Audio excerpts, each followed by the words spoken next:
Hey friends, before we get started, whether you're new here or you're a regular, make sure you hit that subscribe button and tap the bell so you never miss a thing. We're on our journey to 25,000, and with your help, we'll get there in no time. Thanks for all that you do. Now, on with the show.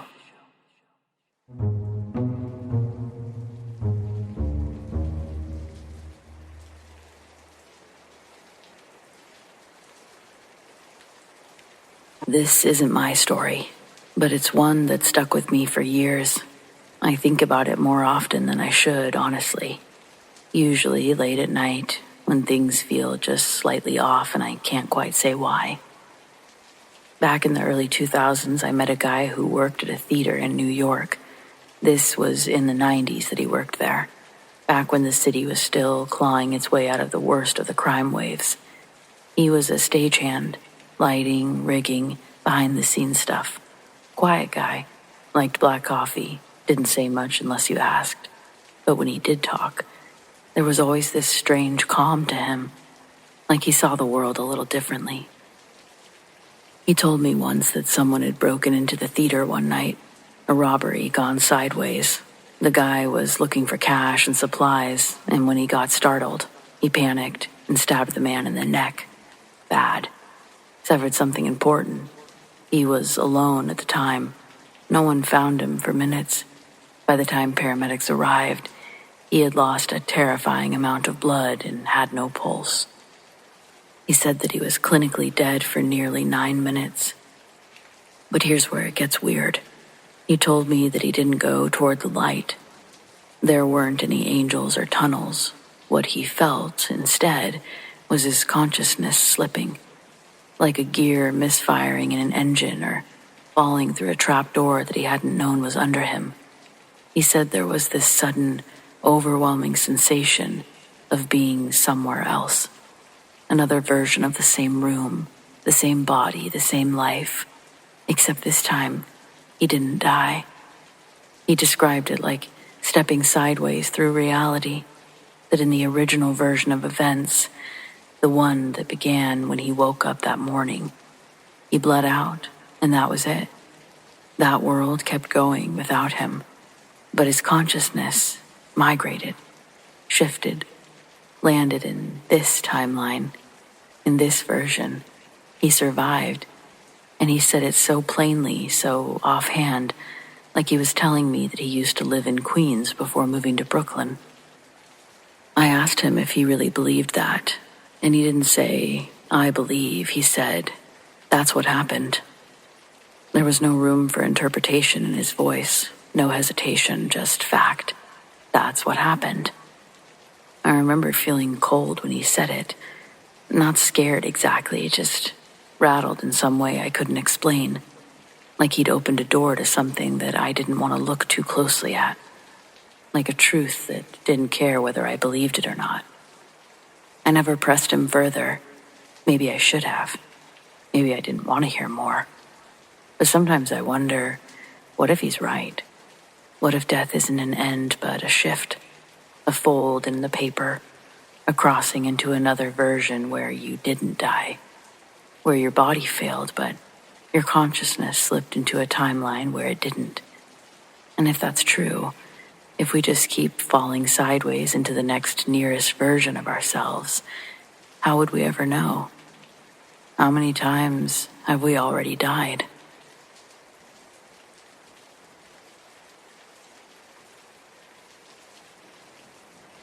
This is something that happened, and I still can't explain it. I was driving home from a weekend trip out in rural Pennsylvania. It was around 2 a.m., and I was stupidly trying to make it all the way home in one stretch. The roads were pitch black, with no streetlights, barely any cell service, just trees and empty highway. At one point, I started getting that tunnel vision feeling. Heavy eyes, brain foggy. I knew I needed to pull over, but I kept telling myself just 10 more minutes. I remember looking at the clock, 2:17, and that's when I heard it. Clear as day, a woman's voice, soft but urgent, right next to my ear in the passenger seat. "Stop the car." I slammed on the brakes without thinking. My heart was racing. I looked over. No one there, obviously. My headlights lit up the road just ahead, and that's when I saw it. A massive tree had fallen across both lanes, fresh, bark still breaking off. No reflectors, no warnings. If I hadn't stopped right then, I would have hit it, going 60 miles an hour. I sat there for a long time, just staring, shaking, trying to process what had just happened. I eventually called 911 once I got enough signal. They sent someone out, and the officer told me that they'd just gotten another call from someone who did crash into that same tree from the opposite direction. Minor injuries, thank God. I never figured out what that voice was. No radio on, the windows were up, and I wasn't dreaming. I was driving, fully awake after that moment especially. I don't hear voices, typically, and I don't really believe in ghosts. At least, I didn't. But that voice saved my life, no doubt in my mind. So, whatever or whoever you were, thank you.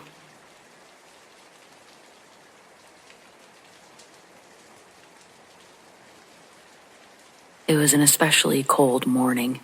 The sun was up, but it hadn't managed to warm anything yet. I was on my way to a school fundraiser, just trying to be on time, driving a stretch of road that I'd driven a million times before. The highway looked clear, maybe a little damp, but nothing unusual, until I hit a patch of black ice.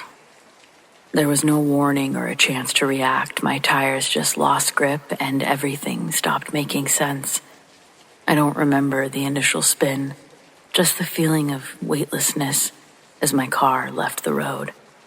Then, the first impact hit, and it was like being inside of a dryer full of bricks. The ravine I went down was 61 feet deep. I know that number because they told me later. At the time, it felt infinite. The car flipped the entire way down, over and over and over again. Metal was screaming in my ear, glass exploding. My shoulder wrenched violently out of its socket. My bicep tore. A finger snapped like a twig. I hit my head hard enough to crack it open, and there was blood everywhere. In my eyes, my mouth, bits of glass embedded in my face and my skin, my hands. It felt like the world had folded in on itself, and there was this silence. The car landed upside down, crumpled into itself like a crushed can. I didn't know it at the time, but I was lucky to be alive. I was barely conscious, pain lighting up my entire body like Christmas, and I was alone. My phone had flung somewhere during the crash out of reach, but by some miracle, someone had seen me go off the road and called for help. The problem is, I didn't know that yet. I had to wait.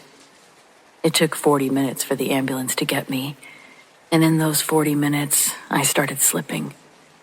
I could feel the shock setting in, my body shaking uncontrollably, cold from the inside out. My vision started narrowing, like someone was dimming the lights. I got sleepy, which scared me more than anything else. It wasn't a normal tired. It felt final, like something deep inside me had decided, okay, that's enough.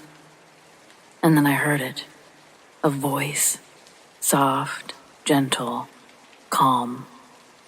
It said, just breathe. You're going to be okay. I couldn't tell you where it came from. It wasn't booming or echoing or theatrical. It was like that. It was close.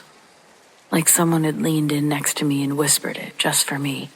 And somehow, it worked. I focused on that voice, on the words. I clung to them. Every time my eyes started to close, I heard it again.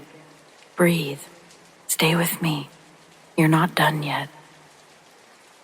After fighting to keep my eyes open for several minutes, The next real sound I heard was the crunch of boots on gravel and the frantic voices of EMTs. The car door was peeled open, and they pulled me out. I ended up with a torn bicep, dislocated shoulder, fractured finger, stitches in my scalp, and a few weeks' worth of glass being pulled out of my skin. But I lived. They said I was lucky, that a lot of people wouldn't survive a fall like that. And I guess they're right. And I'm grateful, but I've never stopped wondering about that voice. It didn't sound like anyone I knew. It wasn't my imagination. I was barely holding on to consciousness at that point. I guess it could be related to that, but it was something that didn't want me to go. I've had close calls before. My appendix ruptured when I was younger, and that was terrifying in its own way. But this felt different. Like someone or something was there with me, just for a moment, just long enough.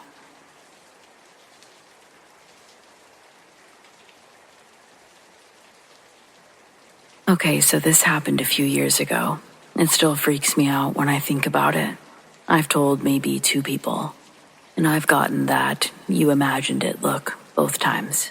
But I know what I felt. I was hiking alone in Washington State. Dumb, I know, but I'd gone to this trail a dozen times. It's a pretty remote area, steep in parts, a lot of loose rocks, but it's technically easy. I liked going early, before anyone else was on the trail. I took the wrong turn near this ledge that overlooks a ravine. Not sure how I messed it up, but I remember stepping forward, and suddenly, the ground just wasn't there. My foot hit air. I slipped and started sliding toward the edge. I panicked, and there's no way I shouldn't have gone over. It's a 30-foot drop with rocks at the bottom. I felt my torso hanging over the edge. My hands were clawing at the dirt, getting nothing. But then I felt a hand grabbing my backpack, hard. It jerked me back, enough that I could get a foothold and scramble away from the edge. I swear on everything, it wasn't like I hit a rock or a root. It was fingers gripping firm, right between my shoulders. Someone pulled me. I whipped around. No one. I was alone. Totally alone. No sounds even. Just that high-pitched silence when you get in the mountains sometimes. I stood there shaking for 5 minutes. I even yelled out, thinking maybe someone was hiking behind me. Nothing. I don't know what it was.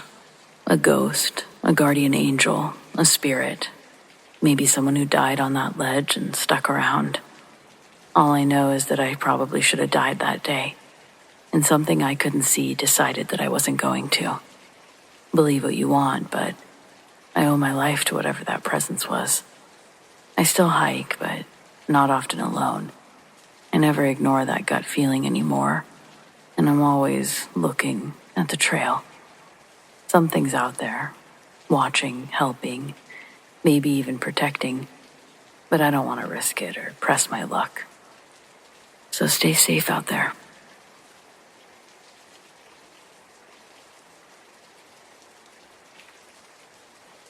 I've had 2 near-death experiences in my life. One as a child, one as an adult. And both times, I saw things I still can't fully explain. The first happened when I was 5. My sister was swinging an aluminum baseball bat in the yard, and in true 5-year-old fashion, I walked right into it. I don't remember the pain. I don't even remember falling.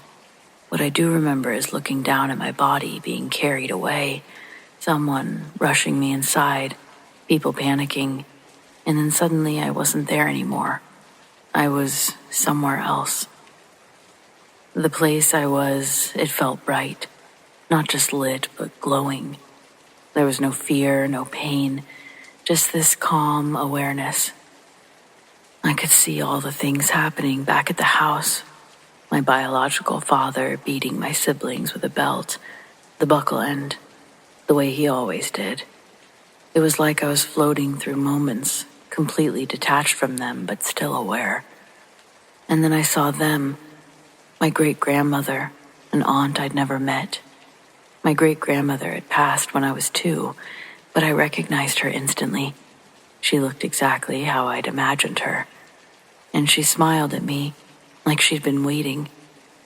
I didn't know the aunt, but she felt familiar, like she'd always been close by. They greeted me warmly, like family you'd been apart from for a while, but never really separated. And then I came back. I woke up at home. No memory of the hospital, no memory of scans or doctors, just waking up as if I'd been on a brief trip, one I didn't quite understand, but I remembered where I'd been, who I'd seen, and somehow I knew that part of me hadn't really left that place behind. Years passed, and life happened. I buried people I loved. I survived more than I should have. But when I was 27, it happened again, this time much more violently.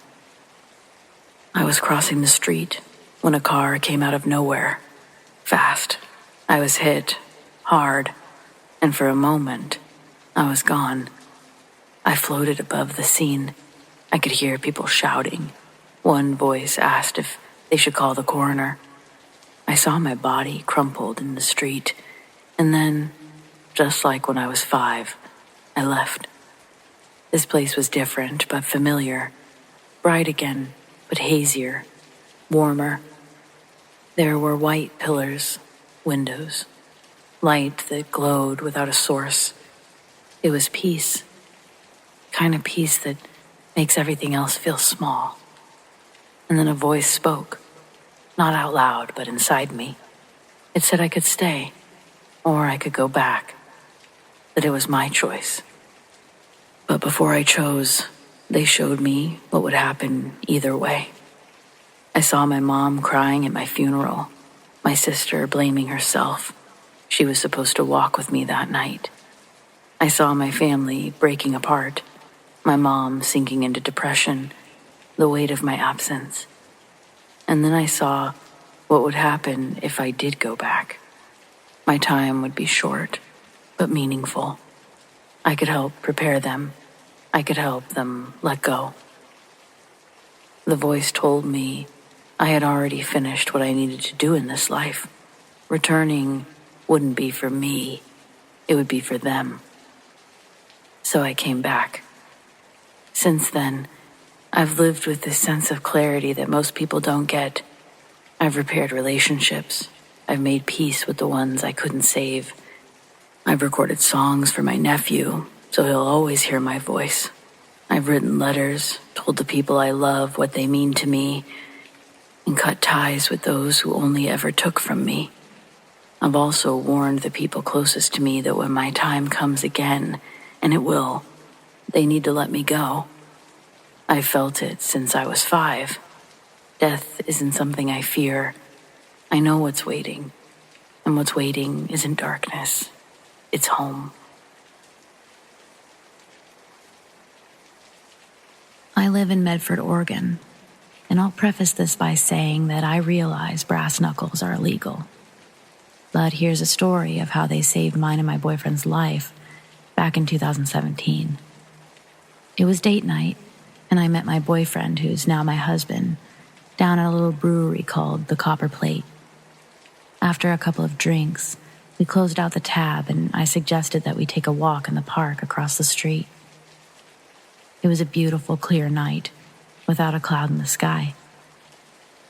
Once in the park, we found a wooden bench to sit on and just watch the stars. It was actually pretty enchanting. It felt like pure magic as I soaked in the view, snuggled next to the love of my life. This perfect moment was soon interrupted by rustling in the bushes across the pathway from us. My boyfriend is in the process of feeling me up, and he stops, indicating we both feel uneasy by the sound we just heard. My boyfriend turns back around, and we're both sitting silent on the park bench, eyes locked on the shrubbery across the pathway. waiting for another sound or movement, and hopefully explanation to the sound. We hear the bushes shake again, but we don't quite see anything yet. My boyfriend whispers that it sounds too big to be a raccoon. He suggests maybe a deer. I'm about to say that it could be a bear when out steps one big red boot, followed by a heavy-set man wearing a tightly stretched Pennywise clown outfit from It and full makeup. Maybe it was because I was nervous or something, but my first reaction was to laugh. It was quiet enough to where my boyfriend could hear me, but I wasn't sure the clown heard or not. But he stopped, right in front of us. After a few moments, maybe even a whole minute of him standing there, staring at us, I realized that my laugh was more of a reflex, and that I wasn't feeling very humored right then. I tightened my grip on my boyfriend's hand and asked him under my breath, what the fuck was this guy doing? He squeezed my hand back and then he asked the guy, "Hey man, any chance you want to find another place in the park to stand and stare?" Then the clown man decided to answer the question by pulling a rather large knife out of one of his sleeves and shaking his head no. We both stand up immediately. My first thought is that this has got to be some sort of prank, but my boyfriend tells me to run across the street back towards the car. Before I can tell him to come with me, the guy charges towards my boyfriend. He lets go of my hand, sort of pushing me to the side, and prepares to dodge the guy, yelling for me to once again go back to the car. I run, but not away. There's no way I can leave my boyfriend in this situation. So, insert brass knuckles my uncle brought back from Mexico a couple of years prior. He's the guy that taught me how to fight, and I was decent at throwing a punch. These just gave me that extra power. I always kept them in my purse because what's the point of having brass knuckles if you don't have them when you need them? I grab them out of my bag, I put them on, and I wait for a good time to strike the guy. My boyfriend dodges the guy and even manages to knock the knife from his hands and kicks it off into the distance. The clown man doesn't stop, though. He again runs for my boyfriend, and this time they make contact. Now, my boyfriend is 6 feet tall, but this man has a good couple of inches on him. They both throw hands. I watch my boyfriend make contact with the clown's face, but instead of going down, he barely moves and returns a hit across my boyfriend's face. He stumbled a bit, but rushes the clown, knocking them both to the ground. It's dark, but the streetlight shows me that the two of them are wrestling on the ground. Part of me knows I should listen to my boyfriend and run to the car, but then I see the clown is on top of my boyfriend. He's fucking strangling him. Oh, hell no. Gripping my brass knuckles in my right hand, I run over to the two of them. I position myself in a fight stance behind my boyfriend's head and in front of the clown. It's like he literally doesn't even notice my presence as he tries to squeeze the life from my boyfriend. "Hey, motherfucker!" I shout in his face while pushing his left shoulder with my left hand. The moment his head tilts up at all, I hit him so hard with a solid right hook to his left cheekbone. There's blood now, and I hear a crack. I know it's not my hand that broke, so I followed it up with a second punch. But this time, he was looking straight up at me while still strangling my boyfriend. I put all of my body weight into that punch, and I could hear the brass scrape against the enamel as my fist smashed through his teeth. He flies back, and a few teeth fly out. One of his teeth lands right next to me, and if I hadn't just watched it fly out of his mouth, I'd have thought it was a kernel of corn. So yellow. This man was down and not going anywhere fast.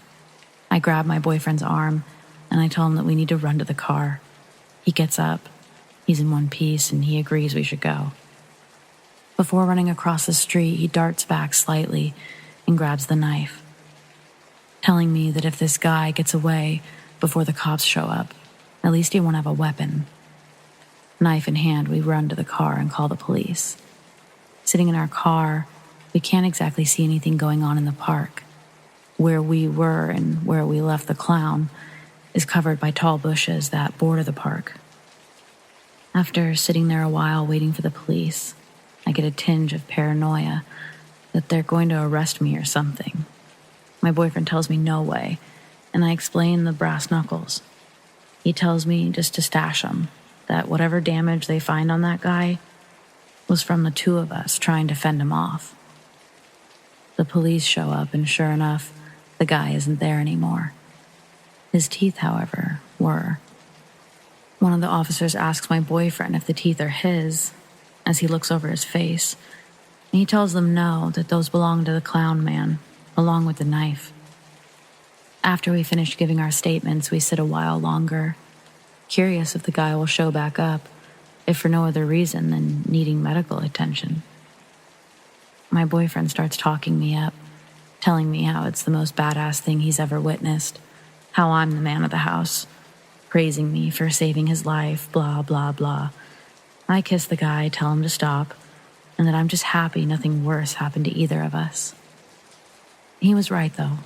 We make a killer team, that's for sure. So, to the clown man that fucked up my date back in 2017, I hope we do meet again, so I can knock out some more of your yellow-ass teeth.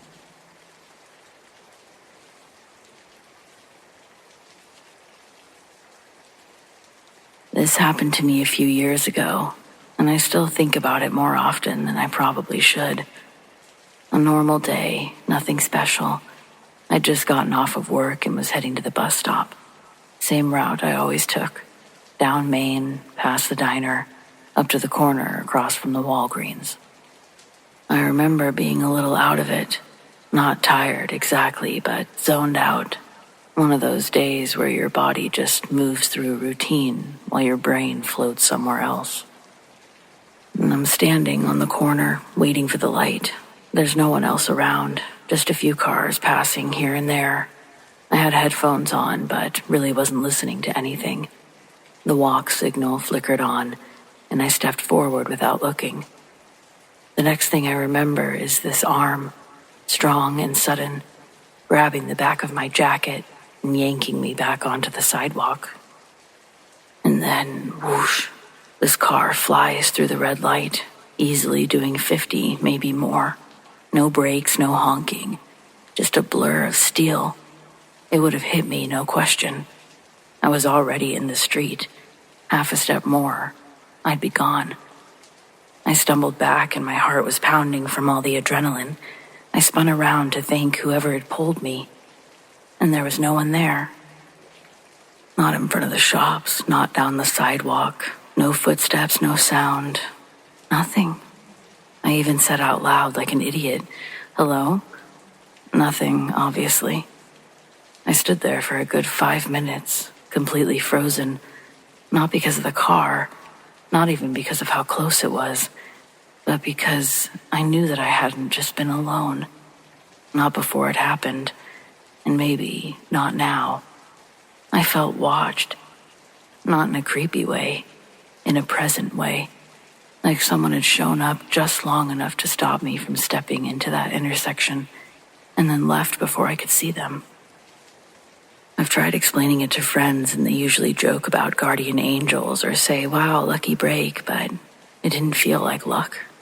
It felt intentional, like someone had been following me just for that moment, and once their job was done, they just didn't need to stick around. I don't know who or what saved me. I don't think I ever will, but I'm glad it did.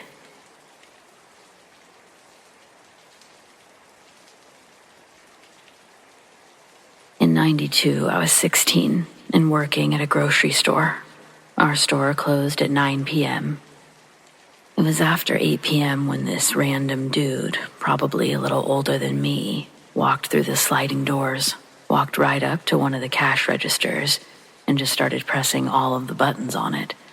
He was smiling and kind of laughing while he did. I was on the register next to that one. I heard all the buttons he was pressing. I looked over and sort of laughed, saying, "What are you doing?"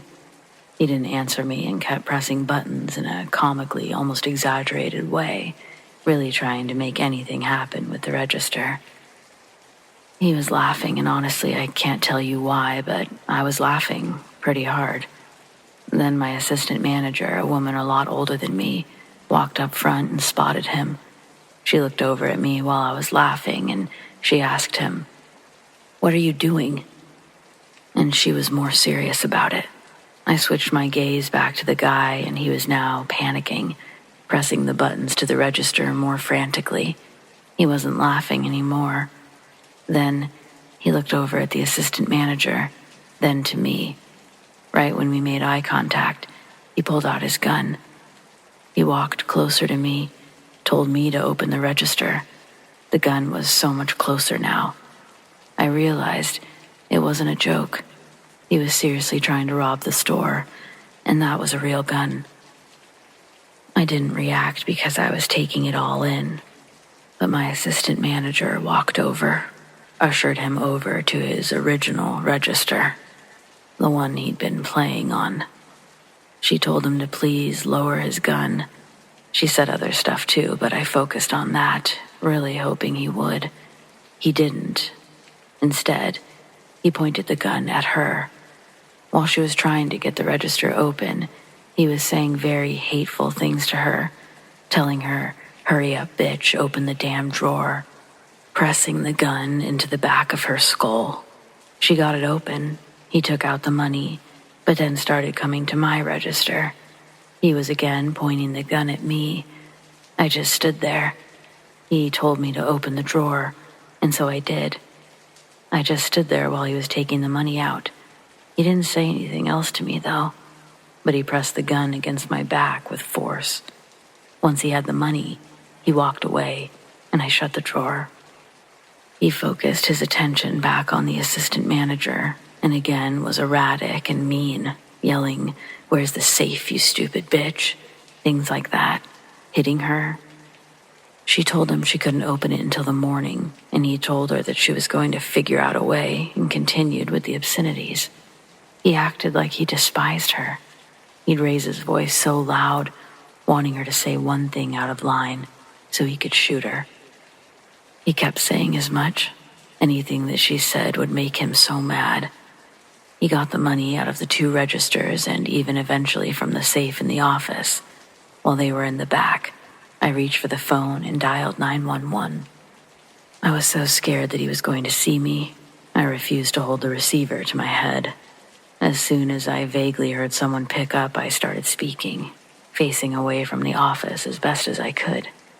I told the operator the name of the store, the address. I told them I couldn't pick up the phone to talk, but to please send the police, that we were being robbed at gunpoint. I told them I had to hang up the phone, but I repeated to please send the police, that there was an armed man, just one, with a gun, robbing the store. Then I hung up and hoped for the best. Mere moments later, he was done in the office and the 2 of them walked back toward the registers. He changed his loud, threatening voice to a sarcastic tone, telling us, "Now y'all have a nice night."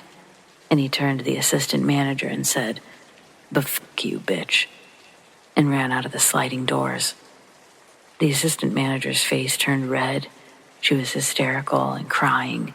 Her entire body was shaking. She told me to call the cops, and I told her that I did while handing her some water and some tissues from my station.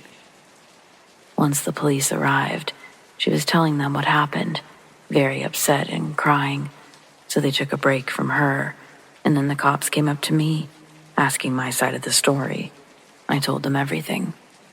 One cop asked if I was okay. I said yes. He said he was shocked at how calm I was for my age. I told him that the guy didn't really seem to have a problem with me, nor did he show any anger towards me. His rage was directed towards my assistant manager, so I wasn't in that much fear, except maybe for her life. I told them they needed to check back with her, that I was worried about how she was feeling having her life threatened over and over. I explained again how he focused on her, how he wanted her to do something wrong so he could shoot her. This was a long time ago, but he got away with it and was never caught.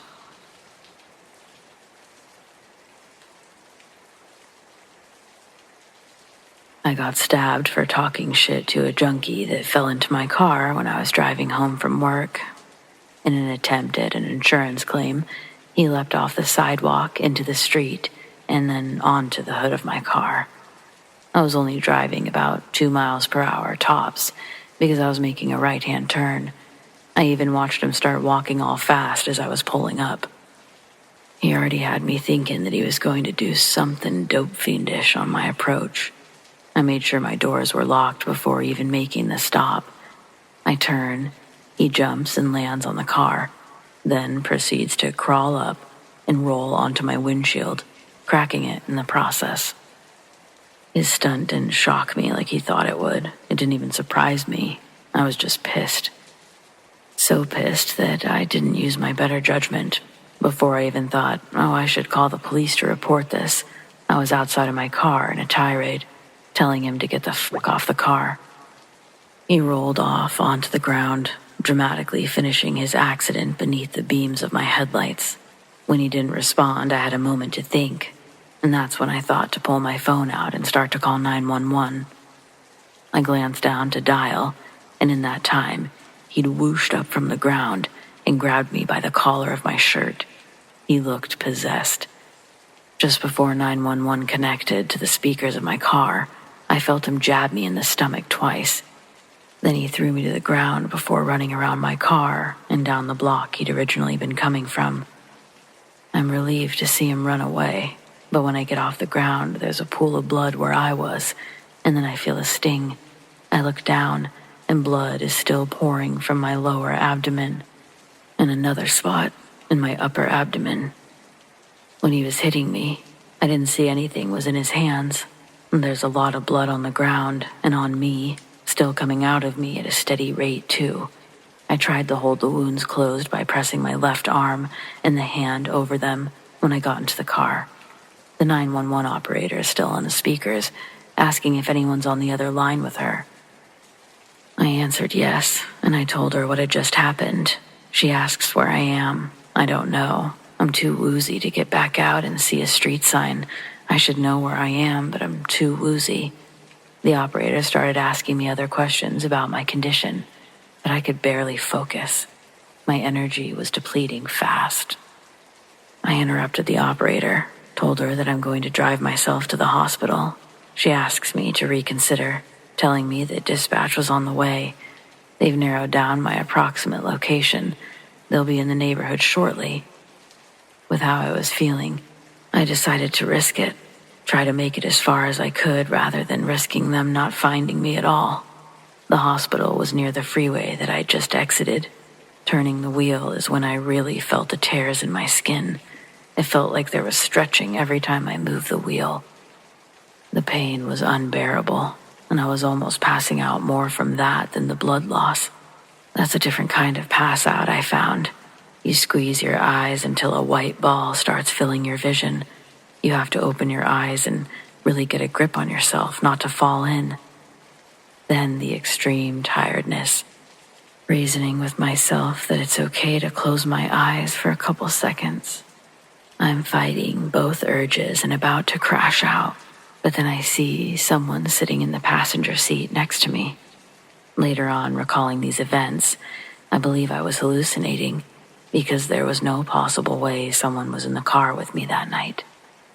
But when I turned my head, there was clearly a woman sitting next to me. She was thin with long dark hair, wearing a long blue skirt and a knitted wool sweater. I'd never seen her before, but I was too weak to question how she got in my car. She was looking out the window, and I was unable to see her face. My glance was pained and quick before I had to focus my blurry vision on the road. The woman asked me, "Where are we going?" But I couldn't respond. By this point, Each time I took a breath in or adjusted my body in any way, it sends a surging hot pain through all of my nerves. When I get to the emergency room, I barely have enough energy to turn the wheel into the lot. The wheels go onto the sidewalk and I can't readjust it. I let the car roll its way to the front doors, scraping the bottom of the car on the sidewalk. All I could do after was fall forward on the horn and hope the doctors came out to check on the disturbance.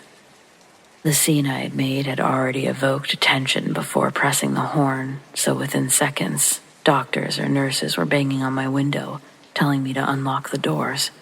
In my heart, it felt like a countdown clock. I kept repeating in my head, "Move your arm, move your arm." There's a ringing in my ears, and the last thing I can make out audibly is the woman sitting next to me. I hear her say, "Oh." Then the sound of the doors unlocking. Right when the lock sound is heard, the doctors grabbed the door handle and pulled me out of the car. I was rushed into the operating room and apparently almost died while they were working on me. I woke up almost 2 days later in a hospital bed. My sister was with me. She was my emergency contact and my phone. Later, detectives arrived to take a statement. They were never able to find the man who assaulted me that night. I had over 35 stitches and several staples. My intestines or lower bowel were punctured, but everything else was intact.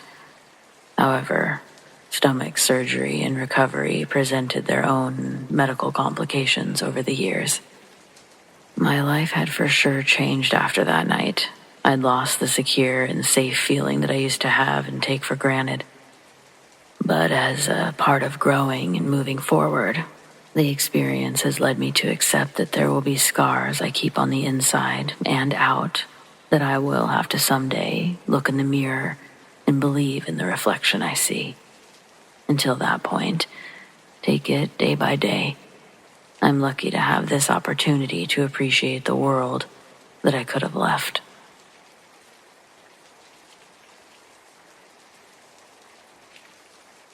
Several years ago, I planned to quit my school, but divine intervention saved me and countless other lives, ones I would have tragically affected. I'm a lot older now, and I can hardly believe how passionate teenage feelings are. Everything was treated like it was the end of the world. In a sense, it was, because your world is a fishbowl, one that you're forced to exist and interact within. It's impossible not to. I won't bother listing the reasons why I was going to do it. I know now that none would have ever been good enough to justify the actions, my actions. It was all trivial shit that I'd eventually get over. But when you're neck deep in angst and basically the plankton in the high school food chain, in my head, this was the only way to be heard and for my pain to be recognized, giving back what was given to me. I had to mentally commit and put the deed day on my calendar. I planned for it to be on a Tuesday. It wasn't hard to find a firearm in my house, unlocked and unaccounted for. I selected one and made sure it fit into my backpack. I packed a second magazine, but I didn't expect my deed to go on long enough for me to need to reload. The night before, I was plagued with nightmares. I'd never had sleep paralysis before, but there were points throughout the night where I could have sworn I was awake, but the imagery I was seeing could only be explained by saying I was in dreams. My dead uncle paid me a visit that night, and I'll never forget his mutilated face. He'd taken his own life a year or so before that. Nobody was allowed to see the body except for my aunt before he was cremated, but that's how he chose to visit me that night. As I tossed and turned in bed and I woke up, in the chair that I'd set my backpack on, there was now my uncle sitting there. His cranium resembled a bloomed flower, the meat and skull folded back like petals stemming from his neck. His work shirt was stained in blood. It was the same white t-shirt that he'd always wear with a Shark Mechanic logo. He just sat there like a hideous statue facing me, and it brought about the same aching sadness as I had that day I found out. The apparition's gory appearance gave me chills, thinking about it later, but in that very moment, I was losing my uncle all over again, and I was able to see and feel his hurt. He disappeared when I wiped away the tears from my eyes, and my backpack was again sitting on the chair. I prayed to him when he left. I told him how much I missed him. Again, I don't know for sure if I dreamed the whole thing, but it felt real, and I knew why he came to see me. The next time I opened my eyes, I'd woken up naturally. I was pretty OCD about the clock alarm in my room. I'd probably roll over 4 or 5 times to check that little switch, make sure it was pointed on. And even though I'd checked 4 or 5 times, I'd sometimes check a 6th or 7th, just for good measure. But I woke up late that day. I urgently grabbed my alarm clock from the table, and it wasn't even plugged in. The short brown cord swung around as soon as I lifted it. My new plan was to catch everyone at lunch. I got dressed in the first clothes that I could find on the ground, and I threw my backpack on. My mom was laying on the couch when I left my room. I walked past her and she told me good morning, but didn't ask why I wasn't at school. I told her good morning and left. If my dad would have been there, he for sure would have been my first kill. I would have been doing my mom a favor by doing it, but he wasn't there. I grabbed a few quarters from the ashtray before I left so that I could take the city bus. There was a bus stop a few blocks from the school. I could just get dropped off and walk the rest of the way there. There wasn't many people on the bus when I got on, and it was easy to find a seat by myself, rows away from the other riders. I set my backpack down in between my legs, and the bus took off. I thought about my uncle.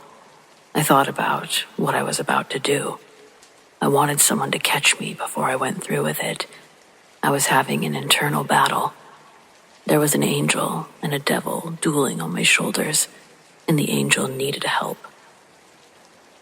As the bus doors opened at another stop, people got off and these 2 kids got on. They looked identical to each other, girls, probably 7 or 8.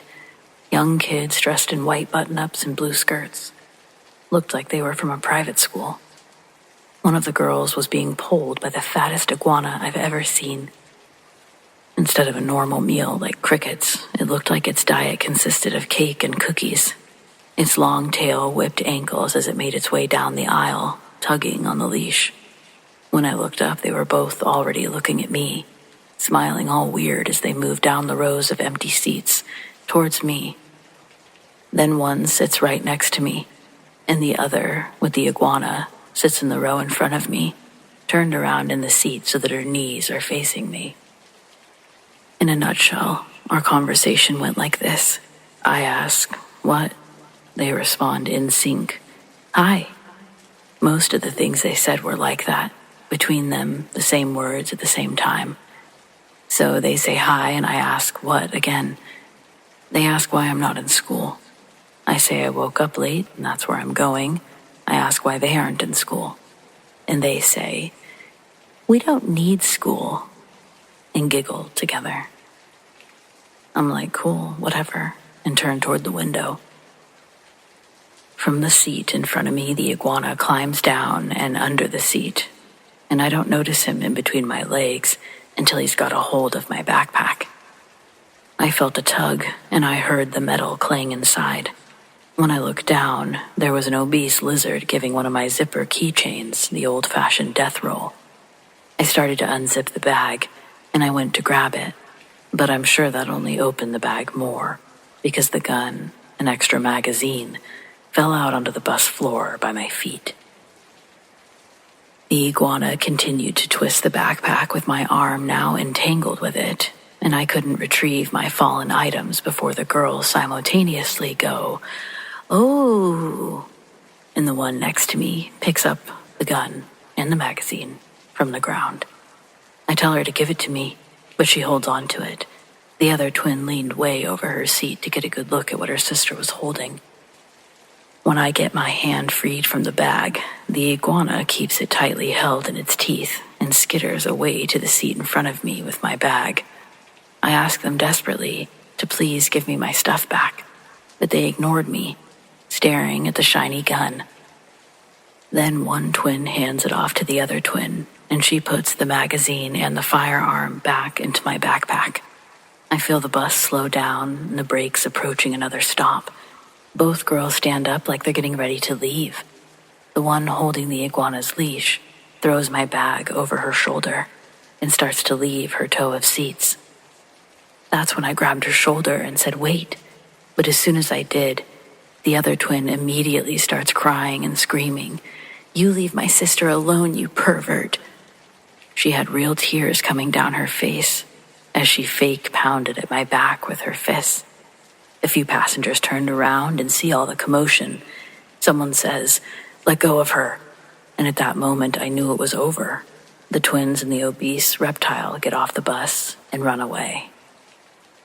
I still had a few more stops to sit and think about what had happened as passengers stared at me like I was a pariah. I had nothing else planned for the day, so I ended up going to school. Making that choice set off what I believed to be my final divine intervention. When I got there, I'd already missed 3 periods, and the last one hadn't let out for lunch yet, so the hallways were completely empty.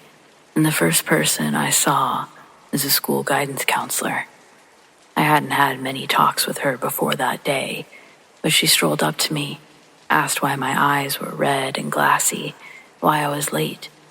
I wasn't high, I'd been crying, and I asked to be in the safety of her office to continue my story. Ms. Carol Owens listened to me and saved my life that day. I don't know what I would have done if I hadn't walked into that school and talked to her. She helped me get in touch with family advocates to help with my home situation and therapy paid by the state. Whether it be a series of divine interventions or luck, I was able to get the help I needed when I was at my rock bottom lowest. I can't say this enough. If you're having dark thoughts, reach out to someone, anyone. Don't give up. And if you think you've got a buddy going through something, reach out to them. You don't know how much a phone call means to someone until their number's no longer in service. Never give up on yourself or on others.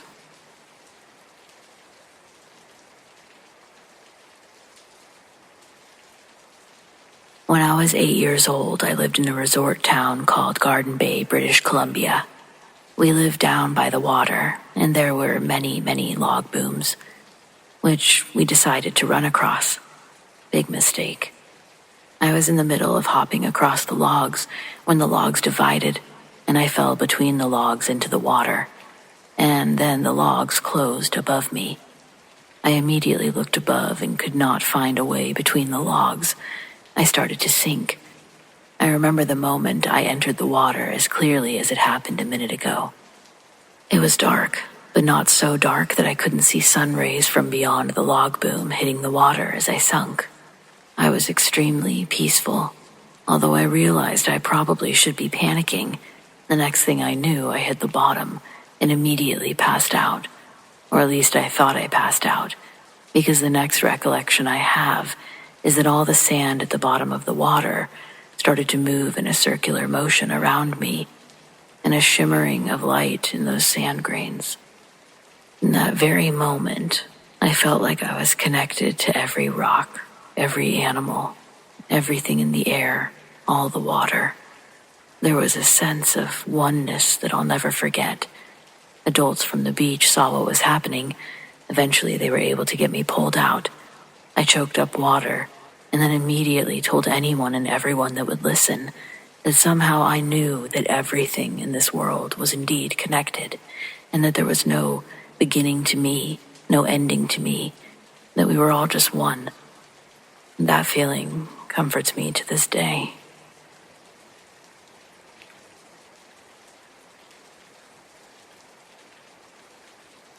This happened last winter. I was driving home from a late shift around 2 a.m. on a stretch of Colorado highway that cuts through mostly empty terrain. The snow had been coming down all evening, not the soft, pretty kind either. This was heavy, blinding. Thick flakes, the kind that swallows everything. Visibility was garbage, but I didn't want to spend the night at work. I just wanted my bed. I knew the road. I'd driven it tired before, and in worse weather. That kind of false confidence is probably what got me into trouble. It happened so fast. 1 second I was doing maybe 45, radio low, eyes on the dark edge of the road, and the next, the back of the car kicked out from under me. I didn't even register the ice until it was too late. I spun once, maybe twice. Everything blurred. I remember the scream of the tires and then the weightless, floaty feeling as the car left the shoulder. I went down an embankment. There was a hard impact, and then a roll, and then another. When everything finally stopped, the silence is violent. I was upside down, still strapped in, my arms hanging, head pressed against the ceiling. The world was sideways. Broken glass sparkling all around me in the light from the dome bulb, which was flickering like it couldn't decide if it wanted to stay alive or not. I didn't move right away. I think I was in shock. I kept blinking, trying to understand what I was seeing. The snow outside had this soft blue glow, but inside the car, everything was shadows and pain. And then the panic hit. I started checking my arms, legs, ribs, head. Nothing was broken, but my left leg was pinned at a weird angle between the center console and the dash. It felt like it was on fire. My chest hurt from the seatbelt, and I had blood in my mouth from biting my tongue. I tried the horn and nothing. Radio dead. I reached for where I thought my phone had been, but it was gone, somewhere in the mess. Or maybe it flew out during the roll. I remember swearing under my breath over and over, trying not to scream. And then the realization, no one saw me crash. It hit like a weight. There was no traffic, no streetlights, just darkness, snow, silence. I was off the road enough that unless someone literally stopped and looked down the embankment, they wouldn't see the car. And snow was surely already starting to fill in the tire tracks. I yelled anyway, just out of instinct. My voice sounded so small, dead on the snow. I started trying to twist free. The seatbelt had locked tight and I couldn't reach the release without making the pain in my legs spike. I grabbed onto the ceiling and pulled until I could get enough leverage to unclip. I dropped hard onto the roof. From there, it was a blur of pain and desperation. I reached into the back, digging under junk until I found a tire iron. I used it to smash out the passenger side window, to crawl through. It took 3 tries, and the sound, it hurt. Everything hurt. Cold air rushed in, snowflakes swirling in like they'd been waiting for an invitation from me. I crawled out, dragging my leg behind me. My heart was pounding. The slope was steep, and the snow made everything slick. It took everything I had to get up to that highway. When I finally reached the edge of the road, I just collapsed on the shoulder, half buried in the drift. I remember watching the road and thinking, this is where I die, on the side of a road that I've driven 100 times. Then a pair of headlights. A car slowed. I couldn't even wave. I just held up my hand. The guy pulled over and sprinted to me, said he almost missed me completely. Paramedics said I was lucky. Mild hypothermia, sprained leg, concussion, nothing permanent. But it stuck with me. I keep an emergency kit in the trunk of my car now. Thermal blanket, flashlights, flares, snacks, portable charger, even a whistle. And I don't drive tired. Not in the snow. Not in the dark. Not anymore. Because no matter how well you know the road, when a storm comes, you're just a passenger, and you don't control anything.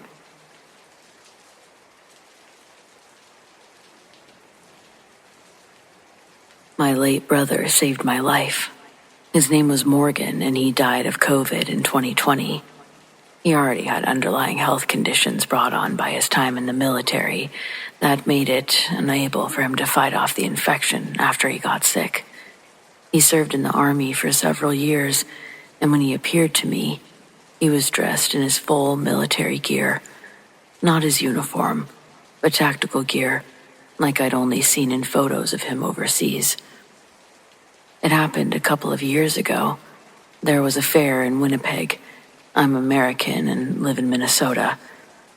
Winnipeg's right over the border. Me and my friends would always go back and forth over the border to party.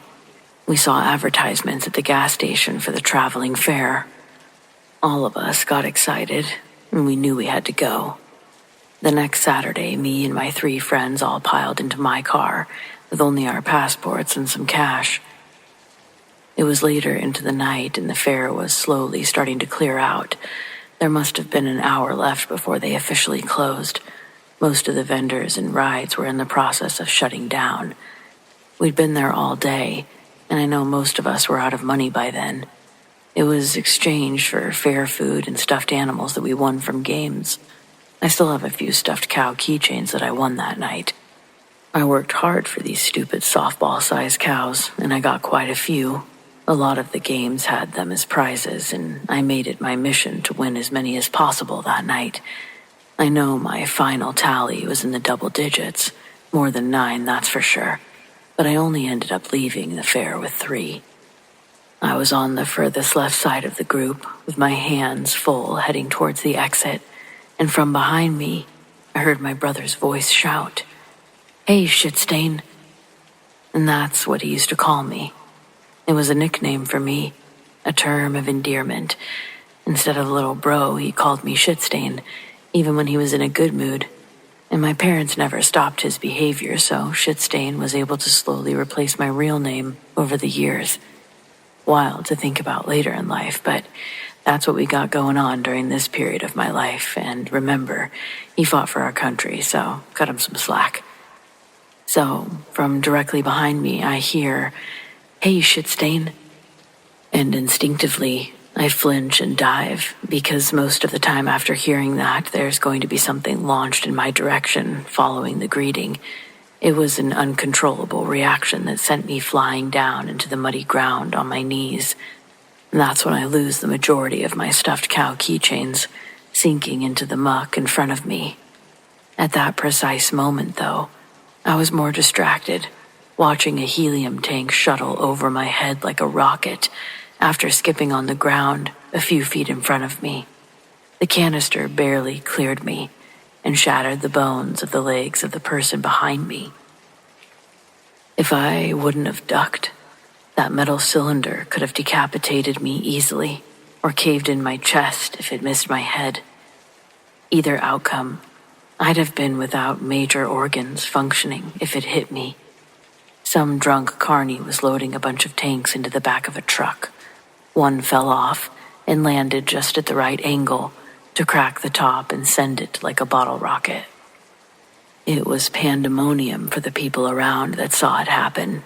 There was a cacophony of screams as some rushed to the man's aid and others looked on in frozen disbelief. The carny actually tried to get in his truck and drive away, but more people jumped in to stop him. This is all happening around me at the same time. It's hard to explain what it's like right after almost dying. I was in shock, sitting on my knees there in the mud. I began crying, and I couldn't lift myself up. My muscles refused to move. Still looking for my brother, dressed in his full tactical suit, camo pants. I started looking for anyone fitting that description, which you'd think would be easy. Everyone, though, was in civilian clothing. Behind me, a woman screamed, "He's losing a lot of blood." And in front of me, I saw an ambulance speeding right for me, and the shock of near death quickly wore off. when the threat of real death presented itself. I got up and moved aside. I picked up the cows that hadn't been run over and walked to the front gate to meet up with my friends. I didn't see that they had run behind me to help the guy during the commotion. When we did all get back together, they were all quiet, experiencing a shock of their own after helping with the guy's injury. He was in pretty bad shape by the time medics were loading him up. The tank basically tore his leg in half, and one of my friends had to use his shirt as a tourniquet until help arrived. They didn't even see how close I'd come to getting my head taken off by it. I told my mom this story when I got home, and it made her cry. She said my brother would be my guardian angel when he died. Not being a religious person, I never put weight into her saying that, and this experience didn't make me go out and get a Bible, but it did make me believe in something more, something past our skin suits. And what do you think? I told my friend this story, and she told me her grandmother reached out to her in the same kind of way. She wasn't in the middle of a near-death experience, but when she was little, she was riding her bike on a long stretch of road when the chain slipped and she lost control. Her bike went off the side of the road into a ditch, and she thinks that she was briefly knocked unconscious after the crash because she remembered leaving the road. But when she opened her eyes again, she was looking directly up into the blue sky, and her grandma was standing over her. She tells her, "You're all right, honey," then backs out of her line of view, so all she can see is the sky again. When she sat up, she was all alone in the ditch. She had to walk her bike up the rest of the way. The wheels were now bent along with the previous chain issue. When she got home, she had the same conversation with her mom that I did with my mom, claiming our deceased relatives are now guardian angels. Have any of you ever had an old family member come help when you needed them? Not everybody in my family is good, and there's more than a few that I wouldn't want checking on me in the afterlife. I don't really know how to feel about this then. It sounds good until you consider my dead, creepy great-uncle. I'm sure that he would have loved to be my guardian angel. What's to stop him from watching me sleep? Am I taking this idea too far? I think these are the questions that need to be asked if we're supposed to find a foundational understanding of what's after our flesh cube. I'd like to conclude this with a wise quote to encompass all of this. Despite all my rage, I'm still just a rat in a cage. Despite all my rage, I'm still just a rat in a cage. Someone will say, what is lost can never be saved. Despite all my rage, I'm still just a rat in a cage.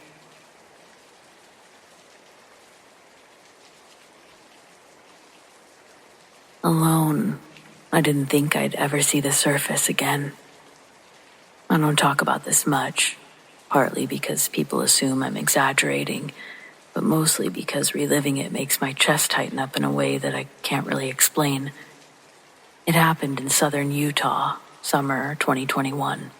I'd been backpacking with a couple of friends near some slot canyons, and I came across a tight cave system. A ranger had mentioned it at the visitor center. Easy crawl space, a little challenging, but cool if you're into that sort of thing. I was into that sort of thing. My friends, not so much. They decided to keep heading back toward the camp. I dropped into the narrow entrance and promised that I'd catch up in an hour. I didn't leave a note. I didn't bring a real map. I didn't even think twice. And that decision almost killed me. The entrance was tight, but manageable. I slid through the narrow mouth into the cold, dry dark. At first, it was thrilling. Everything swallowed and quiet, just the sound of my own breathing and my boots scraping sandstone. I had a solid headlamp, a backup flashlight, and a cheap trail snack tucked in my jacket pocket. I kept going. Maybe 30 minutes in, I came to a squeeze that looked tricky but doable.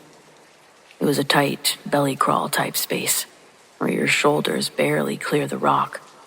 I told myself if it got any tighter, I'd just turn around, so I pushed through. And about halfway in, I got stuck. Not stuck like wiggle a little and move on. I mean completely pinned. My chest was pressed to the ground, my back scraped the roof, and I couldn't shift forward or backward. The passage had narrowed just slightly, maybe a half an inch, but enough to trap me. At first I stayed calm, took deep breaths, tried to adjust my arms, shift my hips, back up. Nothing worked. Just surrounded by rock, above me, below me, my face maybe 6 inches from the wall. My helmet was pinned at an angle that I couldn't even turn my head to see my feet. I was lying in total darkness on my stomach, in a coffin made of stone. My breath got shallow and fast. My mind started racing. I didn't tell them where I went. No one knows I'm down here. My phone is in the pack. My pack is 50 feet behind me. I screamed, not words, just pure fear. The voice hit the stone, came back warped and small. I don't know how long I laid there, eventually crying, hyperventilating, trying not to black out. I clawed at the rock, tore up my gloves and elbows, but nothing gave. And then somehow something clicked. Survival mode. I forced myself to stop moving. I slowed my breathing, counted it out. In, 2, 3, out, 2, 3. I waited until the panic receded, just enough to think. I remembered something that I'd read years ago about people dying in caves because they fought the rock. So I did the opposite. I stopped fighting. I relaxed every muscle that I could and just let my body go limp, like I was trying to melt into the space. I shifted just enough weight forward to make my chest dip lower, and then exhaled fully and used that small contraction to inch ahead. It worked. Barely. Millimeter by millimeter. It took almost an hour to clear the squeeze. An hour of slow, terrifying movement in silence and stone. When I was finally free, I didn't even stand up. I just laid there, crying into the dirt, until my brain believed I was actually out. I crawled back to the entrance, reached the surface just as the last of the daylight was bleeding off of the rocks. My friends had just started to wonder why I hadn't shown up. If I'd taken 5 minutes longer, they would have packed up and headed back to camp. No one would have found me. Now I don't really do caves, not anymore. I don't care how cool or easy someone says it is. I'll just hike, I'll climb, I'll even swim with sharks. But I'll never go back underground.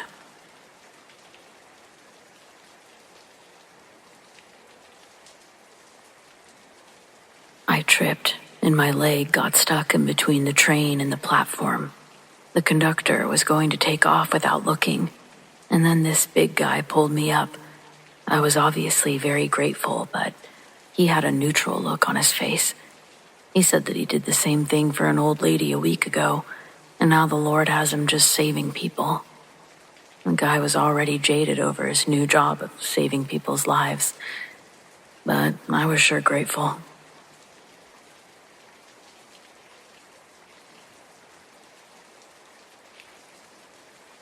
This is my brother's story, but it's a good one. He was working as a night porter at an old hotel from the 18th century in the northern English countryside. One night, a woman came down to reception, as white as a sheet, with her suitcase, saying that she could not sleep and did not want to stay there. My brother inquired why. She said that she could hear children laughing all night, and a child had entered her room with a candle, was standing at the foot of her bed, and wouldn't leave. My brother mentioned it to the manager the following morning. He was told that it was a regular occurrence. Before the hotel was a hotel, it used to be used as a school, and it was a kindergarten for over 100 years.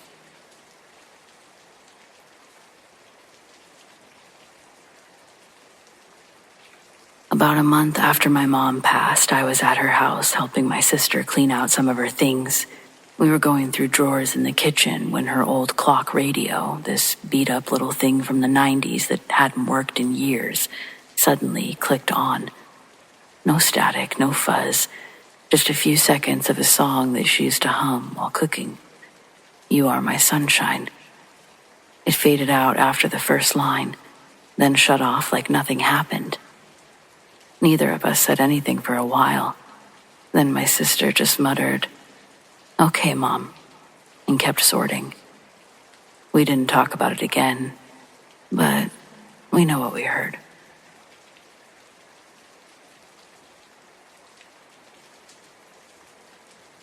My mother's best friend's boyfriend is a groundskeeper for a cemetery and lives in a house on the land. As you can imagine, he has countless stories and encounters, from an old man sitting at the end of his bed every night, mumbling, to shadow figures walking around freely. My favorite of the stories, though, is when he walked into his kitchen to find some invisible someone throwing the tennis ball to his dog for a few minutes straight. He was so desensitized from all these encounters, but he says that this one was the one that really surprised him the most.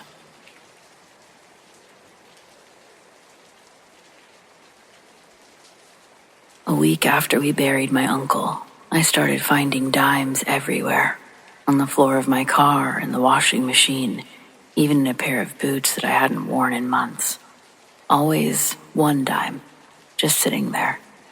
It reminded me of when I was a kid and he'd pull a dime out from behind my ear, pretending it was magic. Same trick every time. Same laugh. The last one I found was on my nightstand, just a day before what would have been his birthday. I picked it up, turned it over in my hand, and said out loud, "Thank you."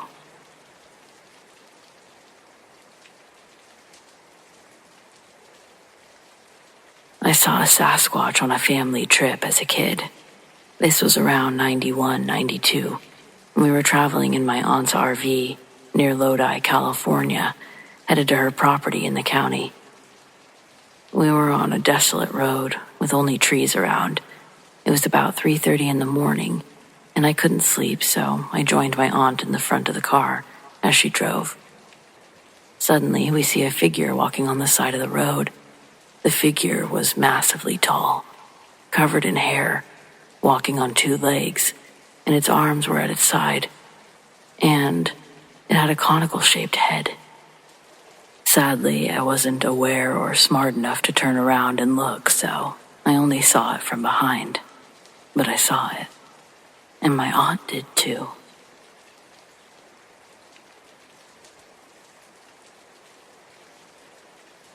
This happened to my wife and I about a year and a half ago.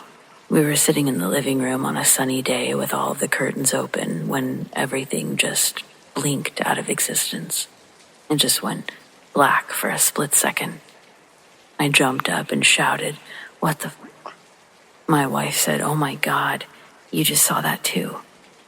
We just wrote it off as a glitch in the simulation, but it shook us up at the time.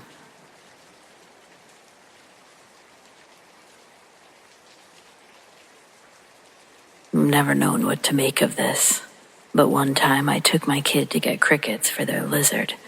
The road to the pet store had construction for about 2 blocks, then maybe 2 more until the shop, with no construction.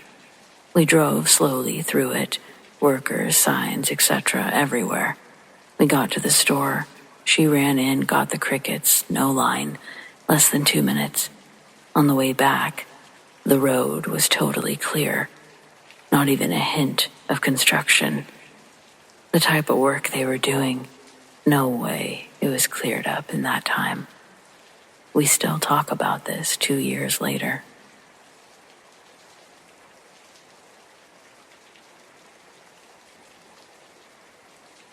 In 2003, I was driving home from my friend's house at about 3 a.m. We'd been playing FIFA on PS2 all night. I was 100% sober. Anyway, the road home had a fork that rejoined about 500 meters later, so it didn't matter which way I went. I could go straight or I could go right. I'm heading up the hill toward the fork, and I heard an audible voice in my head say, "Turn right."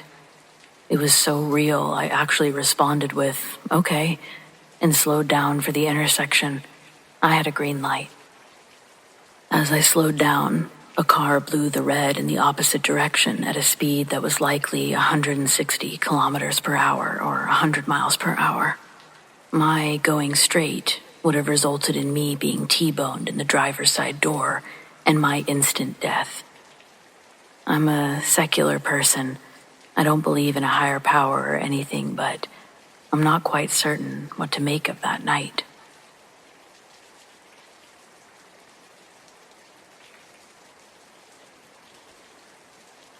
I was either 3 or 4 years old and hadn't learned to swim yet. My aunt left me on the stairs and I saw all of the other kids having fun, and I thought that looked like fun. I went forward, flailing around, sunk like a rock. I took a big breath of water. I didn't have thoughts, but I felt incredibly sad that I'd messed up.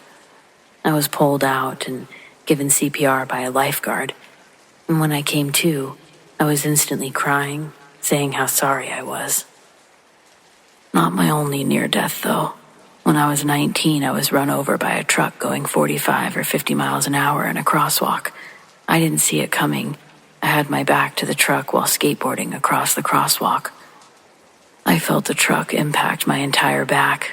My head whipped backwards and slammed the hood. I was then launched 15 to 20 feet forward. When I was in the air, I was still conscious. The only thoughts that ran in my head, what the f just happened? I then felt impact to my face and my head. That's when I blacked out. I then had a seizure on the pavement, bashing my front teeth into the pavement. While it was happening, I'm fully conscious, thinking in my head, what the fuck are you doing? Stop biting the fucking ground. I could not control anything physically, and that really pissed me off. I ended up being on the news that morning. When being brought in by the EMT to the ER, the nurses kept telling me, "We all thought that you'd be dead," or "No way you were conscious and conversing so well." They ran me through every test, x-ray, CAT scan, MRI. There wasn't any internal bleeding, and not a single broken bone. I literally walked out of that hospital with my skateboard in hand. I called my buddies for a ride and told them the story. There are a few others that I have to think about them. There's more emotion attached rather than just a thought. But basically, the only injury other than a concussion was some road rash, and I literally walked away. I feel like I had something looking over me that day.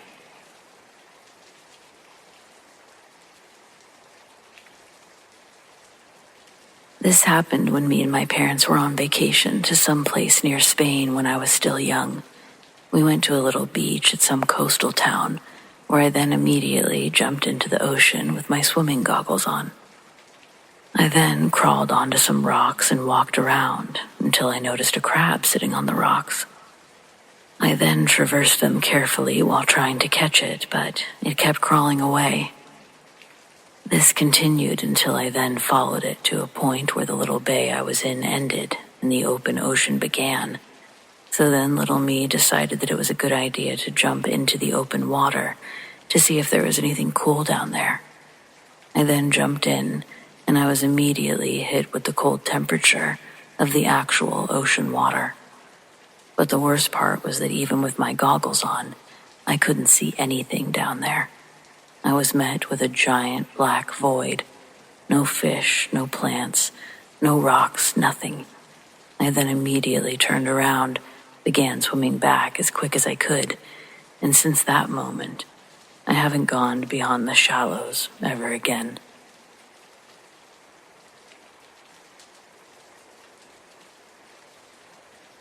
When I was 8 or 9, I went over to my friend's house to fool around for a few hours before a Halloween party, which we were going to be going together. In their backyard, his sister came up to me and asked where their dog was. They had a black chow chow, who was very docile. He was around 4 years old, but bigger than me. I showed her to the dog, and he was chewing on a bone. And then I made a huge mistake. I pointed to the dog, and in a split second, he went from chewing on the bone to chewing on my arm. I tried to run, but he had a vice grip on my arm. Eventually, he did let go. At the time, my friend's parents weren't home either, so his sister had to call 911. They ran inside and left me outside in the backyard with the dog, circling and growling at me. The maid came running outside, threw a chair at the dog, which made him back off. While sitting there, I felt strange. There was no pain. There was a ton of adrenaline in my system, but I just sort of felt at ease. I started to reflect on what had just happened. There was a lot of white stuff that looked like whipped cream, tissue, oozing from my wounds, and there was a ton of blood. Blood was everywhere, stained the concrete, the grass. Everyone was crying too. Paramedics arrived, and really, everything up until the ER was a blur. I had 6 cuts, 3 cuts on the inside and 3 on the outside of my forearm, 4 stitches for 2 cuts and 1 for 1, vice versa. More than 10 stitches for the inside of my arm, the muscle and whatnot. There were 20 or so stitches in total. The doc said that I was lucky to still have my arm, as the dog's mouth was just the right size that it missed several vital veins and arteries. It was very traumatic, but thankfully it didn't ruin our relationship. Funnily enough, I was back at his house a few weeks later, petting the dog again, with a lot more caution. I think it's safe to say that we didn't go to the party later that night.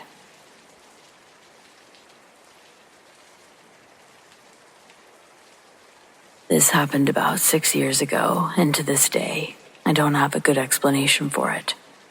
I was helping my uncle clear out some debris after a bad storm had knocked down a few trees on his property. One of the bigger trees had fallen across an old shed, ripping some power lines down with it. He already called the electric company, but they hadn't made it out yet, and we figured that we could at least clean up the area around it. He told me to stay away from the wires until they were officially shut off.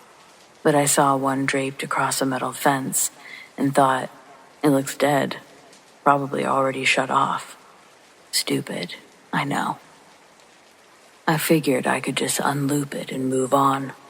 I walked up to it, hand out, not even really thinking, and then, "Hey, stop, come here." A man's voice, loud, sharp, urgent, like someone standing just a few feet behind me. I jumped, spun around so fast I nearly tripped, but no one was there. Not in the yard, not by the house, not in the driveway. I stood there for a second, confused, still looking around for whoever yelled. That's when I noticed the wire was sparking. Tiny sparks flickering along the edge where it met the fence, and suddenly I saw it for what it was. Still alive, still dangerous. In fact, the entire fence was probably live now. And I'd been about to grab it with my bare hands. I backed away slowly, shaking so bad I realized I was having trouble catching my breath. I didn't say anything to my uncle right away, except for telling him to stay away from the fence. I just helped him with the other parts of the yard and kept my distance.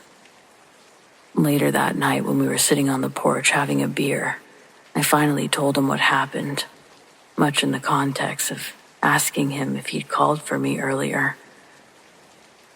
He said he hadn't. When I told him what happened, he didn't say much. He just looked out toward the fence and muttered, "You've got someone looking out for you." I don't know who yelled that day, but I heard them, clear as anything. And I've never stopped being thankful I did.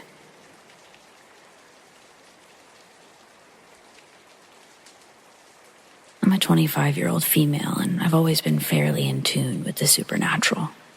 My first memorable experience happened when I was with my cousin Kay. We were only 7. Kay and I went to an older cousin's birthday party. Her name is Kat. She was turning 12. It was a gorgeous June day, the perfect time to enjoy a nice summer breeze.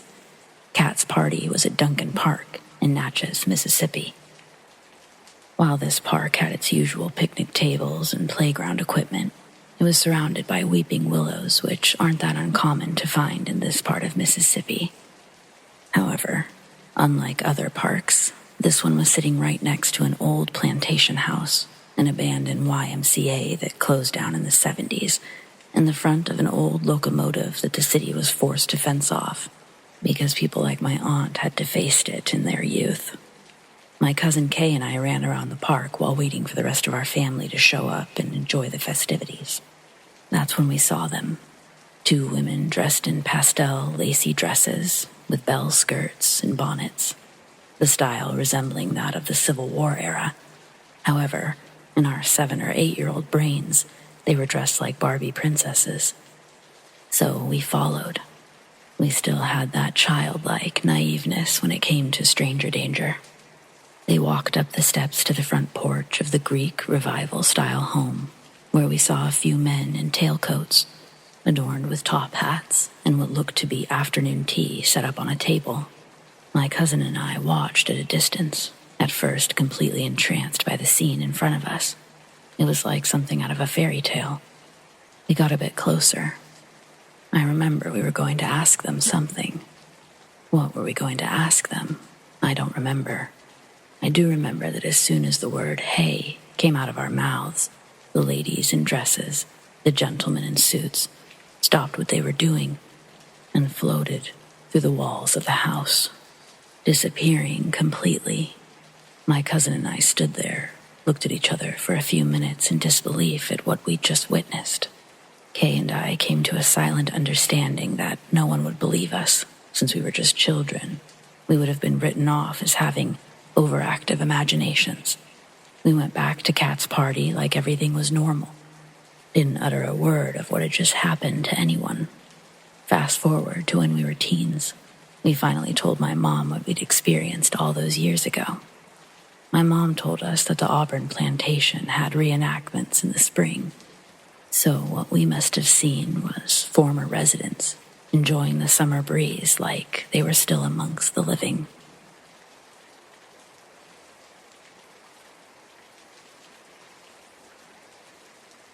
Years ago, I worked at a Walgreens photo desk. A lady came in one day with an old black and white photo of her as a child. She said that she used to tell her mom that there were devils in the trees around her house, and her mom thought that she just had a wild imagination and was making stuff up. She then showed me the photo of her, taken in the 60s, in a white dress, a pretty smile, on what looked like a sunny day.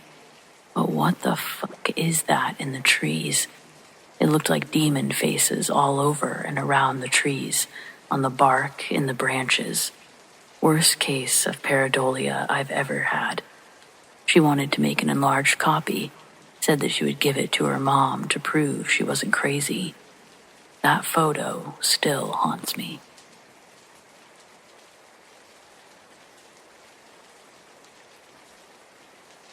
I swear I saw Mothman. It was an outdoor movie night at one of my relatives' houses. I saw a tall, hairy, furry black figure. It had long arms and glowing red eyes, and it was in the tree line staring at me.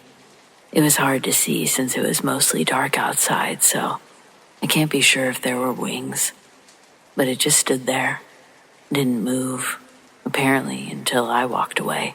When I came back, it was gone. I was probably around 8 at the time. I wasn't scared when I saw it. I was more intrigued. It didn't seem threatening or anything. I just went to see if somebody else could see it, but it was gone when I got back. Understandably, no one believed me.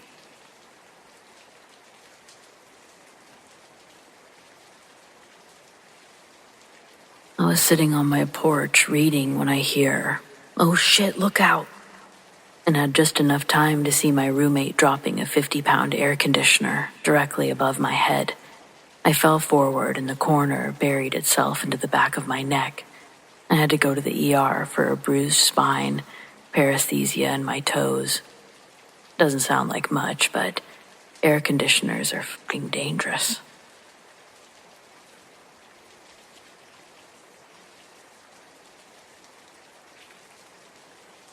This happened when I was in 4th grade. I was little. I would always sleep with my door open. I went through a phase where I would wake up between 3 or 4 in the morning every night. Every single night, I would hear footsteps walking up my stairs, around my living room, through my dining room, across my kitchen, and down my hallway.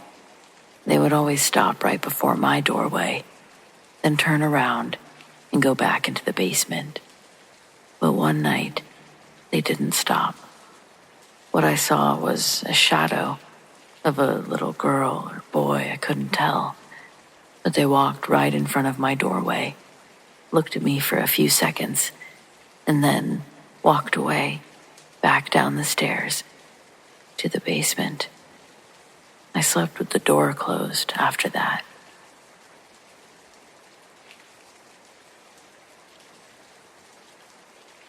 I was 12 years old and staying with my parents at a hotel in Dallas. I was in the adjoining room. At some point in the evening, I got a call on my hotel phone and answered it. A man claiming to be hotel security told me to unlock the door so they could do a security check. I told them okay and hung up. I went to see my folks' room and I told them to unlock their doors so security could check on them. Clearly, my folks were upset. They explained that the door locks were there to protect me. Later that night, I woke to a pulling on the door. It was creepy as fuck.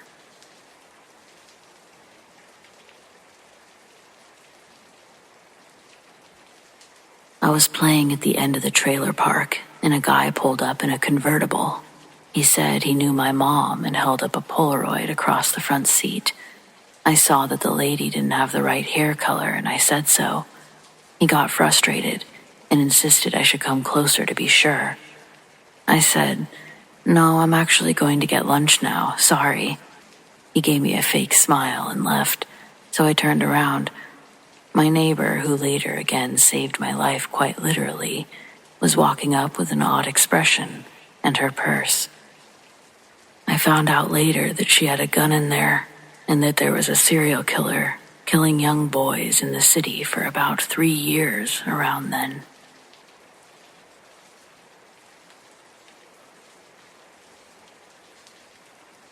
I was little and hungry. We were poor, so, as usual, there was no food in the fridge. I opened the fridge and I saw nothing. I closed it, but I got a funny feeling and opened it again. There was a perfectly cut up watermelon, just sitting there waiting for me. To this day, I don't really have an explanation for it. Maybe I didn't look hard enough in the fridge the first time, but it was just right there. Just sitting on the shelf at eye level for a 6-year-old on a plate. It never happened again, and that was that. I don't consider myself a spiritual person or even someone who believes in spirituality, but some things have no explanation, and I firmly accepted that the mysterious watermelon is just one of those things.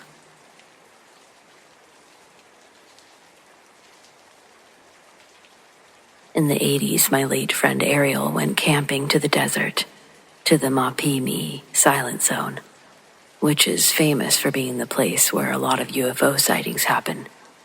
One night he was sleeping in the sand, under the stars, and suddenly he woke up. He saw in the horizon some strange lights. He took out his binoculars to see what was happening, and then he felt the sudden feeling of danger. A voice came into his head and said, "You don't belong here. Get out." He gathered his stuff and ran away. He used to love to camp in the desert, but he never went back there. Until his death, he told his friends lots of interesting and fun stories about his travels. But that incident made him feel scared, in spite of all the years that had passed.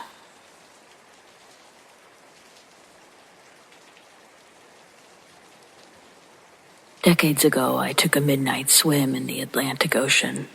I'd gotten out pretty far, so I decided to turn around and look at the shore from where I was.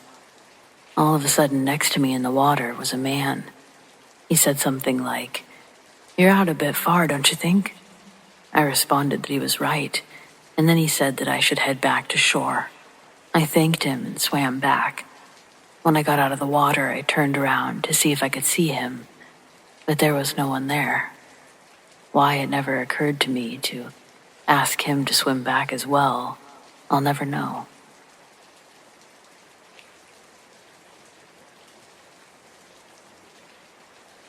This happened in the summer of 2022, but I swear, part of me is still floating out there.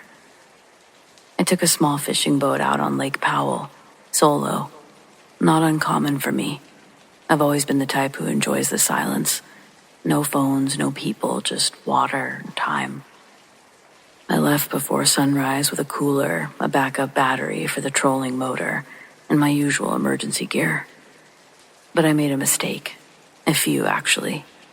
First, I didn't check the forecast close enough. Just glanced at it. Sunny, calm, low wind. Fine. Second, I took a rental boat with a radio that I'd never tested. And third, I ignored how fast clouds were moving in around 3 p.m. I was deep into one of the side channels when the storm rolled in, and it rolled in fast. 1 minute the water was glass. The next, it looked like a churning nightmare.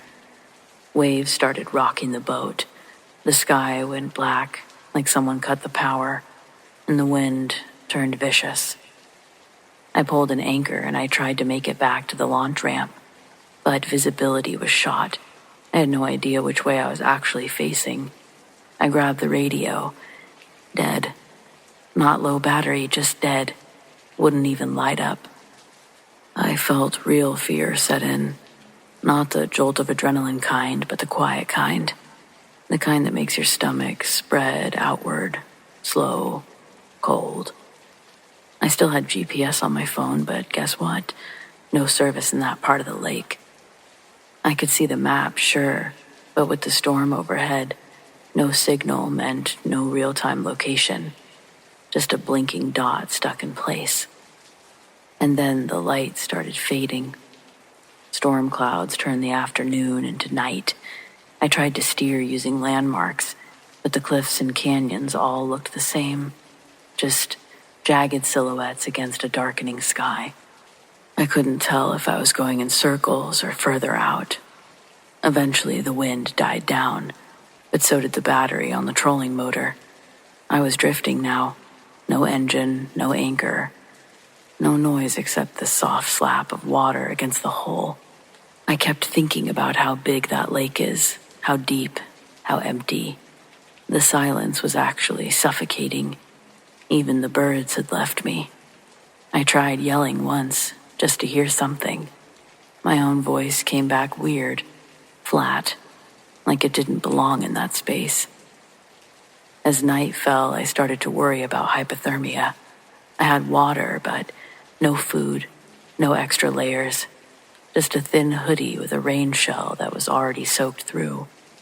The temperature dropped fast. I curled up at the bottom of the boat, trying to conserve the heat. Time blurred. I don't know how long I laid there. Then I saw a light, way off in the distance. Just a faint yellow glow, moving slowly between the canyon walls. I sat up and started flashing the tiny light on my keychain. On, off, over and over. It was all I had left. I thought maybe it was a ranger or a houseboat. I didn't even care at that point. I just needed someone to see me. Whoever it was, they saw me. Turned out to be a fisherman coming in late who happened to notice something bobbing in the dark where it shouldn't be. He towed me back in. We didn't talk much. I think he could see it on my face, how close it had gotten to being something else, something final. Now, I don't go without a working VHF radio, backup batteries, signal flares, 2 phones and waterproof bags, you name it. Because the lake doesn't really care how experienced you are. It doesn't care how much time you've spent out there. The lake just is. And if it decides to keep you, it won't make a sound.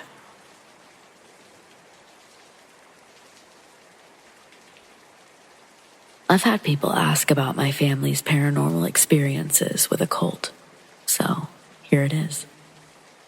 Very soon after getting involved with them, we started having paranormal activity in our home. And when we moved to the same town as the leaders, the activity increased. During our time in the cult, the leaders decided I should move in with them and 4 other teenage girls. One evening, my friend and I were doing homework at the kitchen table when my back suddenly started stinging and burning. It was irritating, so I asked my friend to have a look. Rolled up my shirt. She stared at my back in confusion. There were 3 long scratches down the center of my back. It almost looked like a cat had its way with me, but they were way too big and far apart to be from a cat. Plus, we didn't have a cat. My friend seemed pretty freaked out by it, so I went to look in the bathroom mirror. There's no way I could have done this to myself. I wasn't worried. I assumed it had happened earlier, and I was only just now noticing. But then it happened again, a couple of months later, while I was playing on the computer. Out of nowhere, I felt that same stinging, burning sensation, again on my back. I went to the bathroom, lifted my shirt, and found 3 scratch marks, very similar to the first set. They were just a little shorter and off-center. This time, I was a little worried, but I figured it must be from the clothing I was wearing. Eventually, I pushed it from my mind until years later, when I heard about it happening to many others.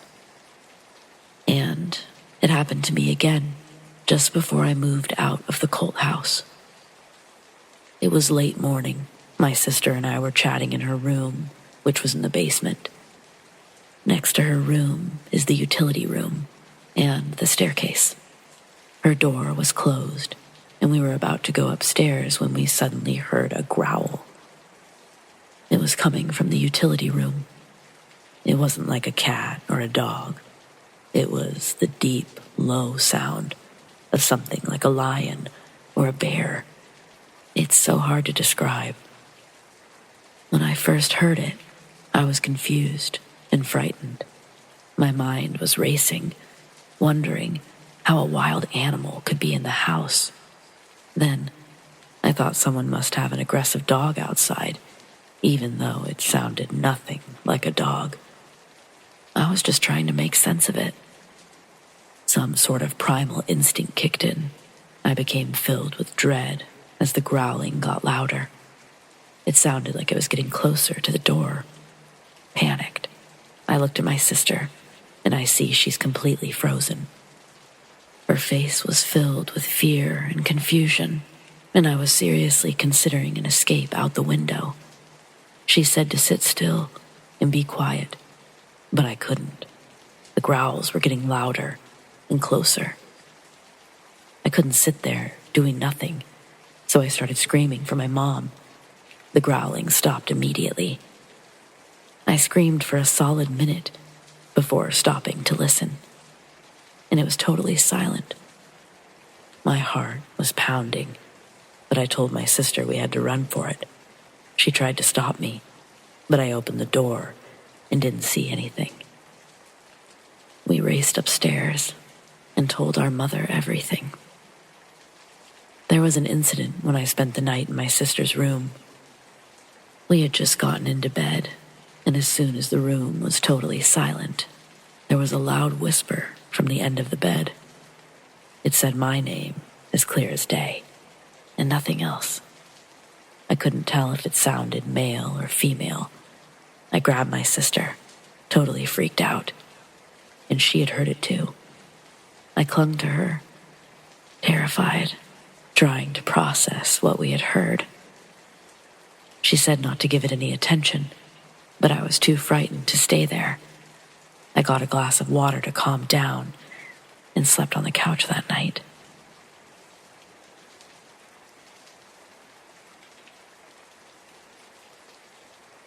I can't help but wonder if a spirit is somehow making its presence known in our apartment.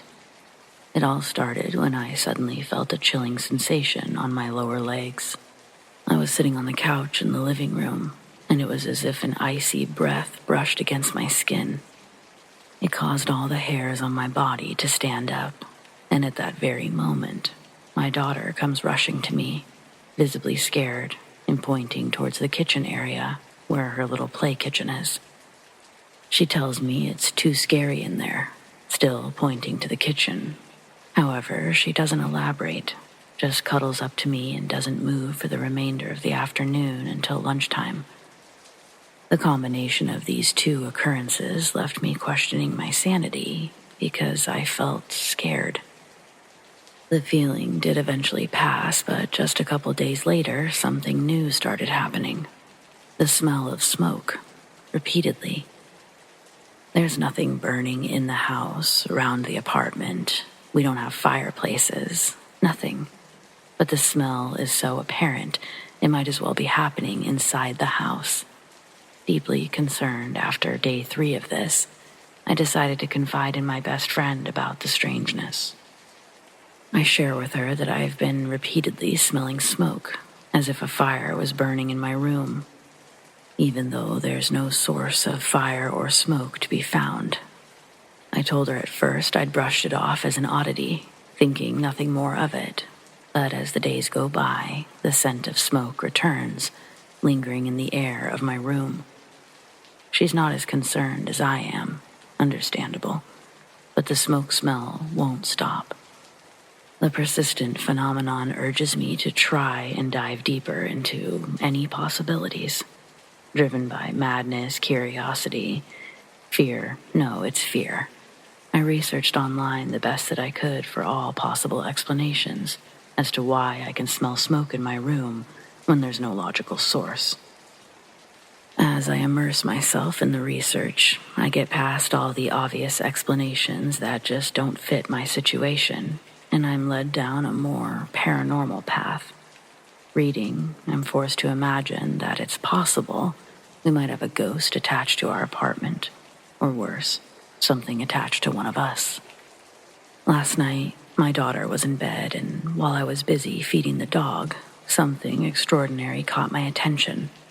I glanced towards the entrance gate to our apartments, which I can see from my window, and there it is, a flickering flame, both big and small, just dancing in the darkness.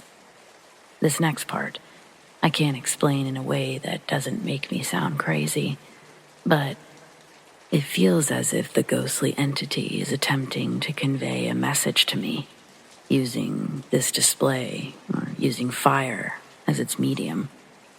Witnessing this, I'm spinning in thoughts of both awe and apprehension.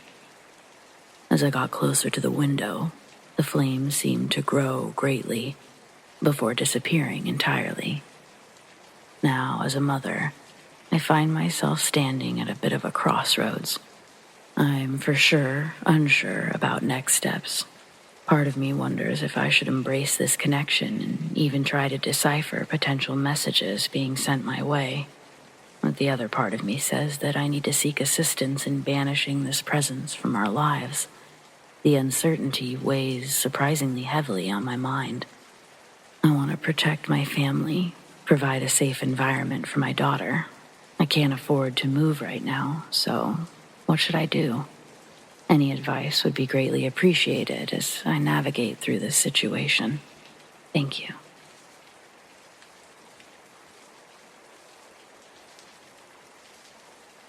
Senior year, 2011. My dad and I are driving home one late night after one of my volleyball tournaments. We live in Elma, Washington, which, if you don't know, it's rural as hell. With rural comes a lot of long roads, usually leading to nothing but houses and farmland. Our house is down one of those long roads. We've driven it 1,000 times, I'd have to guess. I even learned to drive on this road. It's not incredibly wide, that's for sure, or well lit, though it's rarely populated. We're never driving that fast because we don't hate our community. Plus, that night it was raining, and that's another reason to drive slower. Anyway, it was dark, raining. We'd been driving for over 2 hours, and I'd been dozing in and out most of that time. But now that we were on our road, I was bright-eyed and bushy-tailed. My dad was driving slowly, but I couldn't wait to be home, and I was already gathering my stuff, looking for my phone. My dad telling me to just wait a second when we have some light. I don't listen, turn on the cab light briefly. I go to unbuckle my seatbelt, and he asks me sternly if I'm serious, and tells me, don't even think about unbuckling that. This time I listened. I found my phone, so I turned off the light. As I switch the light off, I'm looking forward out the window. My dad and I both gasp at the exact same time. There's a man standing in the middle of the road. He only becomes visible just before there's no time to stop. Suddenly, my dad is swerving hard to the left, going clear into the other lane. He tried to overcorrect, and the combination of the rain and last-minute maneuvering, we didn't make a full 360, landed ourselves in the ditch. My dad checks to see if I'm okay, and thankfully, I'm fine. Once he confirms this, he immediately leaves the car and runs to the road. I grab my phone and follow him up the embankment. Just as my dad is about to reach the road, a blinding blue light flashes in front of us, lights up the whole area like it's daytime, just for a second, before darkness takes over again. My dad had sort of stumbled back, and I was there to help brace his fall. I asked him, even though I knew the answer, was that lightning? He keeps going up towards the road. We search for the man on the road, but it's like he'd vanished into thin air. There's no driveways close enough. We were on the only side of the road that someone could be walking on. The surrounding area, it's nothing but scattered trees and open land. No man anywhere. My dad holds his phone over the road, where we'd seen the man. He tells me to look at it. When I do, I can see there's a blackened piece of the road, like someone had burned it, similar to when you light off a firework. It didn't seem incredibly significant, but my dad was sure hyper-focused on it. Then suddenly his phone rings, and it breaks his concentration after giving both of us the jump scare of our lives. Already too many for one night. It's my mom. So my dad quickly explains he needs her to come pull us out of the ditch with the other rig. While waiting for her, my dad says to me, "You know that wasn't lightning, right?" I had a feeling, I told him, especially when no thunder rolled in. I asked what he thought it was. He just told me he didn't really know, but that the mark on the road, the guy, and the light, they all seemed to appear in the exact same spot. Once my mom showed up, we used the headlights of the truck to scan the area, see if we'd missed anything in the vicinity, but there was nothing or no one out there with us. My parents were talking about it when we got home.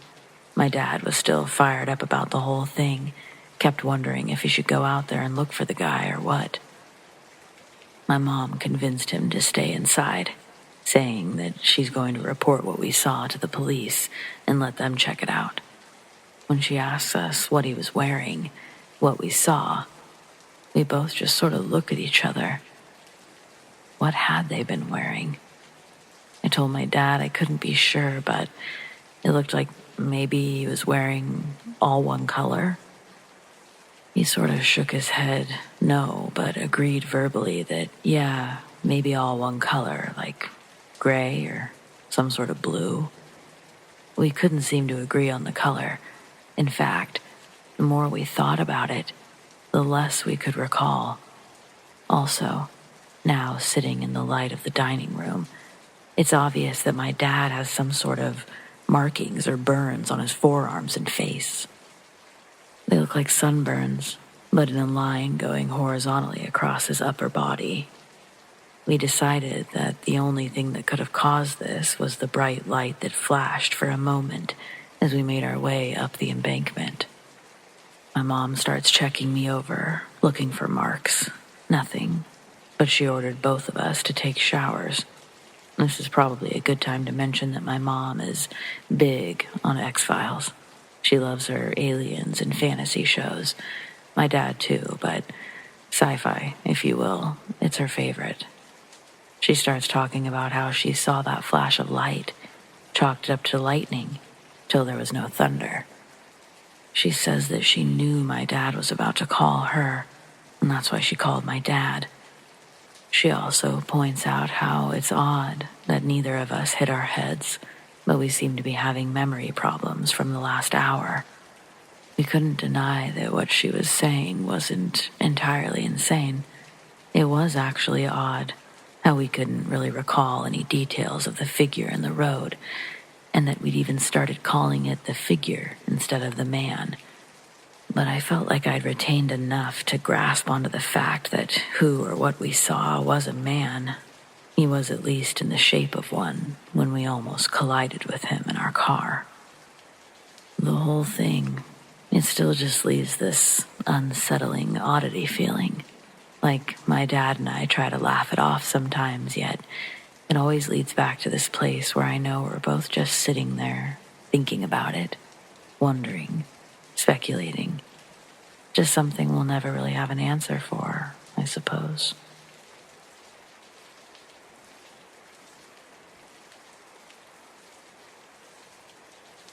This isn't my story exactly, but I heard about it and saw the evidence from those involved.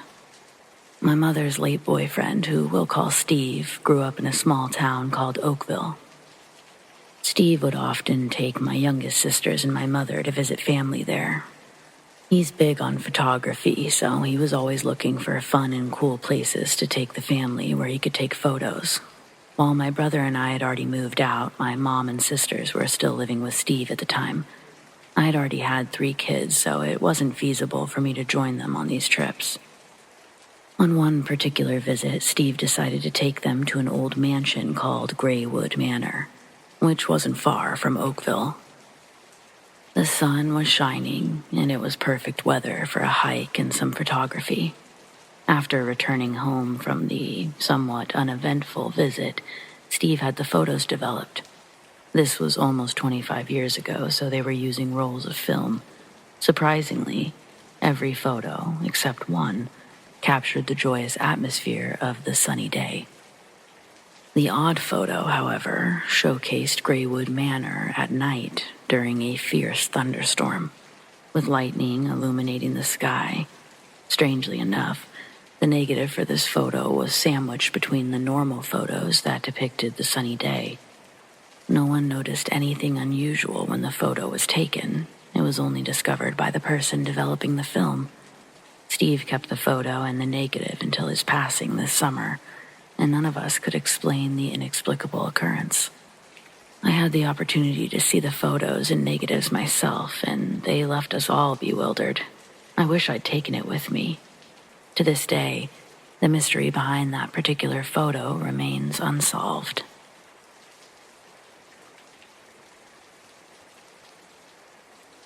So right now, my garage is being rebuilt, and one of the doors is gone because the whole frame needs to be rebuilt, and it's taking longer than expected. There's no door at the moment. No big deal. It's just a garage. The house will survive if a raccoon or something gets in. But I'm not kidding. This happened just like 20 minutes ago. My cat ran outside behind me, and like an hour after that happened, I could hear him and the neighbor's cat fighting. I try to keep my cat inside, but he's fast. He'll run between my legs and right out the door. Okay, so cat got out. Him and the other cat are making some noise. Pretty average night so far. And then they get louder and a bit louder. And then I hear what had to have been a fox, but Jesus, it sounded like a recording of a human. Like, I'm not lying, and I guess I'm pretty sure it was a fox, but you know what? Fox, Cthulhu, either way, I'm not going to go back out tonight. Fuck that. So, why am I posting this? I've had experiences with skinwalkers before. I've got another story out there. I sort of thought that it had lost interest in me because it's been a few years, but after hearing that scream, just, no thanks. I'll stay inside. So I used to work in this half-shut-down hospital. The original hospital had closed. However, the hospital I worked for had just bought it for a satellite emergency room. Being how no one wanted or knew to come to us the first few months, they were pretty boring. The doctor was an advocate for ghost hunting and would send me down the old places on my night shift. One night I had the radar and I went to the back room. I was just going to go for my cigarette break. I had one out and was about to finish up and walk outside. In the pitch black dark, all I heard was, "Don't smoke." I looked down at my hand, at my unlit cigarette, and booked it. I couldn't believe it. I have since quit smoking, 5 or 6 years now.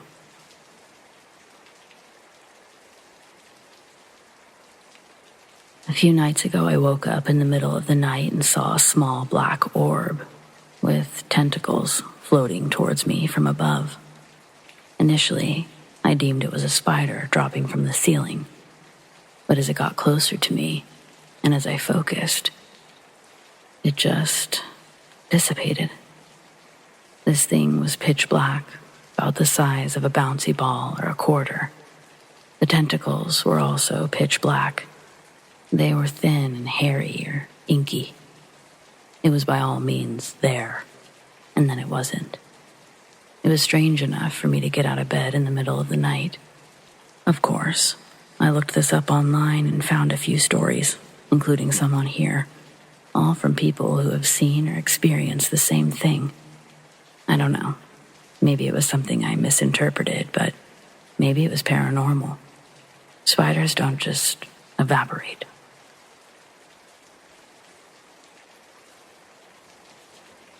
I live in a city 6 hours away from my hometown, so I can only really afford to drive back for the holidays. Sadly, my mom passed away earlier this year, and I hadn't been able to visit her grave since the funeral. I felt awful about not being able to make the drive sooner, so I really wanted the cemetery to be my first stop when I got to town. Well, I've never been the most punctual person, and it ended up being past midnight when I finally arrived. I wasn't frightened of being in a cemetery so late, but I was ready for some sleep and trying to move fast. The only problem is that it's a really big cemetery, so I got a little turned around trying to find her. After at least 5 or 10 solid minutes of aimless wandering, I realized I had to pee really bad. I hadn't used the bathroom since leaving the house 6 hours in a giant Route 44 power rate ago.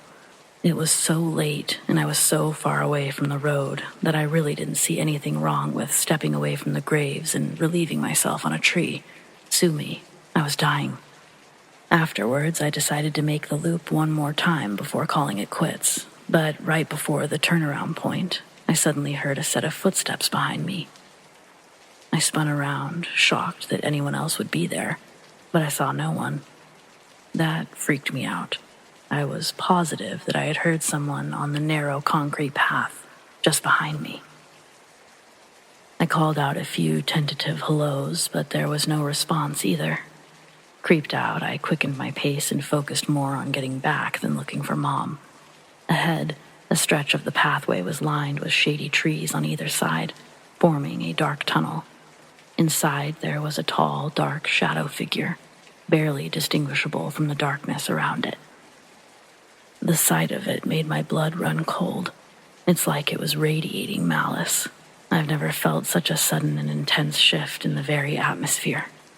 When I called out another hello, it turned and began charging towards me. I was so startled that I fell over backwards and sat there frozen until the shadow man vanished a few feet away from me. And just like that, it was gone, and the only thing left was a blast of cold air. When I calmed down enough to rise, I walked around the tunnel of trees, too frightened to walk beneath them, and I hurried back to my car. But I think it followed me to my dad's house. We'd never experienced anything remotely paranormal there, yet that night something woke us up, banging on the front door just after 3 a.m. I had been in bed for less than an hour when it happened. Dad came to the entryway a few seconds after myself, and we stared at the Ring doorbell camera as nothing pounded on the door like we owed it money. Worried that it would wake the neighbors, Dad ripped it open mid-knock, and everything fell instantly silent. There was nothing and no one outside. Not knowing what else to do, we returned to bed and slept the rest of the night. but things only got worse over the following days. We've seen stuff fall off of shelves without being touched. Weird cold spots will randomly form and disappear all around the house. And last night, Dad saw a tall shadow figure standing at the foot of his bed. Now it's worth noting, I didn't tell him anything about my experience at the cemetery. He's always been a very logical man. I didn't want him to worry about me losing my mind. Yet he saw the exact thing that I saw, and even felt the same thing that I felt. He said that it gave off such an intensely evil aura that he had never even considered the possibility of an intruder. Whether it was a demon, Satan himself, or something else entirely, he had no clue, only that it wished him harm. He was frozen with fear, and despite having the heat cranked up to a ridiculous 74, it was cold enough to see his breath. Eventually, it disappeared into thin air, and he fell back asleep. He described it to me as a nightmare, but he was so shaken up that I can tell he doesn't believe it was a dream. If I hadn't experienced what I did, or even if I had just told him what had happened, I could probably convince myself that's all it was. But come on, I don't know what to do about any of this. I just know that I can't bring a demon or whatever this is back into his house and then go back to school after New Year's. I can't. God knows he's been through enough. Well, we both have. So I guess my real question is, am I right about this thing being a demon? And if I am, what the hell do I do now? I tried Googling it, but that was pointless. I don't even know where to begin. I didn't realize how complicated all of this stuff could get, and I just want to be done with it. I'm going to tell Dad everything as soon as he gets home from work. Then maybe we can figure it out together. After what he saw last night, I don't think I'll have any trouble convincing him. Okay, well, wish me luck, I suppose. My husband and I bought our first home almost 2 years ago. It's near the local cemetery. I say near, but it's more like the cemetery is our backyard. There's several rows of trees and a tall wooden fence that separates us from the cemetery. This aspect has never bothered us. We actually like being able to access the cemetery. It offers a decent walking path, and for the most part, I've always found them rather peaceful. If it's important, this cemetery, our house, and a few other houses are spread out at the end of a long dirt road. Our house was absolutely off the grid, which we appreciated. The town itself is sort of small, with a heavy population sitting mainly together in the center. A few large farm properties before getting to the outskirts, the cemetery, the forest, our property, and more forest. My point being that there's just not a lot of people out here. One of my favorite things to do is to walk my bird around outside in the mornings. It sounds silly, but we're talking about an umbrella cockatoo, one of the largest and most affectionate birds around. My beautiful bird is Bono, and yes, Bono is still around.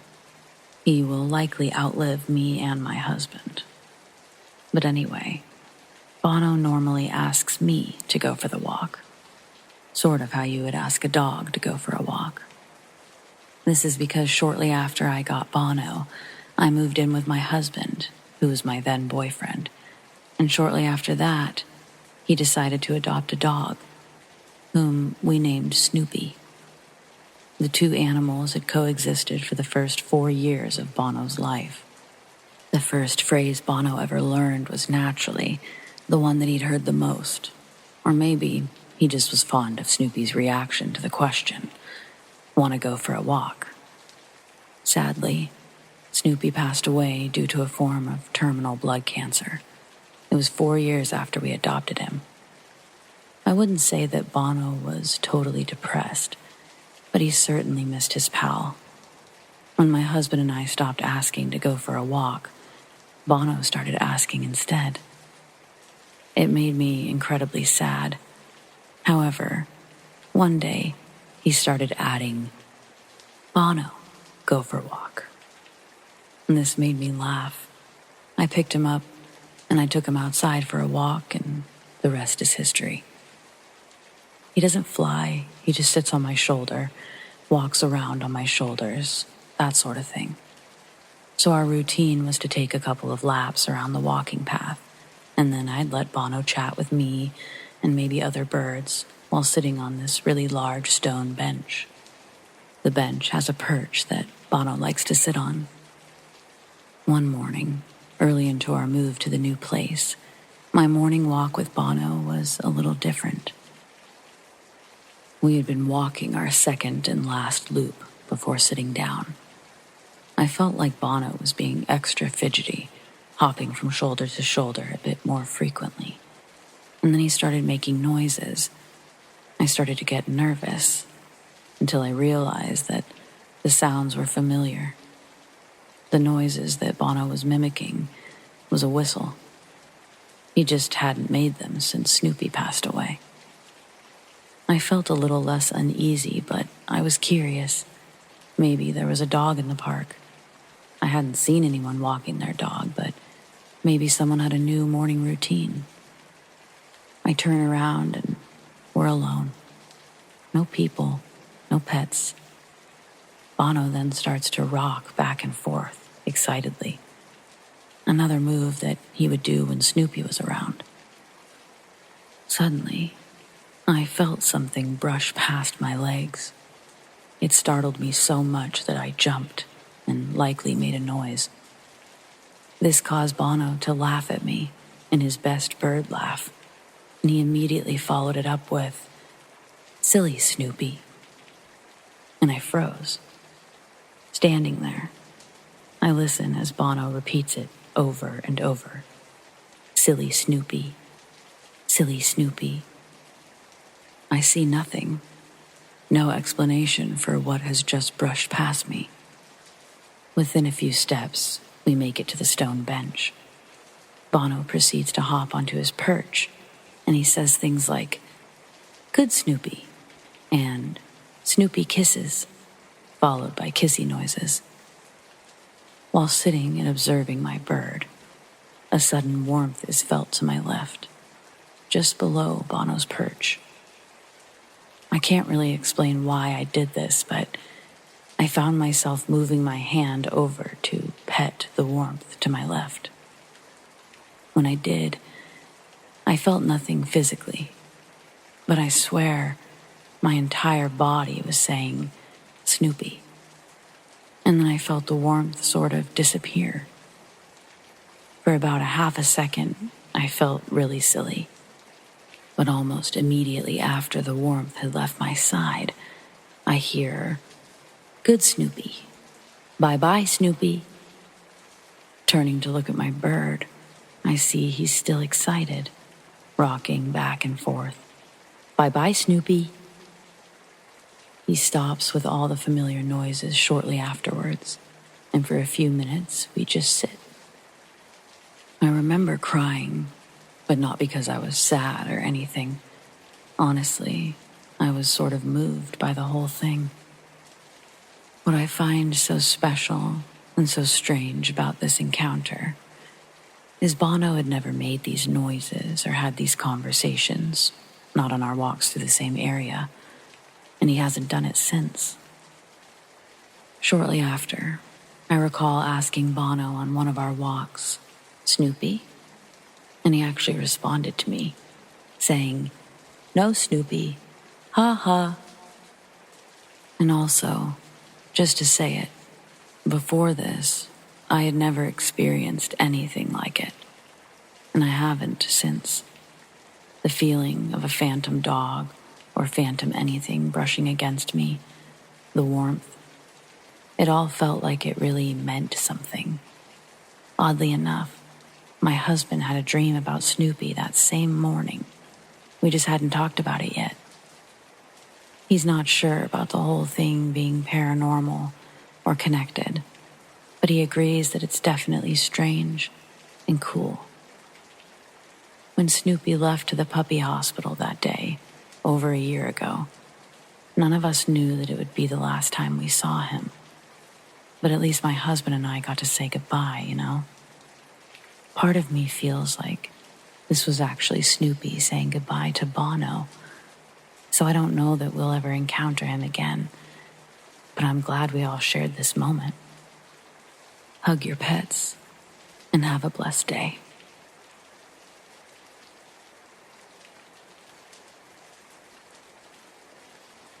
So about 3 months ago, I was on my way home from my second oldest son's house. It was a late evening, but still daylight. The road I was traveling was a state route 2-lane. The area, rural, with a combination of cornfields and woods, with quite a few hilly areas. Traffic was fairly light. At one point, I come upon a fire truck blocking the roadway. Road was closed, so I turned around and, being familiar with the area, made my way around the closure and went on. I texted an old colleague from the local sheriff's department and asked what was going on with the closed road. Now, before he answered me back, I had an overwhelming feeling hit me, telling me to just stick around in the area. There's a cemetery close to that area that I go to quite often. I record videos and audio. So that's where I started heading to. I then get the response. It's a fatal crash with a car versus truck. Head on. Female driver deceased. And she's from the area. After I pulled into the cemetery, I got another message. This one had 2 photos attached to it. I opened the attachments, and it was as horrible as I imagined it was. One photo was of her car, totally destroyed. Sheet still covering the driver compartment. Obviously, body's not visible. There were 2 firefighters in the photo, one standing at the driver's door, looking down into the car. Next to him was the medical examiner, I believe, who was also looking down into the driver area. The second firefighter was standing on the passenger's side at the door. He too was standing down, looking into the driver area. All 3 had a somber look on their face. The look made you think that they were thinking to themselves, what a shame, what a waste, too young, etc. Now, in the background of this photo was what you'd expect to see. A fire truck, another emergency vehicle, and of course, trees and so on. It's still light out, with clear skies. Now, I've been given the deceased driver's name because due to the career I retired from, I dealt with her on several occasions. And he knew that. He too had to deal with her a couple of times. Now, as I sat there in the cemetery, looking at this photo, I kept getting that overwhelming feeling that I was missing something in the photo. And that inner voice, if you want to call it that, kept telling me to look again, keep looking. So that's exactly what I did. I kept looking at it. Finally, something said, enlarge it. Zoom in on the 2 at the driver's door. It was almost like something was begging me to keep looking, to not stop until I found it. So that's what I did. And then it was like a hammer hit me in the head. Every hair on my body stood up on end. All at once, I gasped for a breath of air. I became physically sick to my stomach. As I'm writing this, I have tears in my eyes. I'm fighting not to cry. As I stated, I knew this female, but it had been a few years since I dealt with her. There was no denying it. In that photograph of the crash scene, just behind the 2 EMS workers standing at the driver's door, was the face of the deceased driver. I couldn't believe what I was looking at. And for me, there's no denying that she was standing behind them, looking down into the driver's compartment. The look on her face was the look of complete and total shock, like she was staring at her own body, crumpled up in the floorboard area, asking herself, why? What have I done? What about my daughter? She leaves a 5-year-old daughter behind. I took a screenshot of the enlarged photo to show the deputy. He's somewhat of a skeptic. The following day, I went to see him. I got the full story of what apparently took place, but I showed him the screenshot. I won't release the information out of respect for the family. They've paid too much already. But the look on her face was explained a bit more when I heard what led to the crash. I told the deputy I wanted him to look at an enlarged version of the photo. When I held it up for him to see, his face instantly, without hesitation, went white. Eyes open wide, jaw dropped. He gasped for air and looked at me, saying, "That's her." There's no way. It's not possible because she's dead when that's taken. Now, I've shown that photo to a limited number of people just out of privacy for her family. But everyone that's seen it all have the same reaction. They see her face instantly without being told what to look for or what they might see. In the photograph, her appearance is what she looked like several years ago. Original hair color and style. In the 23 plus years of my job, I've seen a lot of death. I've had people, including children, literally die in my arms.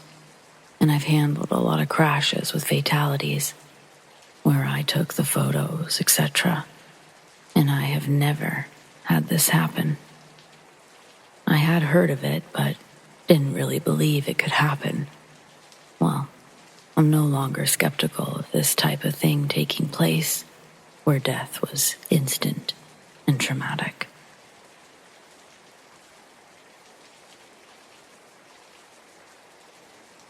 When talking about what happened, I refer to it as a ghost story, or a haunting, because it's the closest concept I can think of, but I'm open to any interpretation. This was way back in 2007, when I was 16. I grew up in a haunted house. It was the first Victorian plantation built in my small East Coast town. It was constructed during the Civil War, and sometimes strange things would occur. Despite being a skeptic, I always chalked it up to paranormal activity, though I do have a healthy respect for the possibility of reincarnation. It was 9:45 on a weeknight, and I was getting ready for bed. As an avid reader, my routine included relaxing with a book before going to sleep. My precious cat, who's currently 21, was lying on my shins, waiting for me to finish reading. Normally, I'd put the book down, turn off the light, and lay back. Then she would walk up on my body and lay on my chest. However, this time, the universe had a different plan. I was engrossed in my book and wide awake. I'm a lifelong insomniac, so I never fall asleep easily. I assure you what came next was no dream. I put my book down as usual and reached to turn off the light. Only this time, as I hit the switch and the room went dark, a body fell onto my bed. That's the only description for it. That's what both my cat and I experienced. The body had the heft and size of a small man, and it fell from thin air with an audible boom. It felt like a goddamn corpse materialized mid-plummet, just to fall onto my cat and I. And it fell from a fair height, too, judging by the force of impact. My cat instantly flew out of the room in a total flight of panic. Her reaction is how I knew it was a real event. I immediately turned the light back on, but nothing was there. Well, nothing except for an imprint, a body-sized divot in my down comforter, left behind as additional proof that it really had happened. I'm not crazy. I was completely sober and awake. My cat and my down comforter physically experienced what I experienced. Yet, in telling the story, it feels unbelievable. How could such a thing have happened? The logical part of my brain longs to find a neat solution for what happened that night, but logic doesn't explain it. In the years since this occurred, I've thought it over frequently, and in my heart, I believe that I experienced some poor soul's suicide. Perhaps not a suicide in our dimension, or maybe not our timeline. I don't know. What I do know is that a body fell onto me in the middle of the night, and it had enough force that it must have come from somewhere. This leads me to believe that it was the impact felt from someone jumping to their death. Gives me the willies to imagine somewhere in the world, or in a world much like our own, that some poor soul jumped to his death, and I felt it. Other times, I imagine it was a suicide from the past, resonating with my own time. Maybe someone who had previously lived in my house. I often think this because men were a bit smaller back then. The fact that it was a man is as obvious to me as the weight of the impact. I could simply tell that it was a small man's body that struck me. I could be wrong, but in my gut, I believe it. How? I don't know.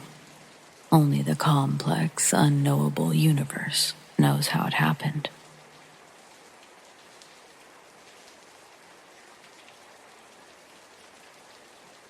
Years ago, we moved our family from Indiana to New Hampshire. My husband at the time had already started a new job there, so my mother came from Ohio to help me with the move. My 3 daughters, 6, 8, and 10, like most children would be, were sad to leave their friends behind, but they were also curious. What exciting new adventures might lie ahead in a move so far away?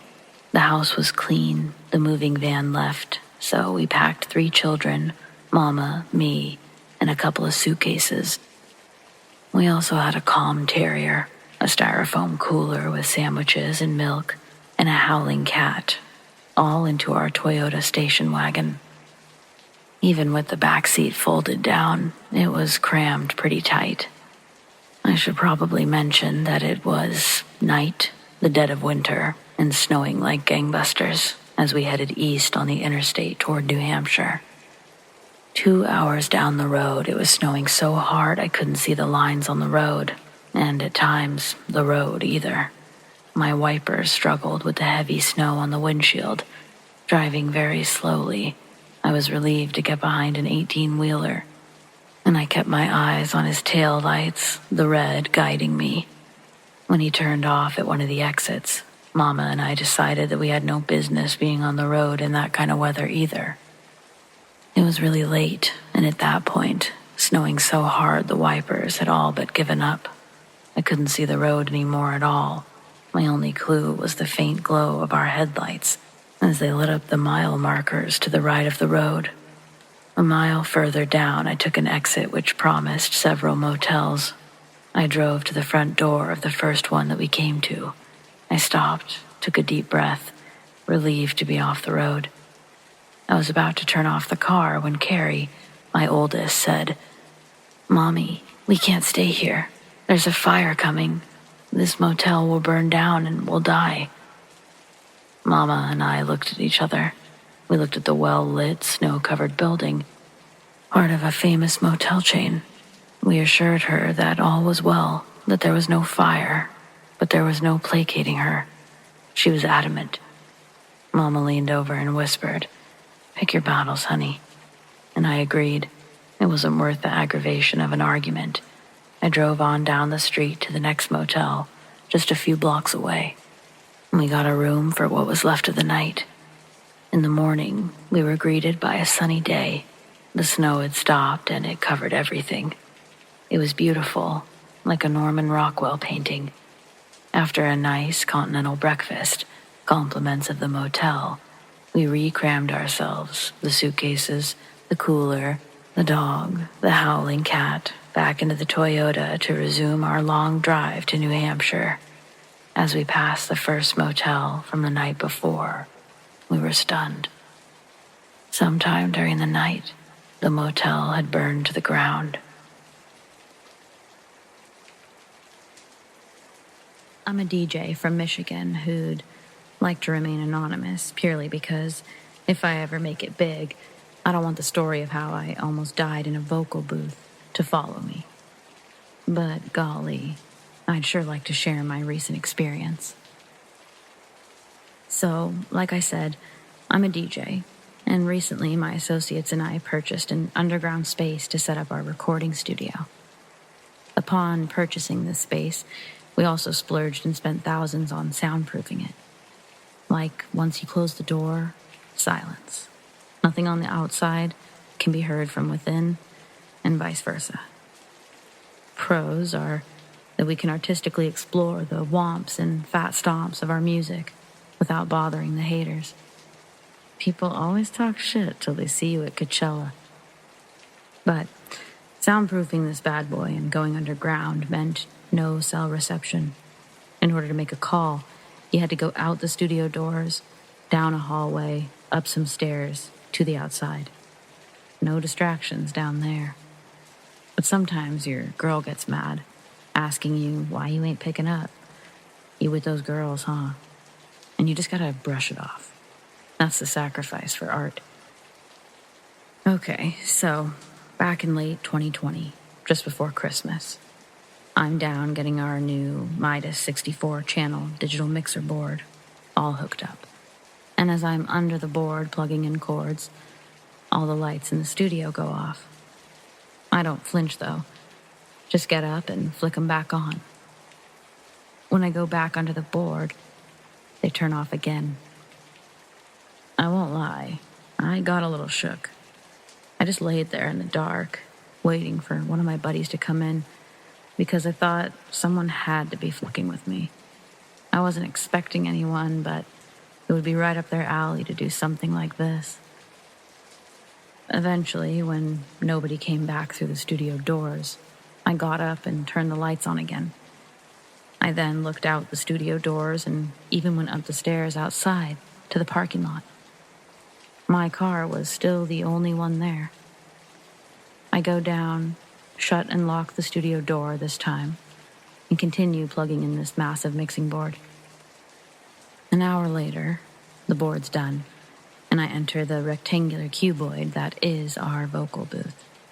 I Googled what a 3-dimensional rectangle is, and it said a rectangular cuboid, so if that gives you a better idea of what our vocal booth looks like in this big padded room. It's a 7x7 vocal booth with a little window to see out of. I'm in there setting up the mics, and out go the lights again.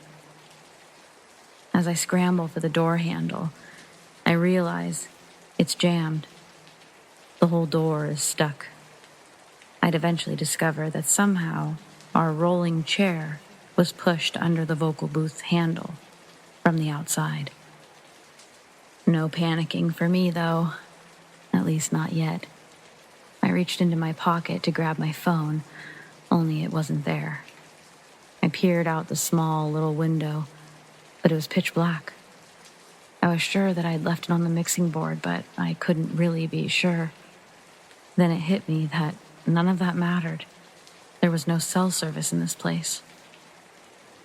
For probably too long, I attempted to open the vocal booth door, thinking it was just stuck and needed a couple of gentle pushes. I really wasn't ready to destroy something that I'd already spent weeks putting together. After what I can only imagine was hours, I changed my tune a bit. I began the process of trying to break through the door, and I was not successful. The aftermath would tell me that I was pretty damn successful at destroying the door, but not any closer to getting it open. It was at that moment I knew I was locked inside of a vocal booth within a giant soundproof room, underground, alone, on a Friday. I was fucked. Time was almost impossible to keep track of. I didn't have my phone, and there were no windows to the outside in the studio. It was pitch black everywhere. I was getting antsy, or maybe more accurately, I was getting scared. But more importantly, I was getting thirsty and hungry and all of the other things that you get on a normal day. What if I have to pee? I thought to myself. Then, of course, I had to pee. That worry was short-lived, though, because as soon as I thought about the fact that I had to pee, I heard something. Something or someone was humming. It sounded like it was just outside the door. At this point, I was sitting down, so I shot up and looked out the little window. Nothing. Still total darkness. I put my ear up to the door, and the humming was definitely coming from outside the door. And it was definitely a woman making the sound. I remember calling out, "Hello?" and immediately feeling like a total nutcase. Like, who exactly did I think I was talking to? But I got a response. "Hello?" I practically threw myself into the back wall of the booth. The response was in my voice, like an exact replica of my voice being thrown back at me. It wasn't an echo. First of all, not even possible in this booth. But secondly, it took a few good seconds for the word to be repeated back to me. I slid down the wall feeling true fear for the first time. I wasn't sure what the fuck was going on. I just wanted the lights to come back on at least. After only a couple of moments of silence, the humming was back. It was accompanied by what I could only place as footsteps. But they sounded like they were walking on wood floors. We didn't have wood floors. We put carpet over the wood flooring as it was better for soundproofing. I was losing it. I stood back up and shouted for anyone, yelling hello this time, over and over, pounding on the door. Ignoring the fact that no one could hear me, I continued on yelling as I threw myself into the door, over and over again. As I did, I thought I was hearing the sound of the door splitting. But then, when I stopped slamming against the door, I could still hear the cracking sound of the wood. Even more, I could hear the sound of someone slamming against the door. I reached out toward the door, and sure enough, I could feel it shaking like a door would if someone was slamming their body into it, but from the other side. Shaking like it had just a moment ago when I was throwing myself against it. And suddenly, I felt like I couldn't breathe. I was sure that if I could see anything, it would be blurry because of how lightheaded I was. I felt the air leaving my lungs, and the last thing I heard was that fucking humming. I must have passed out. I remember waking up, but everything was still dark. Like there was nothing my eyes could adjust to. And just like before, I felt like I couldn't breathe. And then I was out. The next thing I remember is being slapped in the face. Not hard, just enough to snap me out of it, I guess, wake me up. The lights were back on. That was the first thing I noticed. And standing over me was one of my associates, asking if I was all right. My vision was blurry, but behind him, I swear I could see the silhouette of a woman or someone with long hair. I blinked my eyes a bunch, and once my vision was clear, I could see that it was just me and this other person. "I got your phone call, but I couldn't hear anything, not really well. Thought I should check on you. Went by your apartment, but you weren't there. Figured I'd come by the studio and make sure you were all right. How long have you been in here? All night?" What a loaded statement all of this was. Like, what the fuck? Phone call? There's no way I called anyone. And all night, what time was it? I still had no idea. So I asked, what time is it? It's almost 10. 10. Like 10 p.m. Friday or 10 a.m. Saturday. He looks at me, real confused. Concerned, maybe. No, 10 a.m., but, it's Sunday, man. Sunday morning. Have you been in here since Friday night? Wait, what day is it? It's Sunday. Sunday. What the fuck? I went into the booth Friday, early evening from what I could remember. How in the hell did I lose an entire day? And how was I okay? My associate's the one that told me about the chair being stuck against the handle of the booth. He tells me this and then kind of laughs and asks if I had a girl with me or something. He points to my neck. I move over to the mirror on the studio wall, and I can see on my neck, it looks like bruises, or, to my associate, hickeys. But I hadn't been with anyone. I was processing that information while still trying to figure out what the shit had happened. And then I left. I don't even think I said goodbye or thanks for saving my life. And I know that I shouldn't have driven, but I did. I just drove to my apartment, turned on the TV and every single light in the house, and honestly, zoned out for a while. I felt super weird, not tired, but not rested. And that feeling lasted all day. When night came, I had a newfound fear of the dark. I eventually fell asleep, but with the lights on. After that, I hate to say it, but I had a hard time going to the studio. Not gonna lie, I was scared shitless. Naturally, that couldn't last forever. All the money that I'd invested, and the fact that the studio was essentially my livelihood, is my livelihood. So, yeah, I've gone back. I even spend time there alone. But if I'm being honest, I haven't been back in the vocal booth yet. We're coming up on almost a year now. My associates haven't had any strange experiences, at least not that they're willing to admit.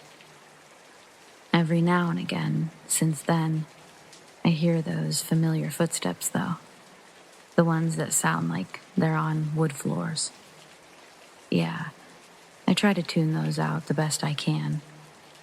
Thank you, headphones.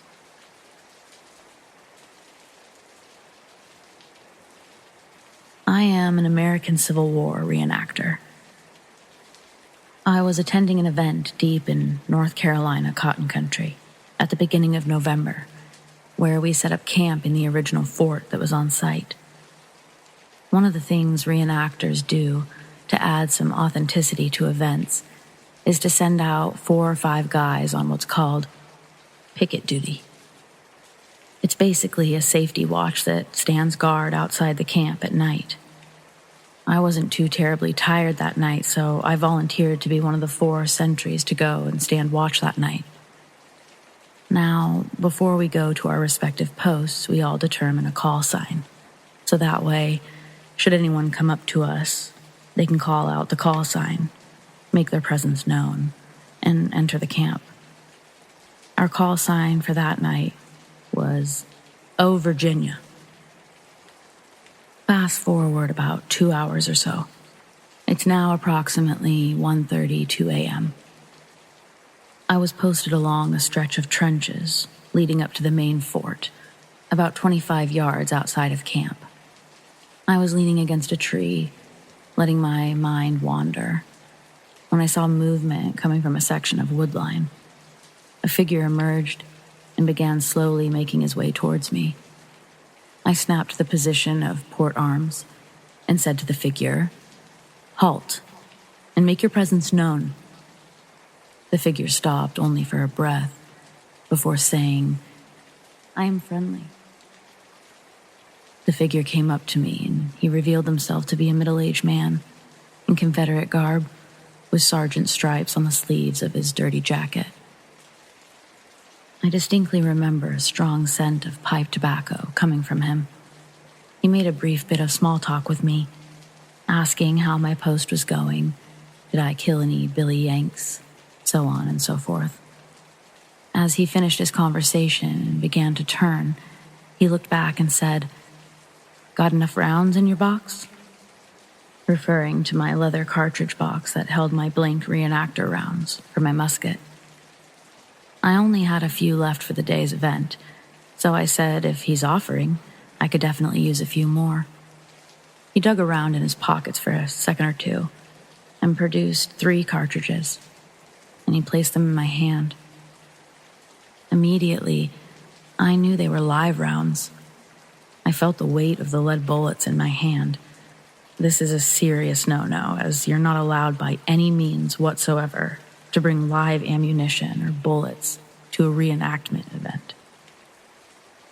I stared at the cartridges in my hand for a moment, and when I looked back up to say that I could not accept these, the soldier was gone. All that was left was the smell of sweet pipe tobacco.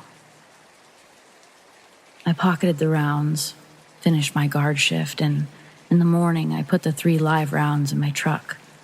I still have them now. I made a point of looking for that sergeant the following day, but to no avail. To this point, I'm unsure of the circumstances. Could it have been a fellow reenactor playing a joke? Someone trying to cause issues? Or maybe, potentially, a sergeant from a time long since past, keeping an eye out for a fellow soldier late at night. Whoever you are, Sergeant, you've stuck with me. But let's not meet under these circumstances again.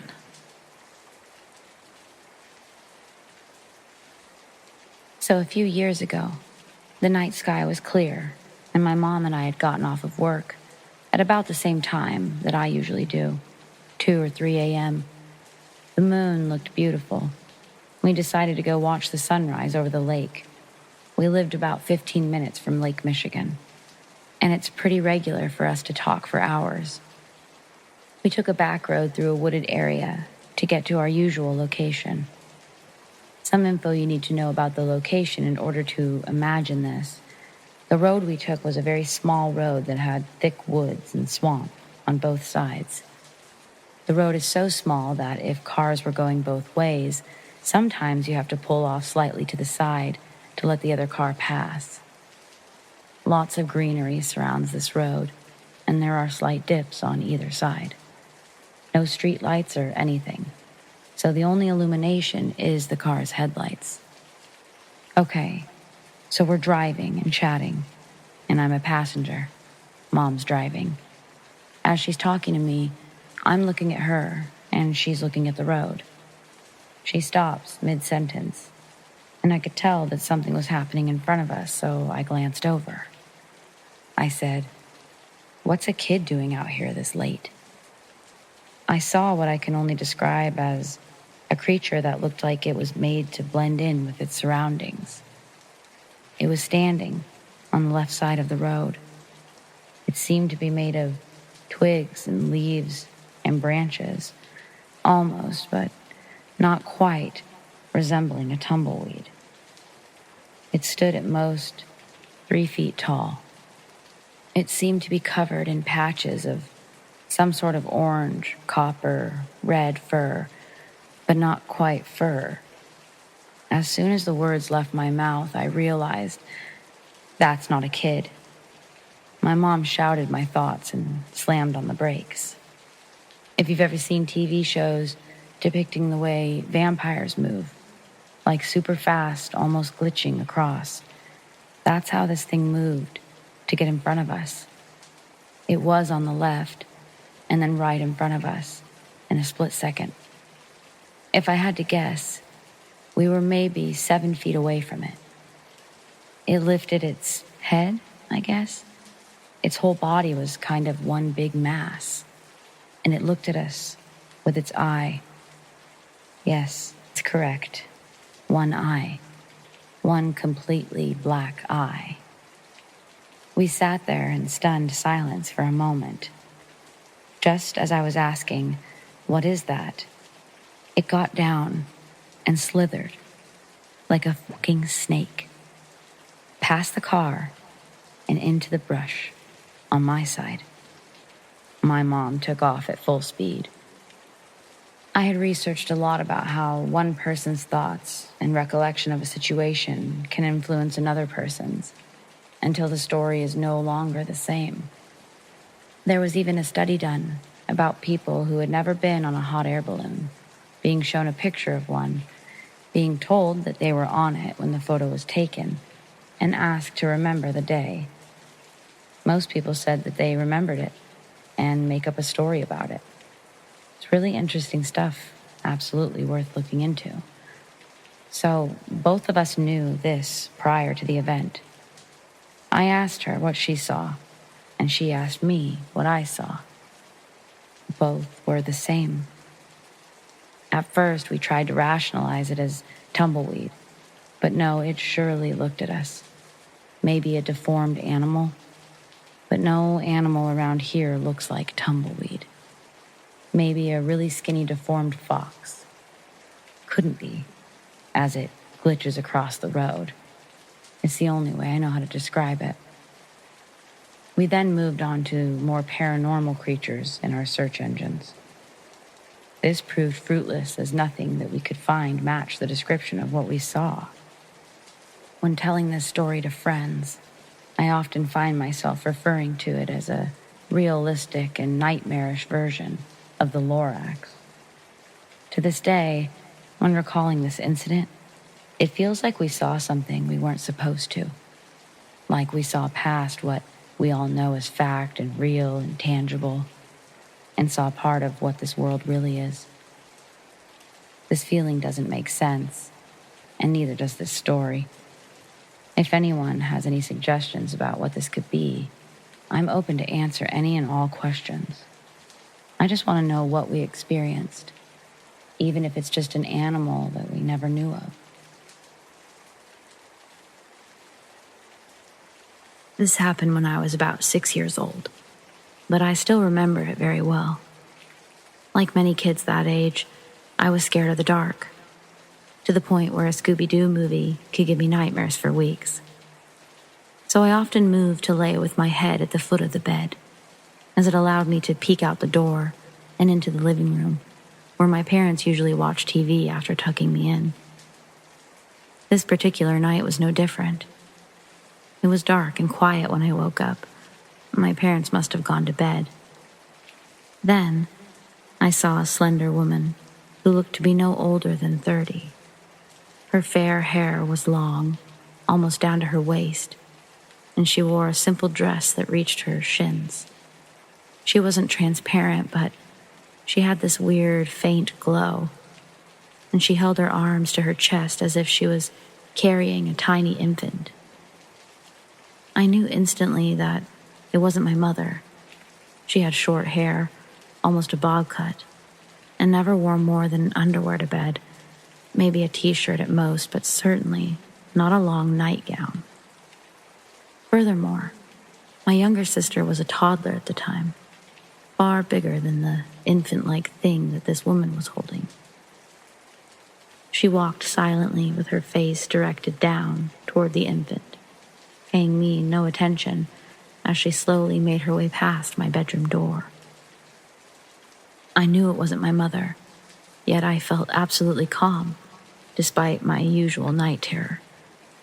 It was as if I recognized instinctively that this woman, whoever she was not a threat to me. And so I laid still, waiting for her to return and pass by my room again. She couldn't walk more than 3 or 4 steps past my door in that direction. There was an old wooden dining table. It would seat about 8 to 12 people, blocking the way. She couldn't even walk around it either. She'd have to turn around. But no matter how long I waited, she never returned. In the end, I got tired of waiting, and I got out of bed to check it out. Nothing. There was no one in the living room, nor the kitchen. I even went to check on my parents, who were sound asleep.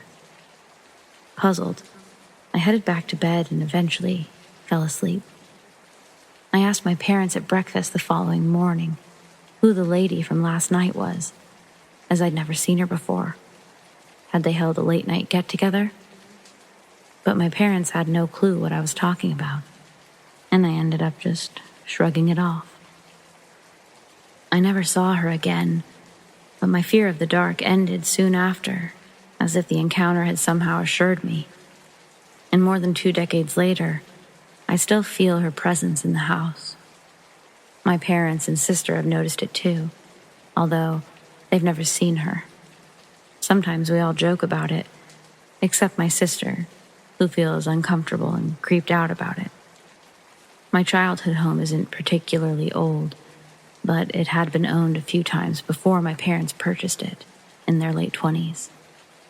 We're not religious, and I don't know who or what she could be, but the house would feel oddly empty without her, and I like the small signs of her being there.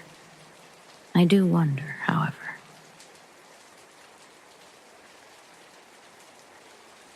This story is about my father and my uncle, who had this experience when they were kids. My father and his elder brother, my uncle, were like best friends from childhood. My father used to live in a joined family in a very small village in Maharashtra state, India. The village is located a bit into the jungle, with a population of hardly 500 to 800 people at this time. Farming was the main occupation, with little to no electricity. Also, a lack of wall clocks, so they used to determine their time according to the daylight. It was around 1966 or so. Now, I know it sounds like medieval times, but it was the situation for tribal people in India. So, my father, then 8 or 10, and my uncle, then 15 or 16 years old, used to get up early in the morning, around 4 a.m., and they would go into the jungle to cut the woods for daily needs like cooking, building, etc. But before that, my aunt, their elder sister, used to make some breakfast for them, like bakri, kind of an Indian bread, and sabji, curry for relevance. She would pack either of them a tiffin so that they could eat later, or used to deliver the food herself in early dawn with my grandfather, who used to start the farm's work. The jungle was near the farms, and my father and uncle used to go to the familiar area of the jungle, the one that my aunt knew very well. She could track them down easily, have their breakfast together, and then come back together with the wood logs. One day, my uncle and father got up early in the morning as usual. It was still dark, and it was winter. Sunrise was a bit later during this season, and their sister was still sleeping, so they decided not to disturb her. They picked up their axes and went for the jungle. That day in the jungle, they decided to go a bit further than usual, but in reality, they went way too far. They were not even able to see the lantern lights of the village. They started cutting a tree and gathering little sticks from around. They got very busy and were concentrating for the time being. After about an hour and a half or so, my uncle got suspicious over why the sun was not rising yet. By this time, there were supposed to be birds singing, and they heard no rooster making that typical morning noise, no cattle mooing, and no dogs barking, which came along with the shepherds. All that they heard was an eerie, deep silence. It was so silent, in fact, that my uncle got worried that they were earlier than their usual time, so he started to hurry up in his work. Now, before going any further, let me be very clear about my uncle. He's a very tough guy. Nothing scares this dude easily, and he's respected by the whole village. Same goes for my father. But this time was different. He didn't know why, but he was feeling like there was something wrong and that something was watching them from the deep jungle. And he knew better than to think that it was some tiger, cheetah, jaguar, or wild boar. He felt something was wrong that day. And then, all of a sudden, my father and uncle hear the voice of their sister from a long distance away. They couldn't see her. It was just a voice. My uncle got very suspicious, as the voice was coming from deep within the jungle and not from the direction of the village. My uncle told my father to tell her to come to them. So, my father responded to her voice, telling her to come to them. The voice stopped for a moment, and then she replied, "No, you come to me. Hurry. I've brought you your favorite food." In that moment, my uncle realized what it was. He'd heard a lot of stories from the villagers of a voice which takes people away, sometimes never to be found again, or, if found, they would be in a horrible mental state. The locals used to call such paranormal entities chakva, meaning the paranormal being who will hypnotically fool you into taking your own life. As soon as my uncle snapped out of his thought, he realized that my father, being a naive kid, had started walking toward the voice and started responding to the entity. It was saying my father's name and yelling, "Come in this direction. I'm here, waiting with the breakfast." With full speed, my uncle ran towards my father and grabbed him by his shirt collar, saying, "Don't listen to her. Come on, we must go home." My father responded, "But it's our elder sister. She's calling us. I'm hungry." By that time, my uncle had already grabbed my father's hand and told him, "She's bluffing us. She has no food. Now come on." Now, my father was about to start arguing with my uncle, but he looked into my uncle's eyes. He certainly looked scared, and his hand was shaking. Father, too, sensed that something was wrong and started walking fast toward the village without another word. "Why are you going toward that side? Come here. Follow my voice," the entity said. My uncle, still holding my father's hand, "Ignore her. She's not coming to us anyways." Needless to say, he was trying to divert my father's attention from the entity and play it cool so that he wouldn't panic. As they were walking toward the village, it felt like an eternity. Now, being Hindu by religion, my uncle started mumbling mantras of Lord Rama, Hindu god. The voice slowly started to fade away as they were getting closer to the village. My uncle took a long sigh of relief when the dog started barking. All of a sudden, from the direction of the village, they noticed that some of the village lamps were close by. The whole village of dogs gathered together and started barking, making loud crying noises, like wolves. My uncle thought the entity might still be following them. He and my father started running toward the village. When they finally reached it, the voice was long gone, and there was this sense of lightheartedness. My uncle stopped near our ancestral temple, joined his hands, bowed his head, and said, "Thank you." My father was still confused about the situation. Once they reached home, my uncle and father saw that my aunt was still in her bed. My father, being a naive child, cursed her for beating them in the race. My aunt told them that she didn't get up that morning, let alone make the food. It turns out my father and my uncle had left the house way too early, as in 2 a.m. or even earlier. And it was a no-moon night, so it was dark already. My grandfather and uncle knew better than to think that it was my aunt out there. And to this day, they're thankful to God.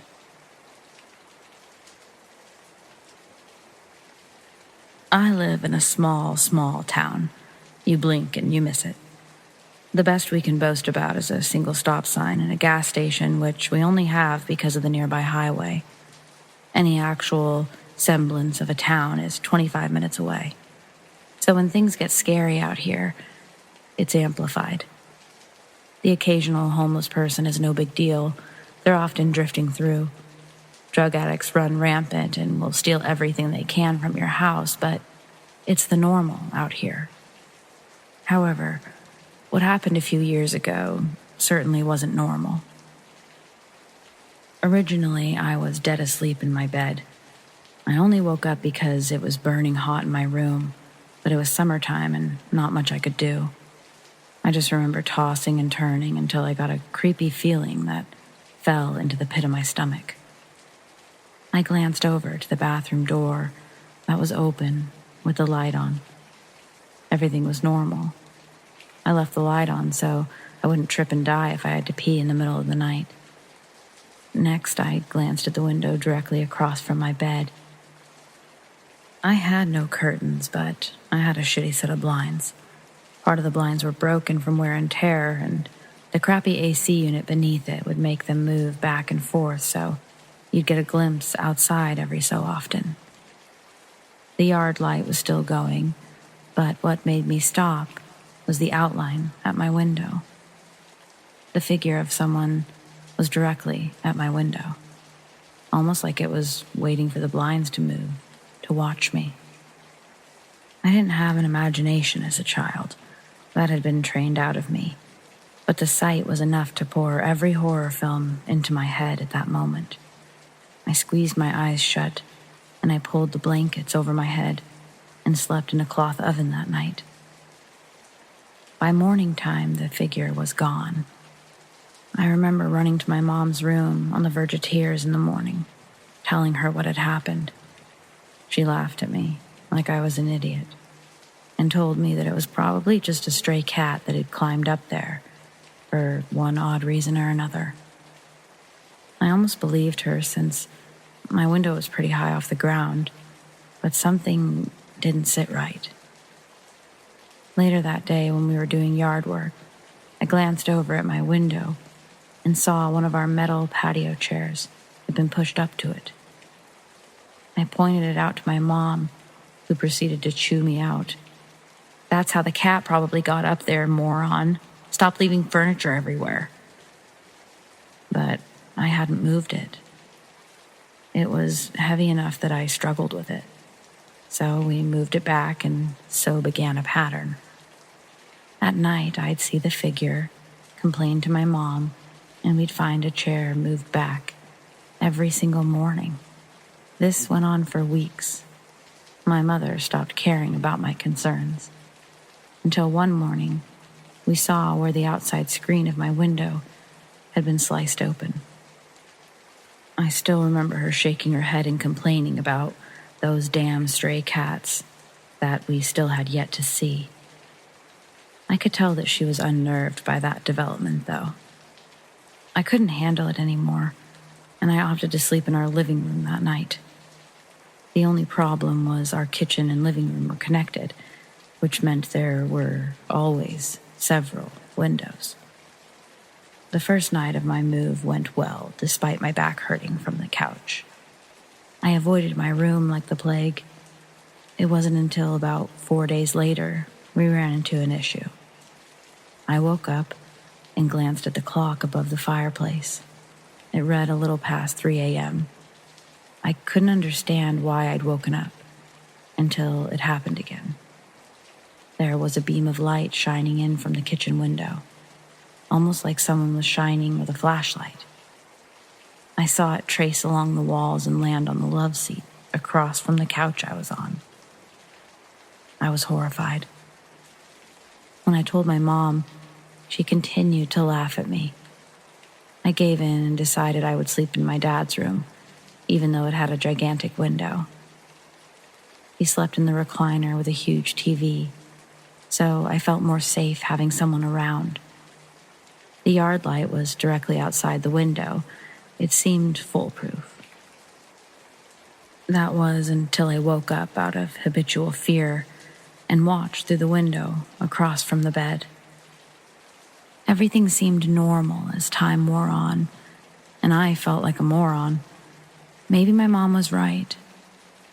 That was until I saw a lone figure come out of the woods by the backyard shed.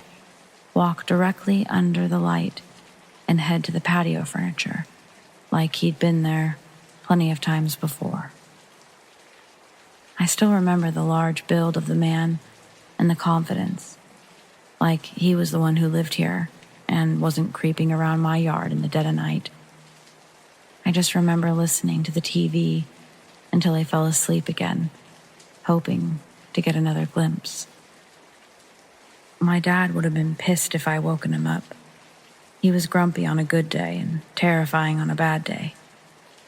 I didn't feel like risking it unless I had solid proof, because I was scared. The next morning, my mom chewed me out again for the patio furniture, which was routine almost a month later.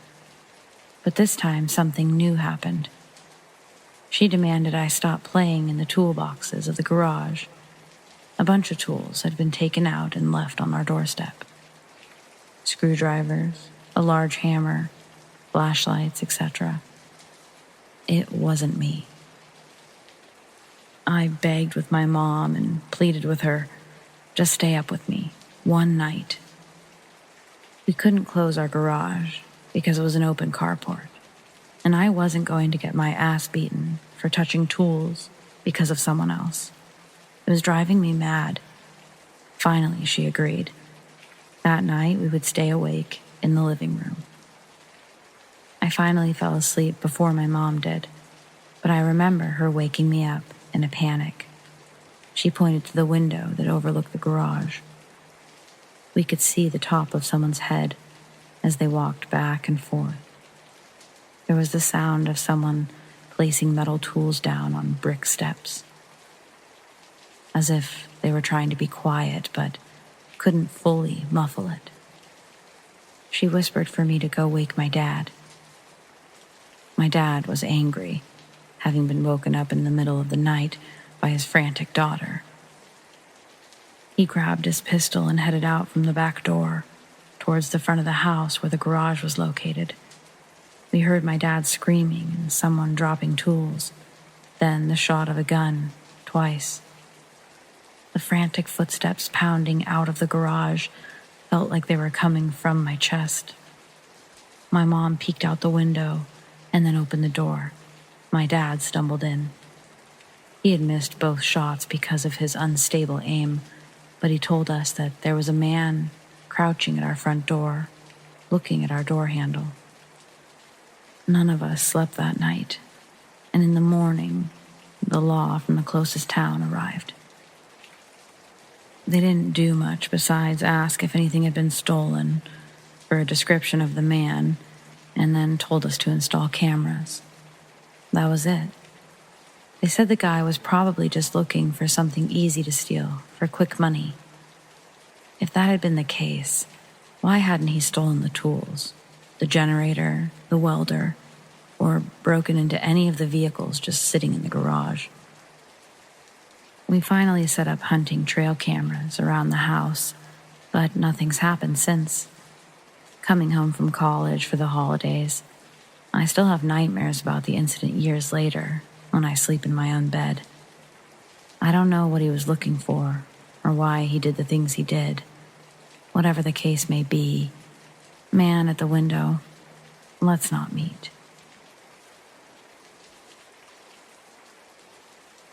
I'll start out with a little backstory. I became medically disabled in the Army in 2015. I served the rest of my time creating a private security team called SE-146 while I was in the reserve component. My name is Delta. I reside in Arizona and I'm getting ready to retire SE-146 operations, being that I'm starting a family next year. Fast forward to 2019, my partner, Guardian 6, and I were hiking in the woods off the Rio Verde River at a recreation site. The park looks like it's a location from one of those cliché thrillers. Trees loom over the pathways, nearly blocking out the moon, and vegetation is so thick that light won't pass through, let alone a person if they needed to hustle through for any reason. Let me be the first to tell you that there are many of those reasons that you'd want to run off the trail into the tree line. 06 and I were walking the trail approximately 2 a.m. on a Monday. The air was crisp and it felt good to have the occasional cool breeze in the fall. The trail winds around 150 meters before ending, but it was our first time and it seemed indefinite. As we rounded one of the long curves, we heard some loud movement in the trees. We quickly crouched down and went dead silent. Suddenly, my heart leapt through my skin as we heard what sounded like a woman in distress, being assaulted and screaming. We slowly encroached on the sound and came to a parking lot. We scanned the asphalt and trees, and no one was around. There were no vehicles, no movement. We got in the car and left hurriedly toward the classic midnight snack joint, Mickey D's. 6 months later, 06 and I were back on the trail. This time we came from the Screamer Trailhead, as we affectionately call it.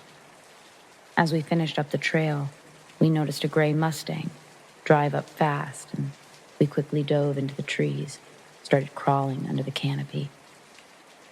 2 men got out. They were speaking Spanish while they opened the trunk. To my astonishment, they grabbed a large black bag and hauled away what I can only describe as an adult-sized human cadaver into Screamer Trail. We've been to that river dozens of times on operation. We've been shot at. We've heard trees knock as if there were a Sasquatch moving around. We've been hunted by mountain lions. A myriad of insane activity has gone on there, and the craziest thing is we've hardly ever seen police presence. I'm talking 3 times from 2019 to 2021. Always remember, if you're going to hike the Rio Verde, prepare to get hunted.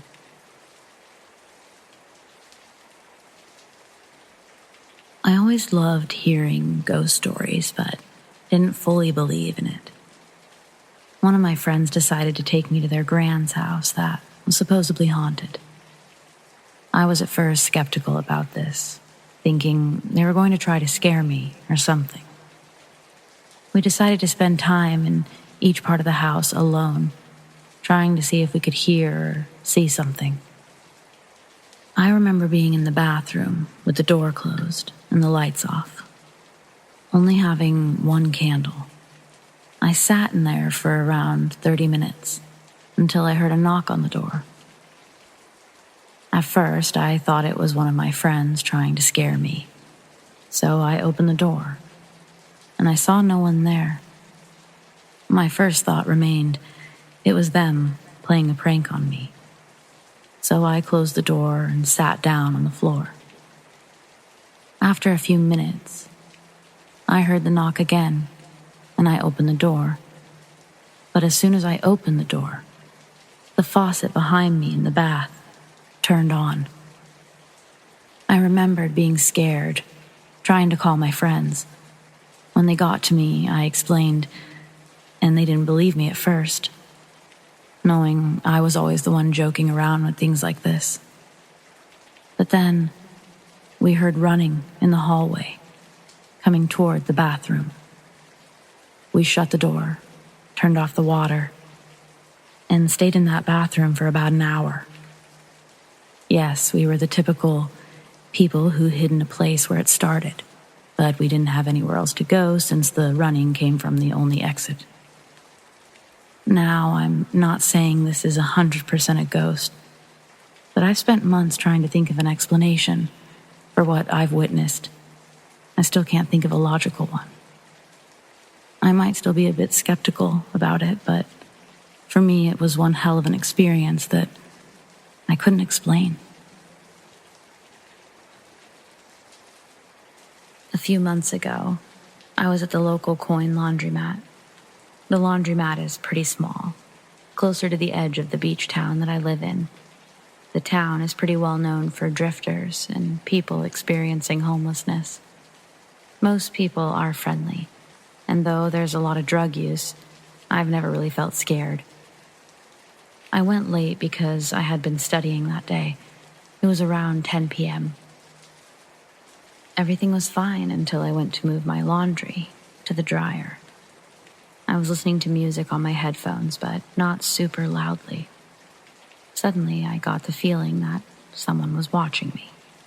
I can't really explain it, I just felt the presence. I turned around, and there was a man standing just a few feet away from me. He was a guy with pink hair who was wearing a full face mask, like a ski mask, a hoodie, gloves, and sunglasses, even though it was dark out. The gloves and sunglasses immediately made me feel uncomfortable. I thought maybe he was a drifter or high, but I didn't want to be rude. I tried to laugh it off and told him he surprised me. He immediately started talking. A lot of it was disjointed, and it just didn't make any sense. He was talking about coming up from Brazil to bring my brother money to get a classic car. Again, none of it really made much sense, but he would ask me questions and wait for me to respond, so I tried to just play along. I still thought he was probably just high or something, but he was standing between me and the only door, and I started getting this gut feeling that he was blocking the door on purpose, not just accidentally as he talked to me. He was getting closer to me as he talked, and the feeling got stronger. Logically, something was off, but mostly I just had this feeling in the pit of my stomach that I needed to leave and keep him talking until I could. I started to edge to the side, but he stayed in front of me, and the feeling got more intense. I started to grip my keys in an attack position, just in case. He talked more and then backed off a little. He took off his backpack, which was a child's unicorn backpack, and he set it on a nearby dryer. I looked over to the door for just a second, and when I looked back, he was pulling out something that I couldn't see and holding it to the side behind him, concealing it from me. But I did see what was in his backpack: duct tape. Instantly, it was just like an alarm went off. There was no more worrying about being rude, no more second-guessing myself that he was just off but harmless. It was like this cold, numb dread just washed over me. I almost felt calm, like I knew the next steps, knew that I had to do something. Time seemed to move in slow motion, and he turned back to me, not saying anything anymore, and took a step forward. I gripped my keys as tightly as possible and tried to mentally prepare to fight. I remember being afraid that I would move too slow or be too weak, like in a nightmare. But all of a sudden, the door to the laundromat opens, and a woman walked in.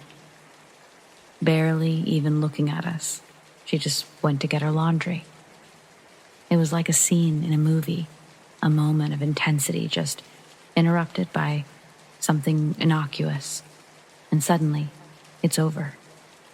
He just turned, got his bag, and left.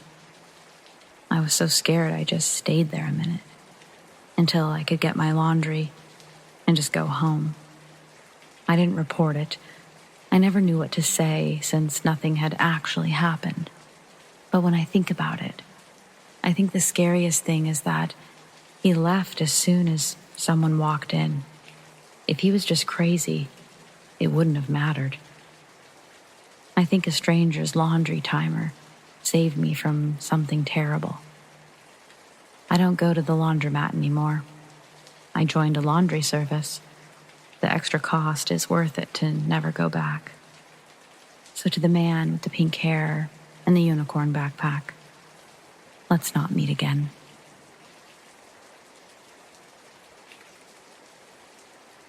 This happened about 5 years ago, when I was around 16, 17 years old. I always enjoyed walking. I would spend at least an hour a day walking the roads around where I lived. One day I was out doing my normal route, walking down the street that my house was on, taking a ride out the main street, and following it until I got to the end. There, I would cross the crosswalk and retrace my steps home. On this particular day, I was about 20 feet from where I would leave the main road on my journey back home. I had my headphones in, blasting music as always, which can be a bad habit as I'm a young female that's been put in some sketchy situations while going for walks. Men chasing me, following me, etc. But since it was daylight and the roads were pretty busy, I figured I was safe. But man, was I ever so off with that assumption. As I was about to pass the entrance of the side street, before leaving the main road, a black Ford F-150 pulled up. He stopped and gestured for me to walk in front of him, so I did so. I was about to go on my merry way when I barely heard someone trying to talk to me. I turned down my music, taking out my headphones, as I looked to see the man in the black Ford still stopped at the entrance of the side road. I looked at him, puzzled, trying to figure out if he was talking to me. I pointed at myself, and he grinned, nodding. "What's a beautiful girl like you doing out here?" he asked. I laughed awkwardly. Walking," I replied, seeing as the answer should have been obvious. "It's a beautiful day for that," he commented, just seeming to make small talk. "Yeah," I stated before going to turn around and continue my route home. "Wait," the man called. I stopped and turned around, just trying to be polite. Even though the encounter was odd, I didn't see too many red flags yet. The man then went off, saying things such as, "You're so beautiful. You know, you have a really nice body. This hot weather is nice for a hot girl." I grew incredibly uncomfortable at this point, seeing as this man had to be in his mid-40s. He had a bit of a receding hairline with black hair, a nose with a protruding bridge, blue eyes that were surrounded by slight wrinkles, and he was dressed in a dress shirt. So I instantly brought up my age, saying, "I'm a minor." There have been multiple times where I've been mistaken for being older than I was, and I was hoping that saying this would get this fully grown adult-ass man to back off. But he didn't. "Oh, that's okay. Come on, sweetheart, get in the truck." That's when I started panicking, red flags shooting up everywhere, stranger danger. I laughed nervously, looking at the cars around me to see if anyone was noticing what was happening. Nobody did. "No, that's fine. My house isn't far."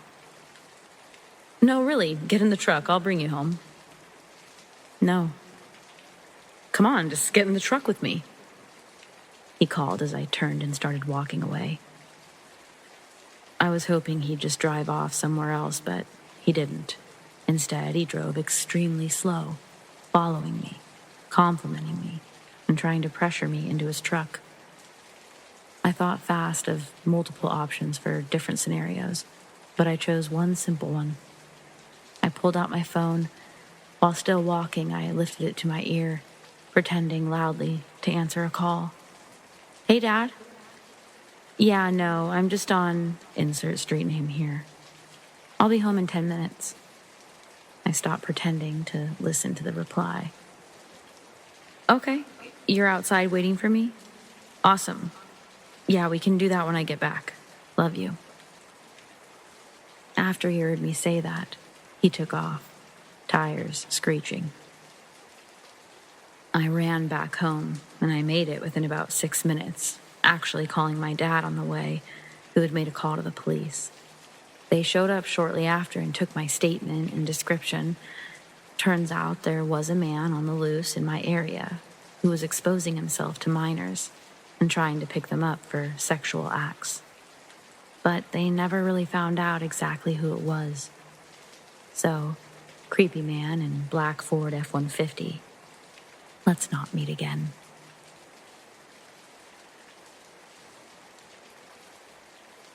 This happened about 13 years ago, when I was around 10 years old. Me and my little friends were always looking for some sort of trouble to get ourselves into. Our favorite was making homemade boards for communicating with ghosts. We wanted to experience something scary, or so we thought. I'm not proud of this moment, as I now realize it was extremely disrespectful for us to do, but bear in mind that I was only 10. A very small baby had passed away a couple of days after the grandma had passed away too. 2 deaths in one house must mean that we can finally communicate with a ghost. So we took our homemade board and went a little bit further from the house so we wouldn't get in trouble, but still close enough to where we could see the porch. We set everything up and grabbed each other's hands. We closed our eyes and started focusing on ghostly stuff or whatever. I felt a sudden urge to open my eyes, and I take a look at the porch of the house. There was a tall woman wearing a long black dress. She was looking down, so I couldn't see anything besides that. At first, I thought it might be the mother of the baby. People in my country wear black after a close family member's death, so it's not uncommon. She lifted her head up, and that's when I felt my heart drop, and the hair on my body just stood up. She had no face, but I could tell that she was looking right at me. You know those moments when you're terrified, but for whatever reason, you can't move, can't scream. You just watch in horror. After the initial shock, I managed to let out the most intense scream that I ever have. My friends took one look at me, then looked in the direction I was looking, and then they started screaming as well. We ran so fast we couldn't catch our breath when we got back to my house. I've never been so scared in my life. After we managed to catch our breath, I decided to ask everyone, "What did you see?" A faceless lady staring right at us. Without me telling them what I saw, that was everyone's answer. I'm not claiming that what we saw was a ghost. We were very young, and maybe there are explanations as to what happened. Maybe we wanted to see something so bad that we created a scare out of nothing. What confuses me, though, is how did we all see the exact same thing? It was 2005-ish.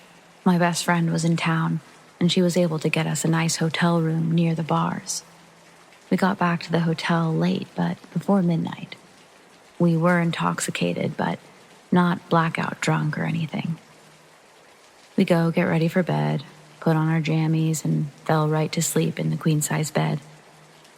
Originally, we were each going to have our own bed, but there was a mix-up with our reservation, and we decided we didn't mind.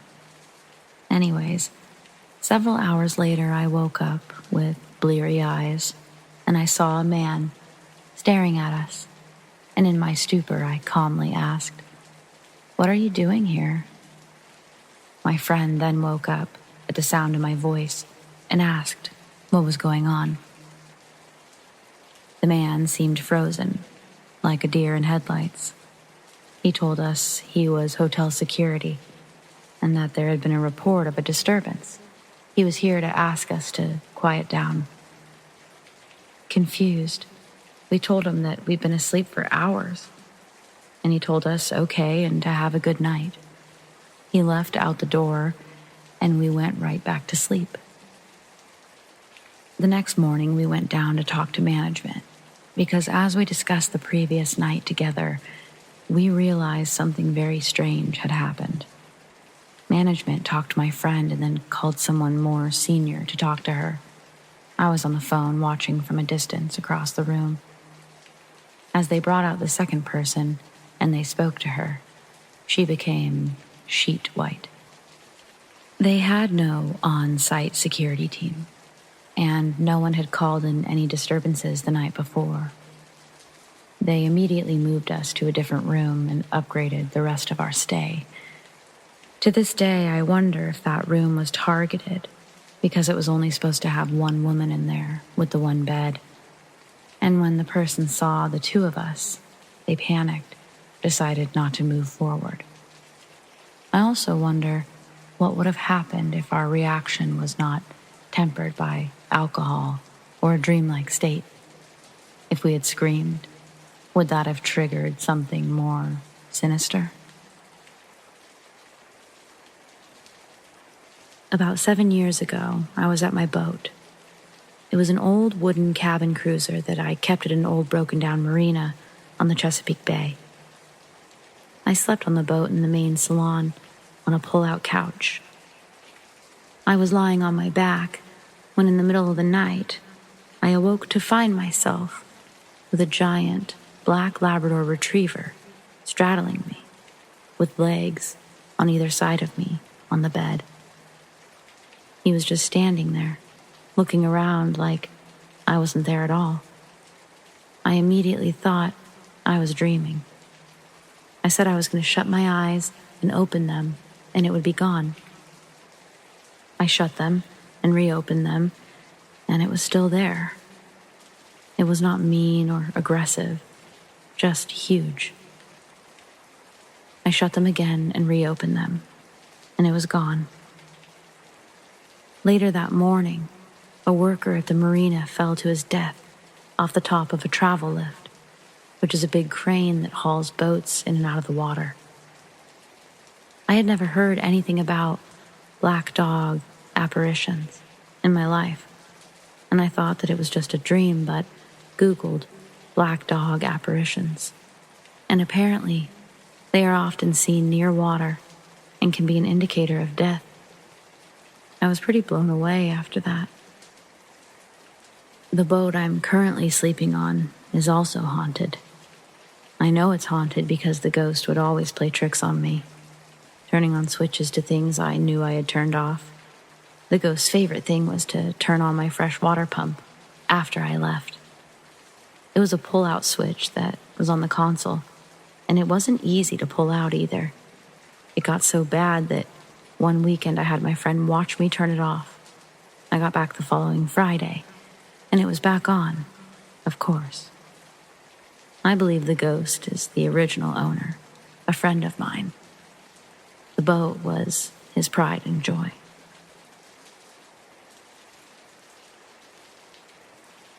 Wrangler was a special cat. I know everyone says that, but he didn't belong to us. Our neighbor had a cat named Wrangler. He used to come and visit us every day. My daughter used to love reading stories to him. I have pictures of the two of them sitting on our porch. He seems to be truly listening. One day he came over and I noticed a horrible wound on his backside. He obviously had been in a fight.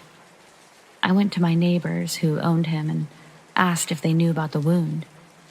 They affirmed that they knew, but felt a vet visit wasn't needed. He's an outdoor cat. Shit happens. I was stunned. I asked for permission to take him myself, and they said, "It's your money." He went on major medications, and I had to clean and pack his wound daily. He was incredible through the whole process. In doing blood work, it was discovered he had feline AIDS. I was devastated. This meant his recovery would have to take place in our garage, away from my other cat that was inside my home. Our neighbors stopped caring for him completely. So after he fully recovered, he became our kitty. It killed me that I had to keep him indoors, but I just knew the dangers that awaited him. My daughter insisted that instead we get him a collar and a tag. It also had a bell. He seemed happy to be ours. We could always hear his collar bell ring each time he came to be fed. AIDS was horrible. He could never seem to get enough to eat. One morning, we did not hear his bell. My daughter called for him. Once in a while, he would behave this way. He was a cat after all.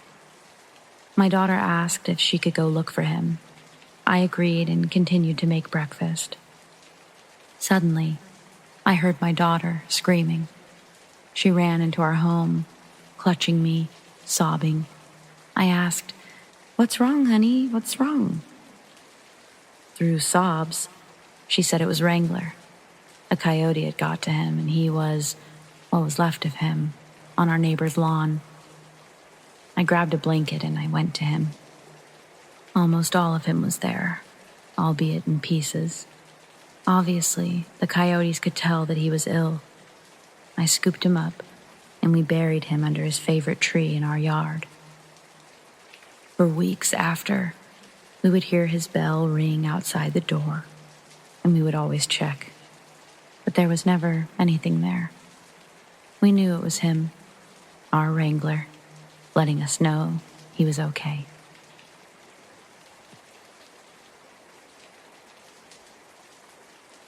Here's the relevant context to this.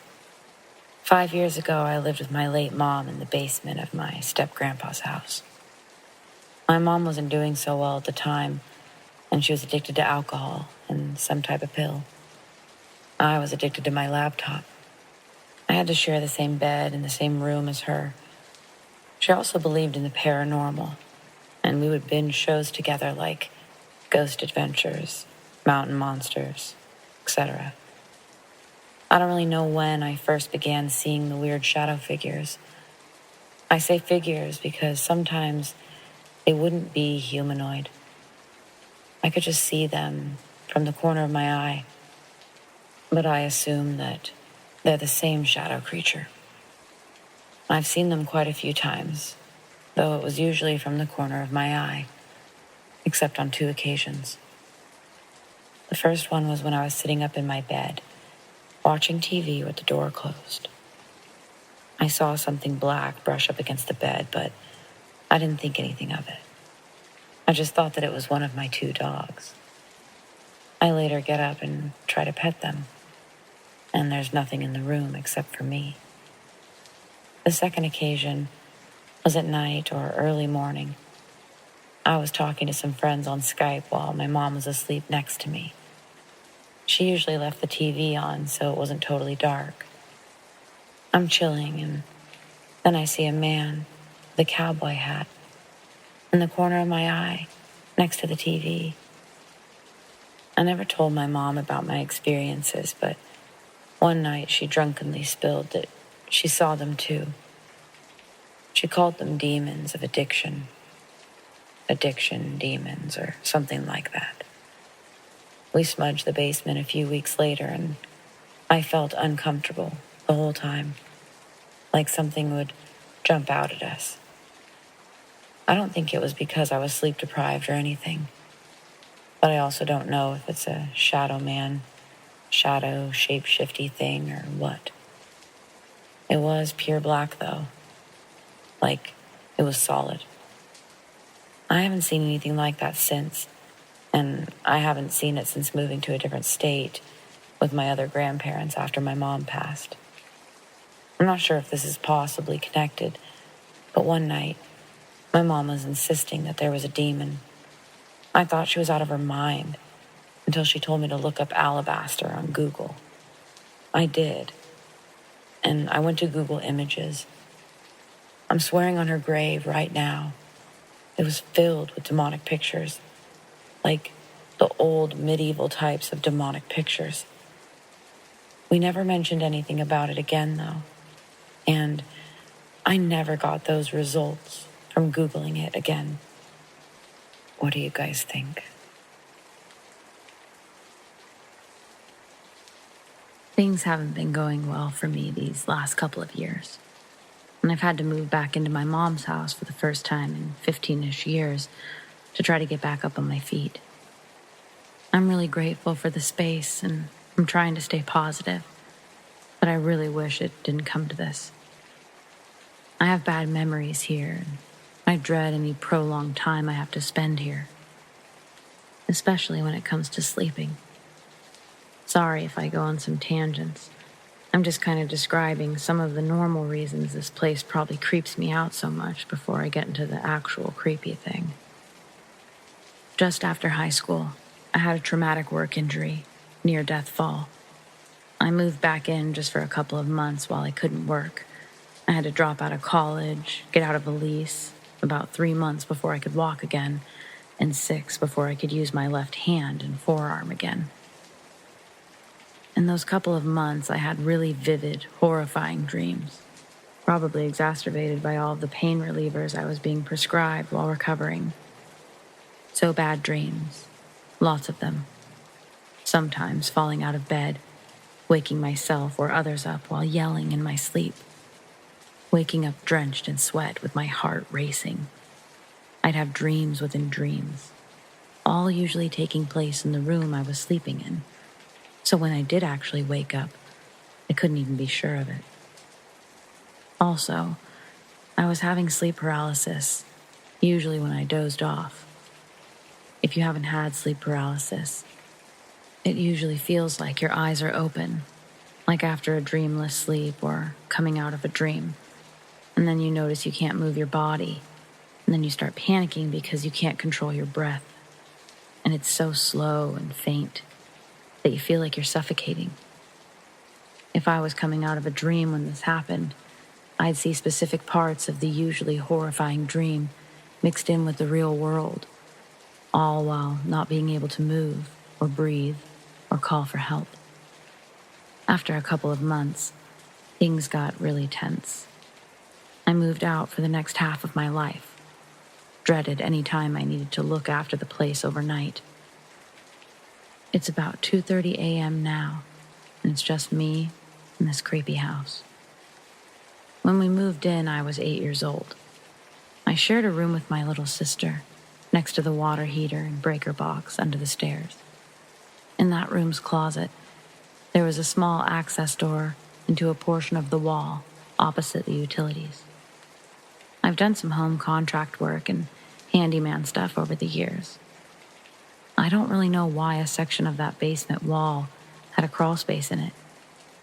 Maybe 1.5 feet wide, and wider than any other wall in the house. I used to squirrel toys away in it until some of those toys went missing. Anyways, that room creeped me out as a child, and I ended up sleeping on a couch in a different room until enough relatives had moved out or passed on that I could have my own room, which was by the time I was in high school. Cut to a couple of years ago. I was doing some repair work for my folks over here, replacing and installing a shower vent through their roof. And I needed to kill the power to the utilities through that room. It's now used for storage. While I was in there, I remembered that little door to the wall crawl space and figured I'd take a look at it and see what the reason for it was. When I swung the closet door open, I was shocked to find that there was no access door or panel into the wall. It was just drywall, no access. I asked my dad if he took the door out or drywalled over it. He didn't remember there ever being one. I chalked this up to false memories from my childhood. Even told a few close friends about how weird it was that I was so sure there used to be a door there. Because I was so sure I'd lost things in it, and I'd gotten creeped out enough to spend years not sleeping in that room. Cut to a few days ago. I've almost finished moving in. I'm putting salt in the water softener. The closet door is open, and as I'm leaving the room, I can see hinges running up the wall on the inside of the closet. So I open the closet some more and can see the door is there, just like I remembered. Impossible. It simply wasn't there a couple of years ago, and I confirmed it with people then. The hanger shelves in the closet are blocking the top of it, and there's a bunch of crap on the floor, so I'll need to move that in order to actually open the thing. Weirder, on the door of the closet is an old poster growth chart my mom used for me when I was little. I recognized it immediately, but I haven't seen or thought about it since I was really little. I don't remember it ever being hung on that door or even in that room. You wouldn't be able to check a kid's height from stuffed inside a closet and behind a hanger bar. Cut to now. I saw the light on in that room, even though I was the last one in. Both doors of the closet are closed now, again, even though I left them open. And no one's been here. No one's here. I feel like I'm going crazy.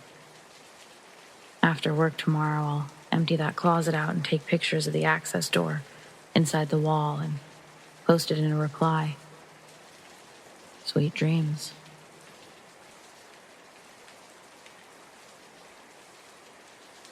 It was 10 years ago, and I was 15 years old. Me and a couple of friends were staying the night at my best friend's house, and we had the house to ourselves, although we had to look after my best friend's sister, who was 3 at the time. So at around 9 p.m., my friends all went outside to smoke, while I stayed inside to keep an eye on my best friend's sister. I was sitting on a couch with the TV to my right, and the sister was to my left, on another couch, facing the TV. While I was watching TV, I suddenly felt terrified. It was a paralyzing fear, like I'd come face to face with a dangerous predator. And so I looked over at the 3-year-old to find that she was already staring at me, and she looked just as terrified, with tears running down her face. She looked in front of me, so I looked where she was looking, and that's when I saw it. A couple meters in front of me was a shadow floating just below the ceiling.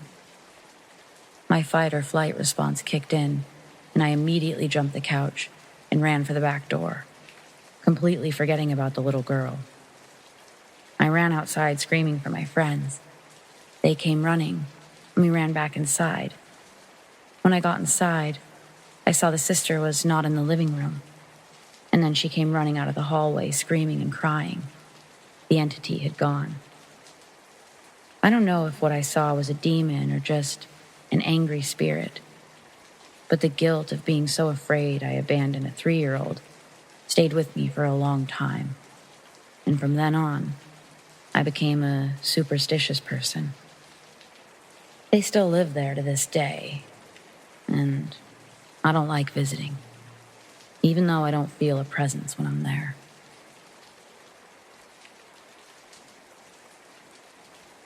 About a month ago, I started working in a nursing home near where I live. I gotta say, it's not a bad job if strong smells and putrid sights don't bother you. The residents here are usually sweet and lovable, although there are rude, grumpy people here as well. Who can really blame them, though? They don't have many years left, and many of them don't get visitors anymore. It fulfills me to talk with them and to give them someone to talk to since their families are no longer around. All was going well here with this job until they put me on the dementia wing. I always knew that I'd have to work in this wing. They bounce me around the floors pretty much wherever they need me. At first, it was just another normal day. I put together my cart and cleaned the floor. However, after I came back from my first 15-minute break, I started getting very unsettled. I'm not sure what caused this trigger, but if I had to guess, it was because I was too tired to really take in how creepy this side of the facility was. The rooms are strewn about, almost randomly, as if they were trying to pack as many people in here as possible. The residents here are often gray and gloomy, missing hair and teeth. I walked along the crowded halls, cleaning room by room, really taking in these people's lives, trying to piece together some story. What unnerved me more was the rooms without a lot of possessions, as if someone simply said, "They're so far gone, why would they need a lot of stuff?" Broken clocks that no longer worked or were set to a very wrong time, as if to really pound into my head that most of these men and women have no concept of time anymore. The overhead lights that drone on, the rectangular boxes that house a reminder of the back rooms in a vague sense. This reminder was greatly heightened in the residents' bathrooms, where the buzzing was harsher, louder, more vivid. I turned off I don't know how many lights in these bathrooms to ease myself a bit more. The walls were a pinkish tan color. This was the biggest reminder yet. For some reason, the color seemed to fit perfectly with the unsettling atmosphere. The staff was even creepy in a sense. The way they weren't put off by it even seemed joyful, made me feel more out of place here. I wanted to go home this day. I'm not a weak-minded person by any means, but something about the atmosphere was making me incredibly uncomfortable. Like I was a ghost walking through these halls. Now there's only about 10 or 15 rooms left. I pulled my cart into a big open alcove in the hallway, where most of the residents were sitting in wheelchairs, as none of them had the strength to walk anymore. Staring mindlessly at a TV, playing cute videos of animals, assumingly to put the residents at ease. However, this one thing that made me feel comfort quickly turned into dread. It was off-putting. This was the one good aspect of this wing of the nursing home, as if it didn't belong on the television. Their eyes, they looked at me with such sorrow, as if to say, "Help me," without saying anything at all. I'm not really sure how many of them can actually speak. Some of them look at me and ask, "Where am I?" And I'm at a loss as I don't know how to answer in a way that they'll understand. Then the screaming, the cries for help, the yelling for anyone to come and comfort them. Yelling out blood-curdling screams when the nurse remotely touched them in any way. I just have to watch as I'm a janitor who cleans their rooms. I'm not allowed to touch the patients. No way to give comfort other than words, when they can barely hear, let alone process what I'm saying. This wing is so incredibly unnerving and sad. Listening and watching all of this does remind me of a piece of art known as Everywhere at the End of Time. And I feel as if this experience is only more unnerving, having prior knowledge of this sad piece of art. The worst part of it all, this could easily be any one of us when we get old, not knowing what is real and what isn't, and crying out for loved ones who aren't there and will never come.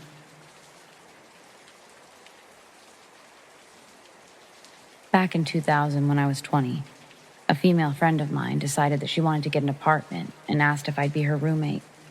I didn't need a place to stay, but decided to do it anyway. We moved to a nice apartment complex right next to and behind the house where my aunt saw her dead ex-boyfriend. This place was nice and newer, so the thought of it being haunted never crossed my mind. I didn't even experience anything until my roommate got homesick a month in and had to move back in with her folks, leaving me there alone for 3 months. It started with the lights coming on by themselves. I would go to bed, always turning the lights off and always closing my bedroom door. I was meticulous about the lights because that's how I was raised. I'd go to bed and at some point open my eyes and see the light coming in from under the door. I thought my roommate came home, so I'd get out of bed excited to see her, only to discover I was alone and the dining room or bathroom light would be on. Then the knocking started.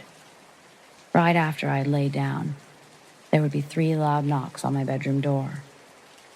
Again, thinking my roommate came home, I'd get up to greet her, only to see I was still alone. A week or so before Christmas, my roommate and I went out gift shopping and went back to the apartment to wrap everything. When we were done, we were both standing at the door, checking to see if we'd had everything before leaving. The apartment was completely quiet, and we heard this clearly. My acoustic guitar, which I had leaning up against the wall in my bedroom, with a pick stuck between 3 strings, was plucked. Each string, in succession. Then slid along the wall until hitting the floor. We just looked at each other. Then we walked to my bedroom to find the guitar on the floor, with the pick still stuck between the strings. Those strings had been plucked, meaning the pick had been used and then replaced when done. At Christmas, during a party with my roommate and some other friends at the apartment, the VCR turned itself off. It did that 1 or 2 times while living there, but it never did that before or after living there. For Christmas, my girlfriend got me a guitar tablature book for Pink Floyd's The Wall. One night, I sat on the floor of my bedroom, learning how to play a song in it. When I was done, I put the pick in the strings, and I set my guitar up on the wall. But instead of closing the book as I normally did, I left it open and went to bed. Just after laying down, I heard the pages in the book flipping on their own. It was a thick book, but the song I had been learning was somewhere in the middle. I figured the weight of the pages made it change pages on its own, but when they stopped flipping, I got curious and I got up to look. The pages stopped flipping on the song, Hey You, and when I read the title, I got chills and shut the book, pleaded with the ghost to let me sleep, and went back to bed. While laying there, I realized if the pages had flipped on their own from the weight, they would have gone the other way, away from that song. After that, I started calling the ghost Pink. Anytime something would happen, I would say, "Oh, hey, Pink." But one night, I'd been out with a friend until around 2 a.m. When I opened my door and stepped in, I could feel the ghost standing there. I said, "Oh, hi, Pink." And I could feel the energy go through me and out the apartment. So that's when I figured it didn't like being called that, which didn't stop me from saying it. Shortly after, my roommate came back and stayed the rest of the lease, and not much happened then. I figured if an entire house could be haunted, then surely an entire apartment building could be. I wanted to ask my neighbors if they had ever experienced anything, but I never did, and actually never really talked to them at all. Also, I've known since I was around 10 or so that I could feel ghosts, but usually only when standing right where they were. If I stand with them long enough, I usually can get an image in my head of what they look like, as well as their mood. In a few instances, I've had them communicate with me like that, their words coming to me as thoughts or images, usually the latter. I usually don't tell people this because they usually don't believe me, and I'd rather not go through the ridicule and name-calling. However, with Pink, I never figured out who or what it was. I always felt that it was a man, but I didn't know. I still wonder about it from time to time.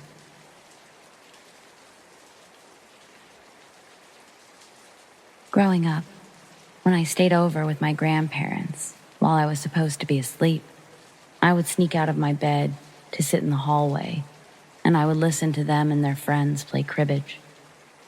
It always seemed like such fun.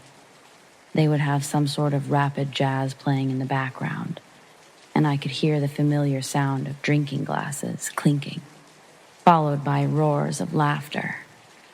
And I think that was my favorite part, hearing my grandparents laugh so much, even if I didn't exactly know what they were laughing about. Eventually, I'd actually get tired and shuffle back to bed, recounting some of their jokes in my head as I drifted off to sleep. Well, about 6 years ago, my 98 and 97-year-old grandparents both passed away, just within a couple of days of one another. They had lived in their home their whole lives, and that's where they passed. My mom kept the house for a little less than a year before deciding to clear it out and sell the place. We were over there for several hours, cleaning and reminiscing as we packed things. Eventually, my mom left, and it was just me. It wasn't until the end of the day, as I cleaned the floors in the hallway, that I felt something. At first, that's all it was, just a feeling that the house was suddenly more lively. As I tried to sort out this feeling, I heard music. It was so quiet, maybe far away, but it sounded familiar. Then the sound of clinking glasses made itself known, and I realized the music I was hearing was jazz. Then the sound of laughter. The most wonderfully familiar laughter. It belonged to my grandparents. I actually dropped the mop and darted out of the hallway and into the dining room kitchen area. The sounds crescendoed slightly before coming to a complete end. The home was quiet and everything was still. You can call it a really vivid memory, but I like to think that somehow they were there with me, even if it was just for a moment. And most importantly, I genuinely feel like they're together wherever they are.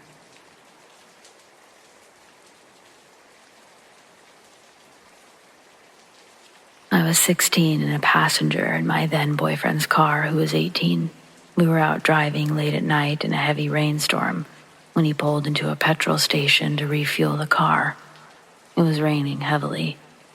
There was thunder, lightning, and the storm was well underway. Now, in the UK, petrol stations are well maintained, but as I sat there, I saw water dripping down the pillar from between the thick metal sheeting that made up the roof. This heavy feeling came over me as I watched that water dripping down, and I just knew that the roof was going to collapse. I opened the door because my boyfriend was still fueling the car, and I asked him to move the car before he went and paid for his fuel. He initially refused and looked at me like I was mad. I pleaded with him to please move the car, and when he again refused, I became angry and said if he didn't move the car, I was getting out and I was going to wait at the edge of the forecourt in the rain by myself. He was annoyed, but he moved the car and went inside to pay. As he came and got back in the car, he asked me what was that all about, and I said to him, that roof is going to collapse. He looked at it again, as I did, and it appeared sturdy to him. There was nothing to suggest it was unsafe. Still, I knew it was going to collapse. As he pulled out of the station, the sound of heavy metal sheets falling and crashing to the ground could be heard behind us. He braked and looked in the mirror, and I shifted my seat to look behind us. Right there, where I had been sitting, the metal sheet had fallen and was hanging down directly where I'd have sat if I'd still been in the car. The car would have been written off, and I for sure would not have survived the weight of the metal sheets, which would have shattered the windscreen and pierced me in the chest. I'll never forget the look on his face as he turned to me and said, "Oh my God, I'll never question or doubt you again."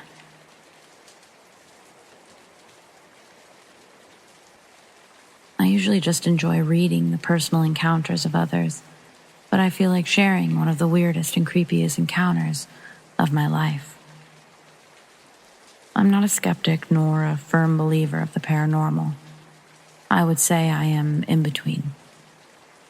In terms of experiencing stuff, I tend to look for the most logical reasoning for it, as much as possible.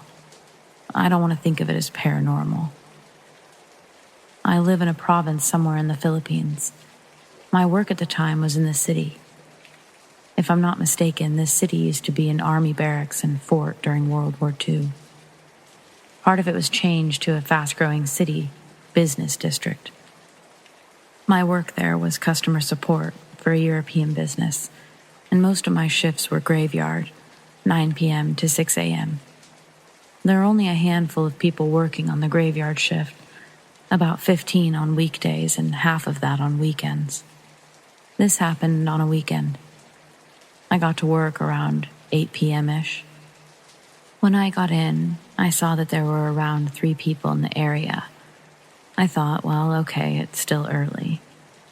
A friend of mine who was a supervisor, sitting 2 aisles away from me, kept glancing at my end as I put my stuff on my workstation. I looked up to him and I gave him a small wave. He called me over and let me take a seat on his side, and then he asked me, "Did you come alone?"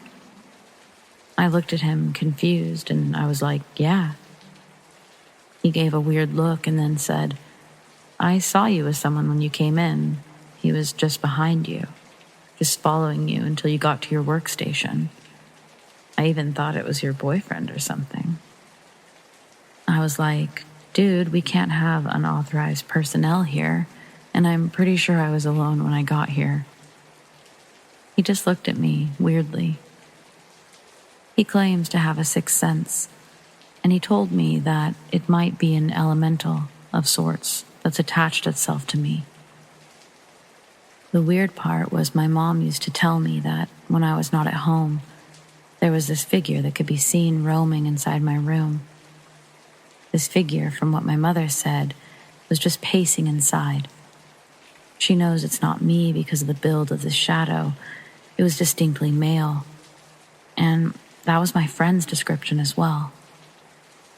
Now, I'm not sure if it is still attached to me, since I haven't really felt any presence, but other people seem to see it at random times, just beside me or in my room.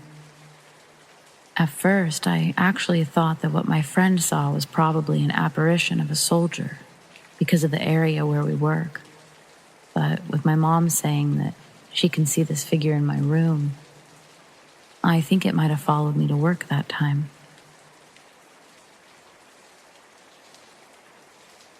A short bit of context. I've always been obsessed with different time periods of history.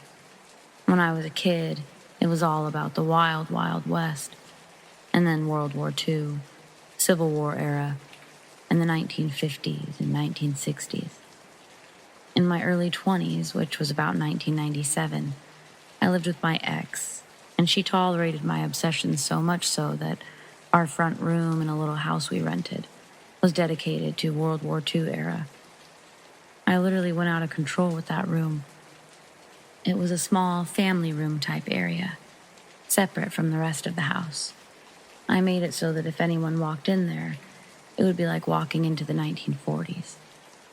I had a couple of high back sitting chairs, a small bar trolley, and all the furniture, telephone, radio, everything was from the 1940s. Whoever came to visit would often say that room looked like it should be a museum.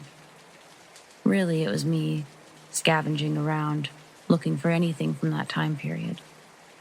There was even a local AM station that would play 1940s big band at a certain time, so I had the old Philco radio set to that station. One day, I think it was on a Saturday afternoon, my ex left her family to visit family that lived about 4 hours away. She decided to spend the weekend with her family, and I didn't go for some reason. That I don't remember. So I was home alone, and I wouldn't necessarily hang out in my 1940s room, but towards the evening, I ended up there, listening to my phonograph, made a cocktail, and sat in the armchair. I don't know if I dozed off or what happened, but I shook myself awake, like it was very strange. My heart was beating fast. The record was still playing, but everything looked hazy and in slow motion to me. I remember that I got up from the chair, stood up, and looked outside. There was a light snow outside, and it looked earlier in the day, as it was still light outside, which was extremely odd because I lived in an area where it didn't snow. I walked over to the door and I noticed the outside looked very different. Like not the street that I lived on. There was no one outside, no noise whatsoever. It was like I was watching a movie that was on mute or paused. I remember feeling like I was being compelled to walk outside, but I also felt like I couldn't or shouldn't. I don't know how to describe the feeling except that it was like I was in a Twilight Zone episode. So I backed away from the door and started looking out the window that was next to the door. And suddenly I realized that the cars that were in the driveway were old cars, like from the 30s. What happened next is a bit blurry still, but from what I remember, the record ended, and as I turned to look at the phonograph, everything changed, like back to normal. Even my sense of days was gone, and the foggy slow motion that I had felt was gone. I turned back to look outside, and the street was darker, with the streetlight in front of my house on. No snow. My street was back to normal. I left that room almost in a panic, and for some reason, I went around the house looking for changes. I didn't find anything unusual. I went to our other den where everything was modern, and I turned on the TV just to clear my head. I got the sensation that if I walked outside, I would have left this time period. I know it sounds crazy, but it wasn't until years later that my ex and I saw that movie with Christopher Reeves, Somewhere in Time. That's when it kind of hit me a little bit. I'd never seen that movie prior to this incident, as I probably always assumed it was a girl's romantic movie, and that wasn't my thing. Lastly, I wasn't drunk, and never did any drugs, nor do I remember being super tired during that weekend.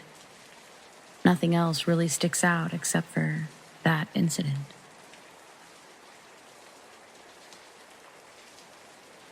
I'll start by saying that there are some details I never thought to clarify with my uncle and his friends, like where exactly we were driving, the specific mile marker where this happened.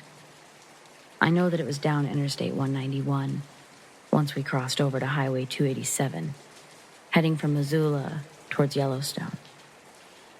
But I don't recall the exact spot, and we didn't take the same route home, but on the way there, we all heard it. It was late summer 1999, and it was my first time going on this trip. I was finally old enough to join my uncle, and, well, my dad would be there too, but he was at home remodeling the house. They did a trip like this every year, camping, fishing. So this year it was just me, my uncle, about 4 of his friends, and a shit ton of gear. My uncle and I were in his truck, following the 4 who were leading the way in another car. My uncle always drove really fast, but it didn't usually bother me. But I recall these roads feeling extra scary. Lots of winding and curves. I never said I was scared, but I did focus on the mountainside versus the road. My uncle was telling me a story about the last time they went camping, how they'd caught so many fish, but at one point they'd lost about half of them to a surprise bear visit. I laughed, recalling my dad's reaction. Then we were both laughing when suddenly we hear laughter that doesn't belong to us. And they said, "Whoa, going a little fast, aren't we?" As soon as we heard it, my uncle looks forward and starts to slow down suddenly. I look forward and I can see that the car in front of us is slamming on their brakes and pulling off to the side. My uncle follows, and now both cars are on the shoulder. I watch as the driver gets out of the other car, and my uncle unbuckles to follow, telling me to stay in the car and not to get out under any circumstances, that it's too dangerous. He walks over to the other car, and now all of the men get out, and they're talking on the passenger side of their car. I can't hear what they're saying, but I can see they're making a lot of hand motion. I look around the truck's interior for a minute, thinking maybe a radio or something was turned on. But as I stare into the relatively empty cab of the truck, I realize that there's just no way. All the gear was packed tightly in the bed of the truck, which was not easily accessible from the inside, and this voice absolutely came from inside the truck. My uncle starts to make his way back to the truck as the other guys get back into their car. He doesn't look mad or scared. I couldn't really figure out what he looked like. He says to me, "Well, that was absolutely insane." I don't really ask what. I just wait for him to finish telling me what's up. The guys heard that too. They heard the lady voice in their car. And again, I didn't really say anything. And neither did he. As we pulled back onto the road, I noticed just up ahead there was a pretty sharp turn. one that almost snuck up on us. Huh, I heard my uncle say. There should probably be a sign there. Oh, whoa, it's been knocked down. I leaned and I tried to see the sign, but I was too short. The rest of the drive was uneventful. But I remember talking to my uncle for a little, asking what he thought that was. But he didn't elaborate much, saying that it could have been a radio that spiked. But when I said the radio wasn't on, he was just sort of quiet. I know we didn't spend a lot of time talking about the incident on our trip. There was only one conversation where one of my uncle's friends had said something like, "Pretty sure that was an angel or something. Did you guys see the sign?" They all agreed that they had been driving fast and not paying much attention to the road or the potential turn. I'm not sure what happened that day, but I know that if it was a ghost or something like that, they prove they aren't something to be feared, at least in my eyes.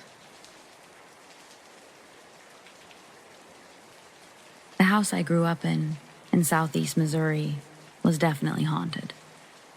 Anyone who spent a significant amount of time in our house, and by that I mean at least a few hours, they would tell you there was something going on there. My cousins, aunts, and uncles. People didn't generally like to come over and visit us much, because it could definitely be unnerving. Growing up, we'd always hear weird things, feel like we were being watched, and see things out of the corners of our eyes. One of my favorite creepy occurrences were when you'd walk into the kitchen after just being in there, and several drawers or cabinet doors would be open, when you know for sure they were closed before. My sister and I would be laying in bed at night and see things peering out at us from our closets, or see someone pass by our door. We'd scream for our parents, and they would always explain it away as us dreaming or imagining things. Things like the cabinet doors or weird sounds would be blamed on the house's settling. Mind you, this house was built in the early 70s. It was fairly new when my parents bought it. There'd only been one other person who lived there before we moved in. After my parents' divorce, it felt like the activity spiked. We would often hear a woman's voice down the hallway, which was odd because my mom had moved out of the house. One night, when I was about 14 or so, I was doing dishes at the kitchen sink. The way our kitchen was laid out is if you were standing at the sink, your right side would be right up against another counter. There was no room for anyone to get in between you and the counter. This made for inconvenience when you wanted to grab a plate from one of the cabinets above or silverware from the drawer in front. Anyways, I was standing at the sink one night washing dishes, and a woman's voice spoke my name in my right ear.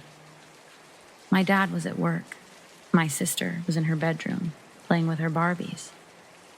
I literally felt breath on my ear. It was that close to my face.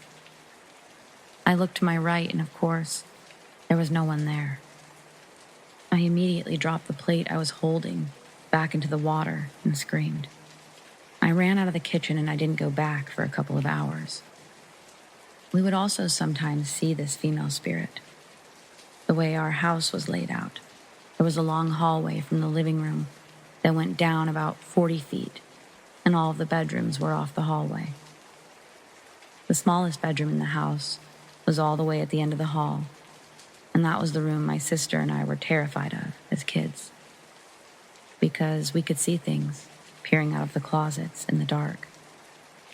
If you were sitting on my dad's recliner in the living room, the hallway was on your left, and sometimes we would watch glimpses of a woman in a long white dress crossing the hallway between the two back bedrooms of the house.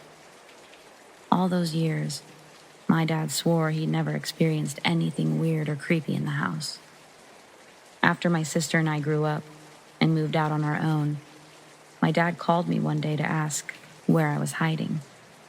He was laughing, and he said, "Come on, I know you're hiding in the house. I just heard you." I was shocked. I was 3 hours away, sitting on the couch in my living room in Kentucky. When I told him this, he was so confused. He said, "But I know I heard you call my name from the bedroom." I said, "No, Dad, that was probably the ghost." He laughed it off, but months later, we'd come home for the holidays. My dad admitted that he, too, was beginning to notice weird occurrences in the house. He could no longer explain it away as somebody else being in the house, making those sounds or speaking. He would notice things being moved around or see things out of the corner of his eye. It took him 30 years to admit that there was something up with our house. To keep from creeping himself out, I think, Dad nicknamed the female ghost in the house Doris. He would make jokes all the time about Doris doing things like moving his stuff around on his desk or leaving the cabinet doors in the kitchen open. To this day, we call the back bedroom Doris's room. These are just a few of many, many stories I could tell. I was afraid of the activity as a child, but as I got older, I decided it wasn't so scary because the ghost had never tried to hurt or touch any of us. Now, the ghost in my childhood home is just something everyone in the family knows about and deals with.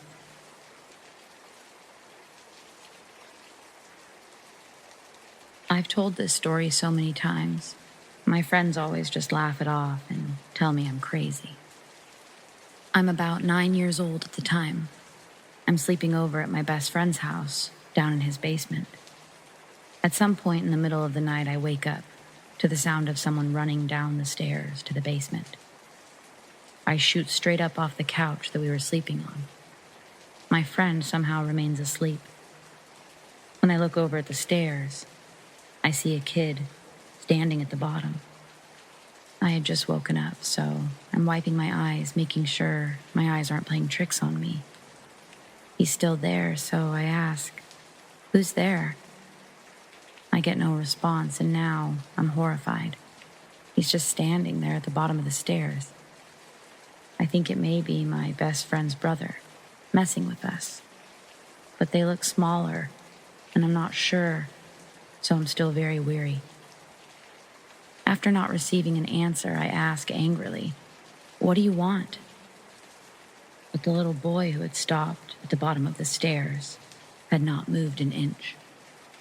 He looked right at me in the eyes and says, I'm here. I'm ready to give it my all." Very weird thing to say, I know. After hearing his voice and processing his weird response, I'm now 100% sure that this is not my friend's brother, and my friend's still sleeping on the other end of the couch. After he said, I'm here, I'm ready to give it my all," it really clicked in my 9-year-old head that this isn't a dream, and I'm actually awake right now. My heart drops, and I'm frozen with terror. I don't know what else to say to the kid at the bottom of the stairs, but I continue to look at him, despite being absolutely frozen with fear. He stares right back at me, and after about 10 or 15 seconds, I ask him who he was again. He starts to give me a real sinister grin, and then he legitimately fades away, right in front of my eyes. I lay back down under the covers and come to terms with the fact that I'm awake. After about an hour shitting my pants under the covers, I build up the courage to wake up my friend to go upstairs. I tell my friend and his family about it the next morning, and everyone tries to convince me that I was sleeping, but I know I was awake. A few years later, after they'd moved out of that house, my friend's mom admits to having a few strange encounters in that house herself. I wish the kid had said a bit more, but at the same time, I guess I don't. 'Cause that grin that he gave me, the fear that came over me after, has stuck with me ever since. Now at 23, I still get chills when I think about that experience. If he had paired that grin with something a little more frightening than I'm here, I'm ready to give it my all, I probably would have to be institutionalized.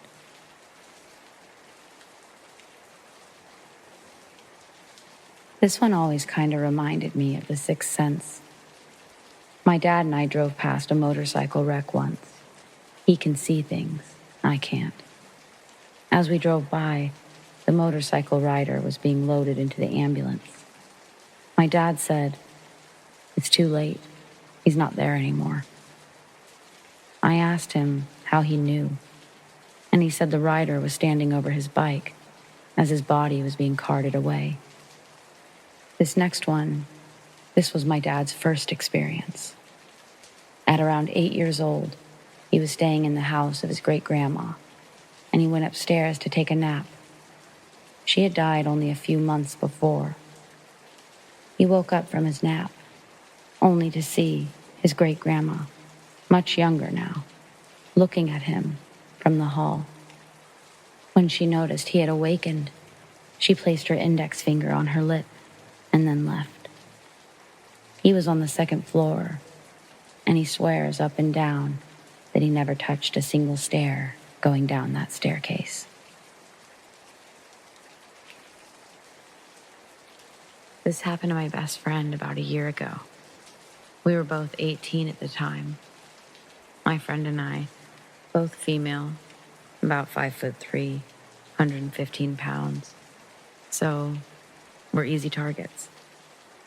My friend and I went to the lake one day with a group of friends. We were hanging on the beach, playing cornhole, listening to music.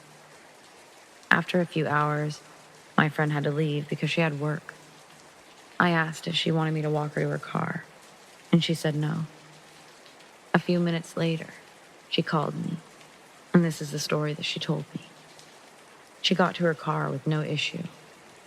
Before she left, she was sitting on her phone, and she heard a knock on her driver's side window. Some yokel, middle-aged woman was standing right outside of her car, asking her to roll down her window. My friend was a little bit startled, so she cracked her window slightly and asked the woman, "Can I help you?" The woman then told her that she needed help with her car, that she had jumper cables, but asked my friend, could she walk with her to the car and give her a hand. Of course, my friend told her that she wouldn't be much help as she wasn't strong enough and didn't know much about cars. The woman begged her to help, saying, "My car is just right through those trees," and pointed to an area that was completely empty. There was no car. My friend told her that she needed to go because she was going to be late for work. The woman put her hand on my friend's window and aggressively said, "No, you need to come with me." My friend then threw her car in reverse and gunned it out of the parking lot. As she was driving away, she looked in the direction of where the lady pointed, and a large man was hiding behind one of the trees. We suspected that the woman was trying to lure my friend out so the man could grab her. They were most likely a team. I've heard many people say that these people will use women to go up to the girls because they're seen as less sketchy. We have gone to the lake several times after, and we've never experienced anything like that again. Anyways, stay safe out there.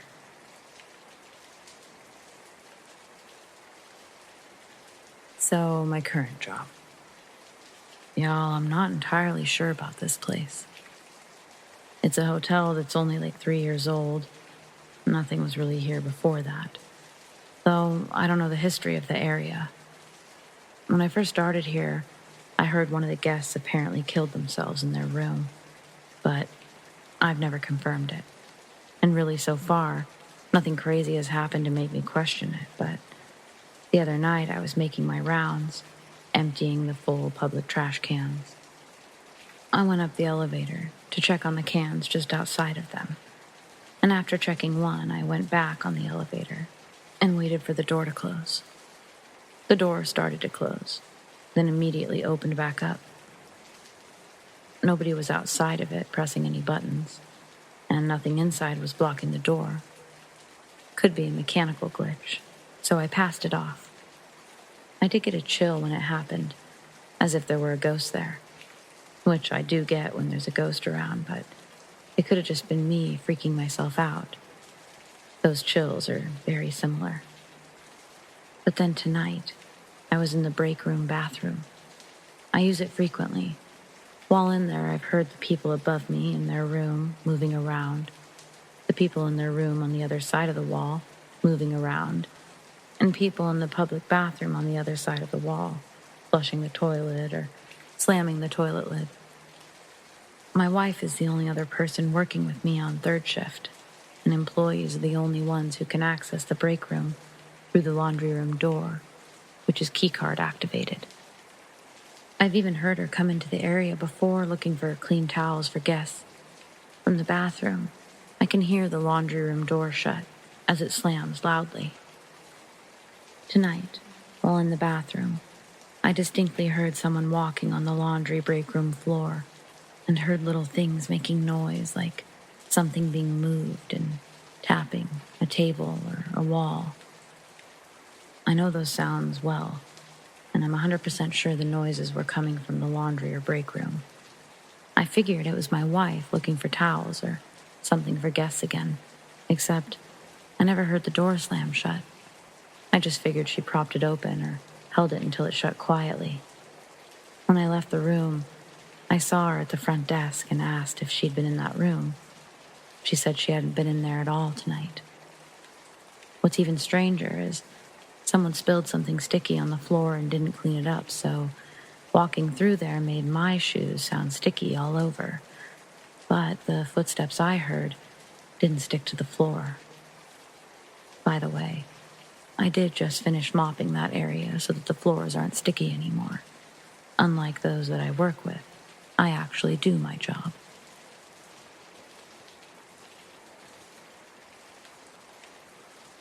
To this day, I still don't know if what I saw was just my eyes playing tricks on me.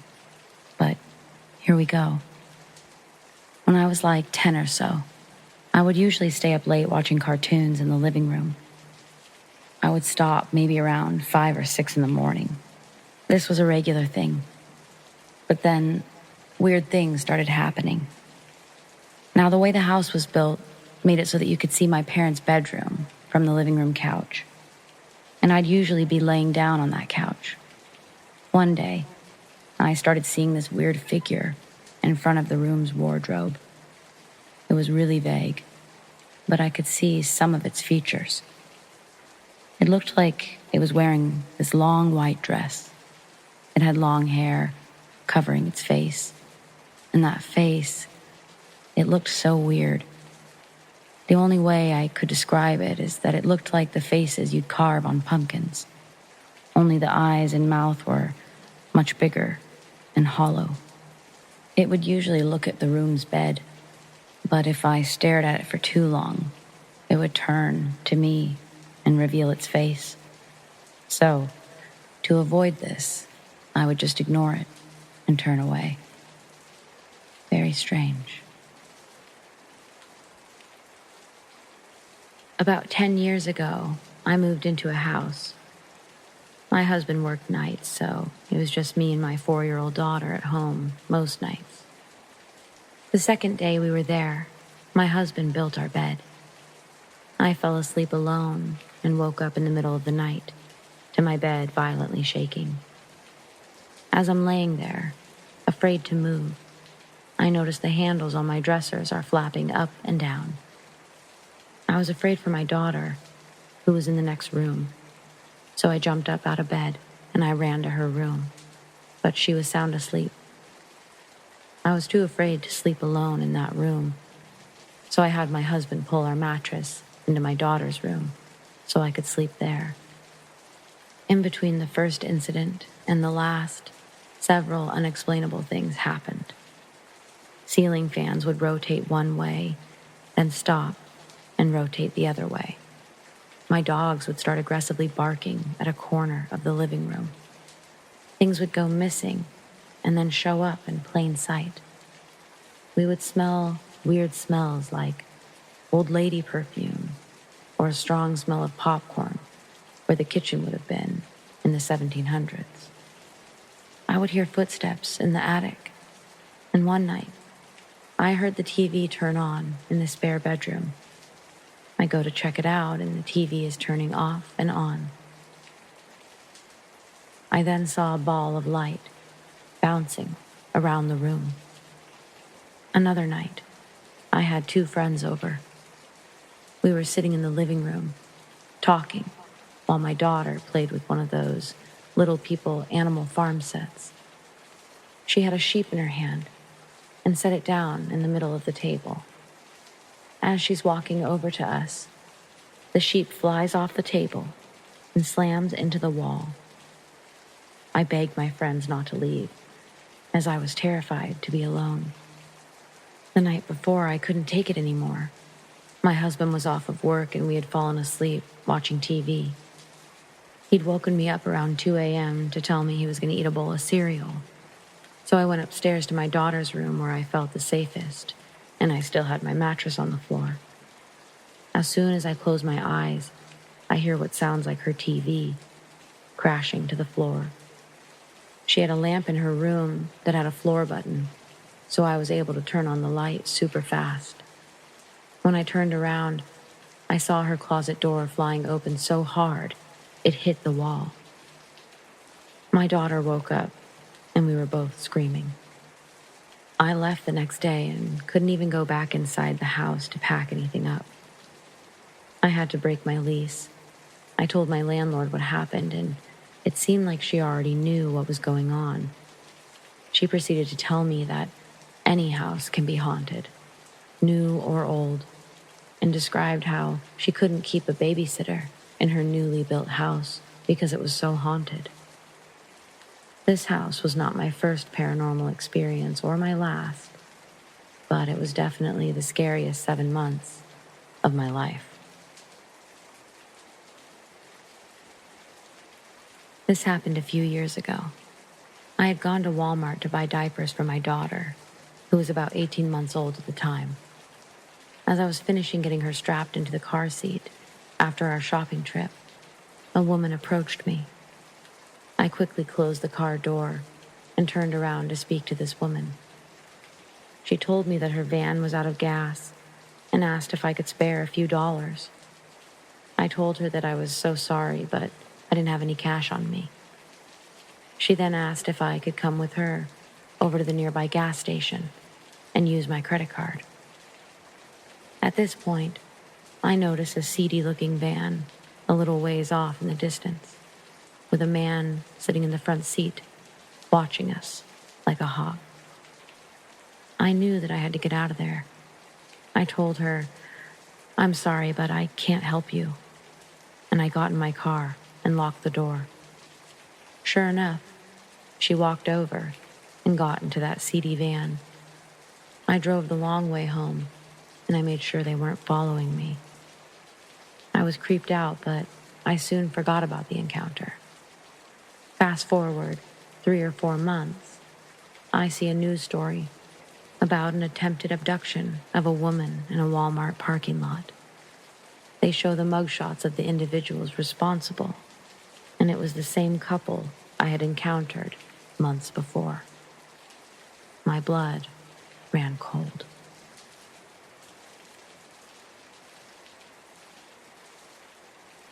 Everything I'm about to tell you happened in the summer of 2020. I believe it was a Saturday. My dad and I were headed to my cousin's graduation party. My dad told me that there was this neat old house, now a museum, with some spooky history behind it on the way. We both love those kinds of things, so I agreed to stop and visit. Once we got there, it was a little less than we expected. Everything was locked up, so we couldn't get a good look inside. The story behind the house, now known as Hex Hollow, goes like this. There was a local man by the name of Nelson Riemeyer, a powwow doctor, who was suspected of being a witch. One late night in November of 1928, 2 men broke into his house and beat him to death. They attempted to burn his body, but it did not burn. To this day, there's still burn marks around where the body was, on the floorboards of that house. Anyways, after a while of going around, taking pictures, and looking around, I thought it might be funny if I jiggled the handle to the front door of the house. Oh, was I so wrong about that. I truly believe I made whatever or whoever was in that house very, very angry. That night when I got home, a really odd feeling came over me. A feeling as if I was being watched. I kept thinking about earlier in the day, at the graduation, my cousin's baby stared at me with complete terror. Along with all of that, out of the corner of my eyes, I started seeing these dark figures dart across the room. I was completely terrified, and I could barely get any sleep at all. I'm unsure how to describe what I saw in my dreams that night, but I'll try my best. There was an array of black and white images that replayed over and over in my head. I would wake up terrified and in tears, fall back asleep, and have the same images repeat themselves. I don't exactly remember what those images were. The only thing that stood out to me is that they were in black and white. The next morning, I still had this overwhelming feeling that someone was watching me. I had no idea what to do other than to go and explain it to my parents. We're a pretty religious family, so we decided to pray, and as soon as we did that, the overwhelming feeling stopped. Although I'm still unsure about some of the things that happened to me that night, I'm fairly certain of 2 things. 1, that Mr. Ray Meyer, or some entity, had attached himself to me for a short period of time. And 2, that I will never mess with something that is not mine, especially if it's from the deceased.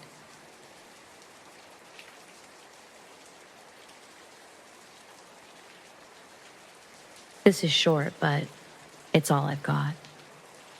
Before owning a house in the area, my family rented a cabin in Lake Chelan, Washington, summer of 2000.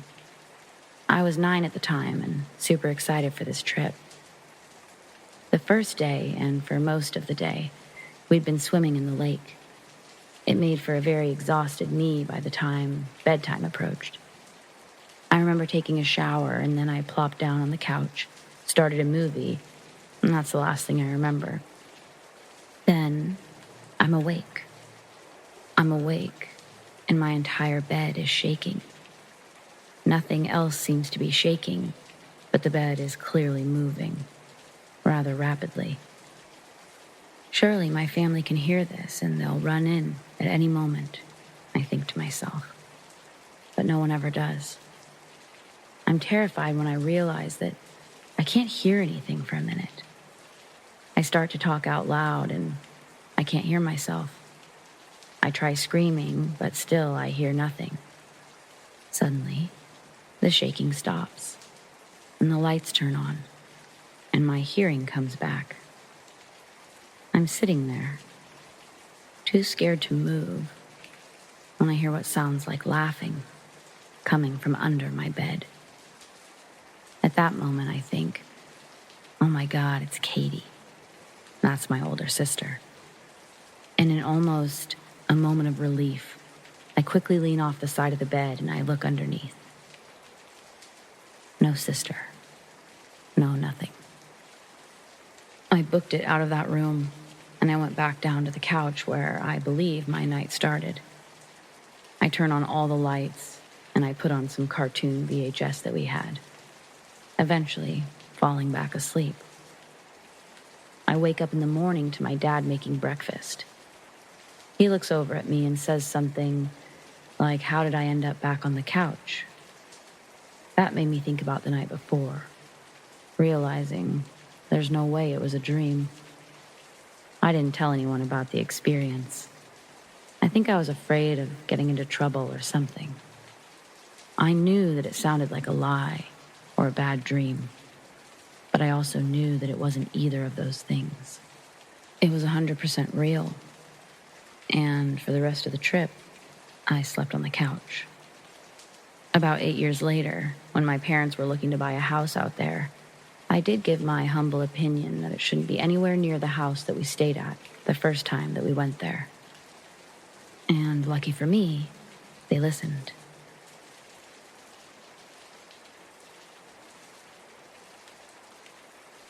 This encounter happened late this afternoon. I'm still pretty shaken up about this, and I can't get it out of my mind, so bear with me. My day started as it normally does. Early morning work shift, come home, drive my partner to work, come home to nap.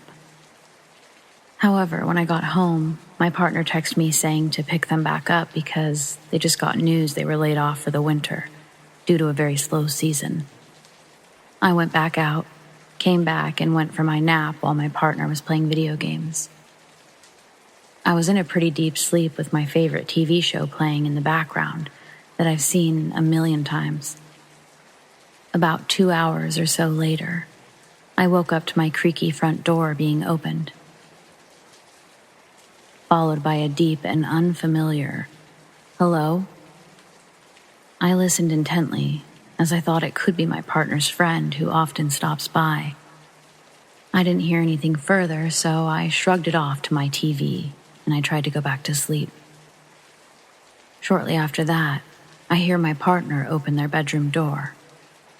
I hear them yell, "Who the hell are you, and why are you in my house?" I panic as I don't know who they're talking to, but I listen to the short interaction. An older man, very startled by my partner's presence, explains that he had watched a package be delivered, and after no one came to get the package right away, he decided to come inside. The package was still on my porch afterwards. My partner tells this stranger who had been walking towards my bedroom to leave and that they're calling the cops. The man lingers, stalling my partner, and asks if he can use our bathroom. They say, "No, get out," and the man slowly makes his way out and drives away. We called the police immediately after he left, giving them his and his vehicle's description. I called my neighbor to let them know and keep an eye out, and he informed me that when he came home 2 or 3 hours earlier, that vehicle was parked at the end of our street, and when he drove by, the man covered his face. I can't stop thinking that this man knows my schedule and has targeted me for something. But I'm so lucky that today, of all the days, I was not home alone.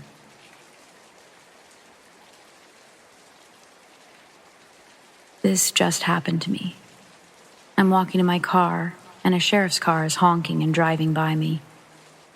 I'm thinking the sheriff needs to enter the driveway of the hotel that I'm crossing, so I move out of the way.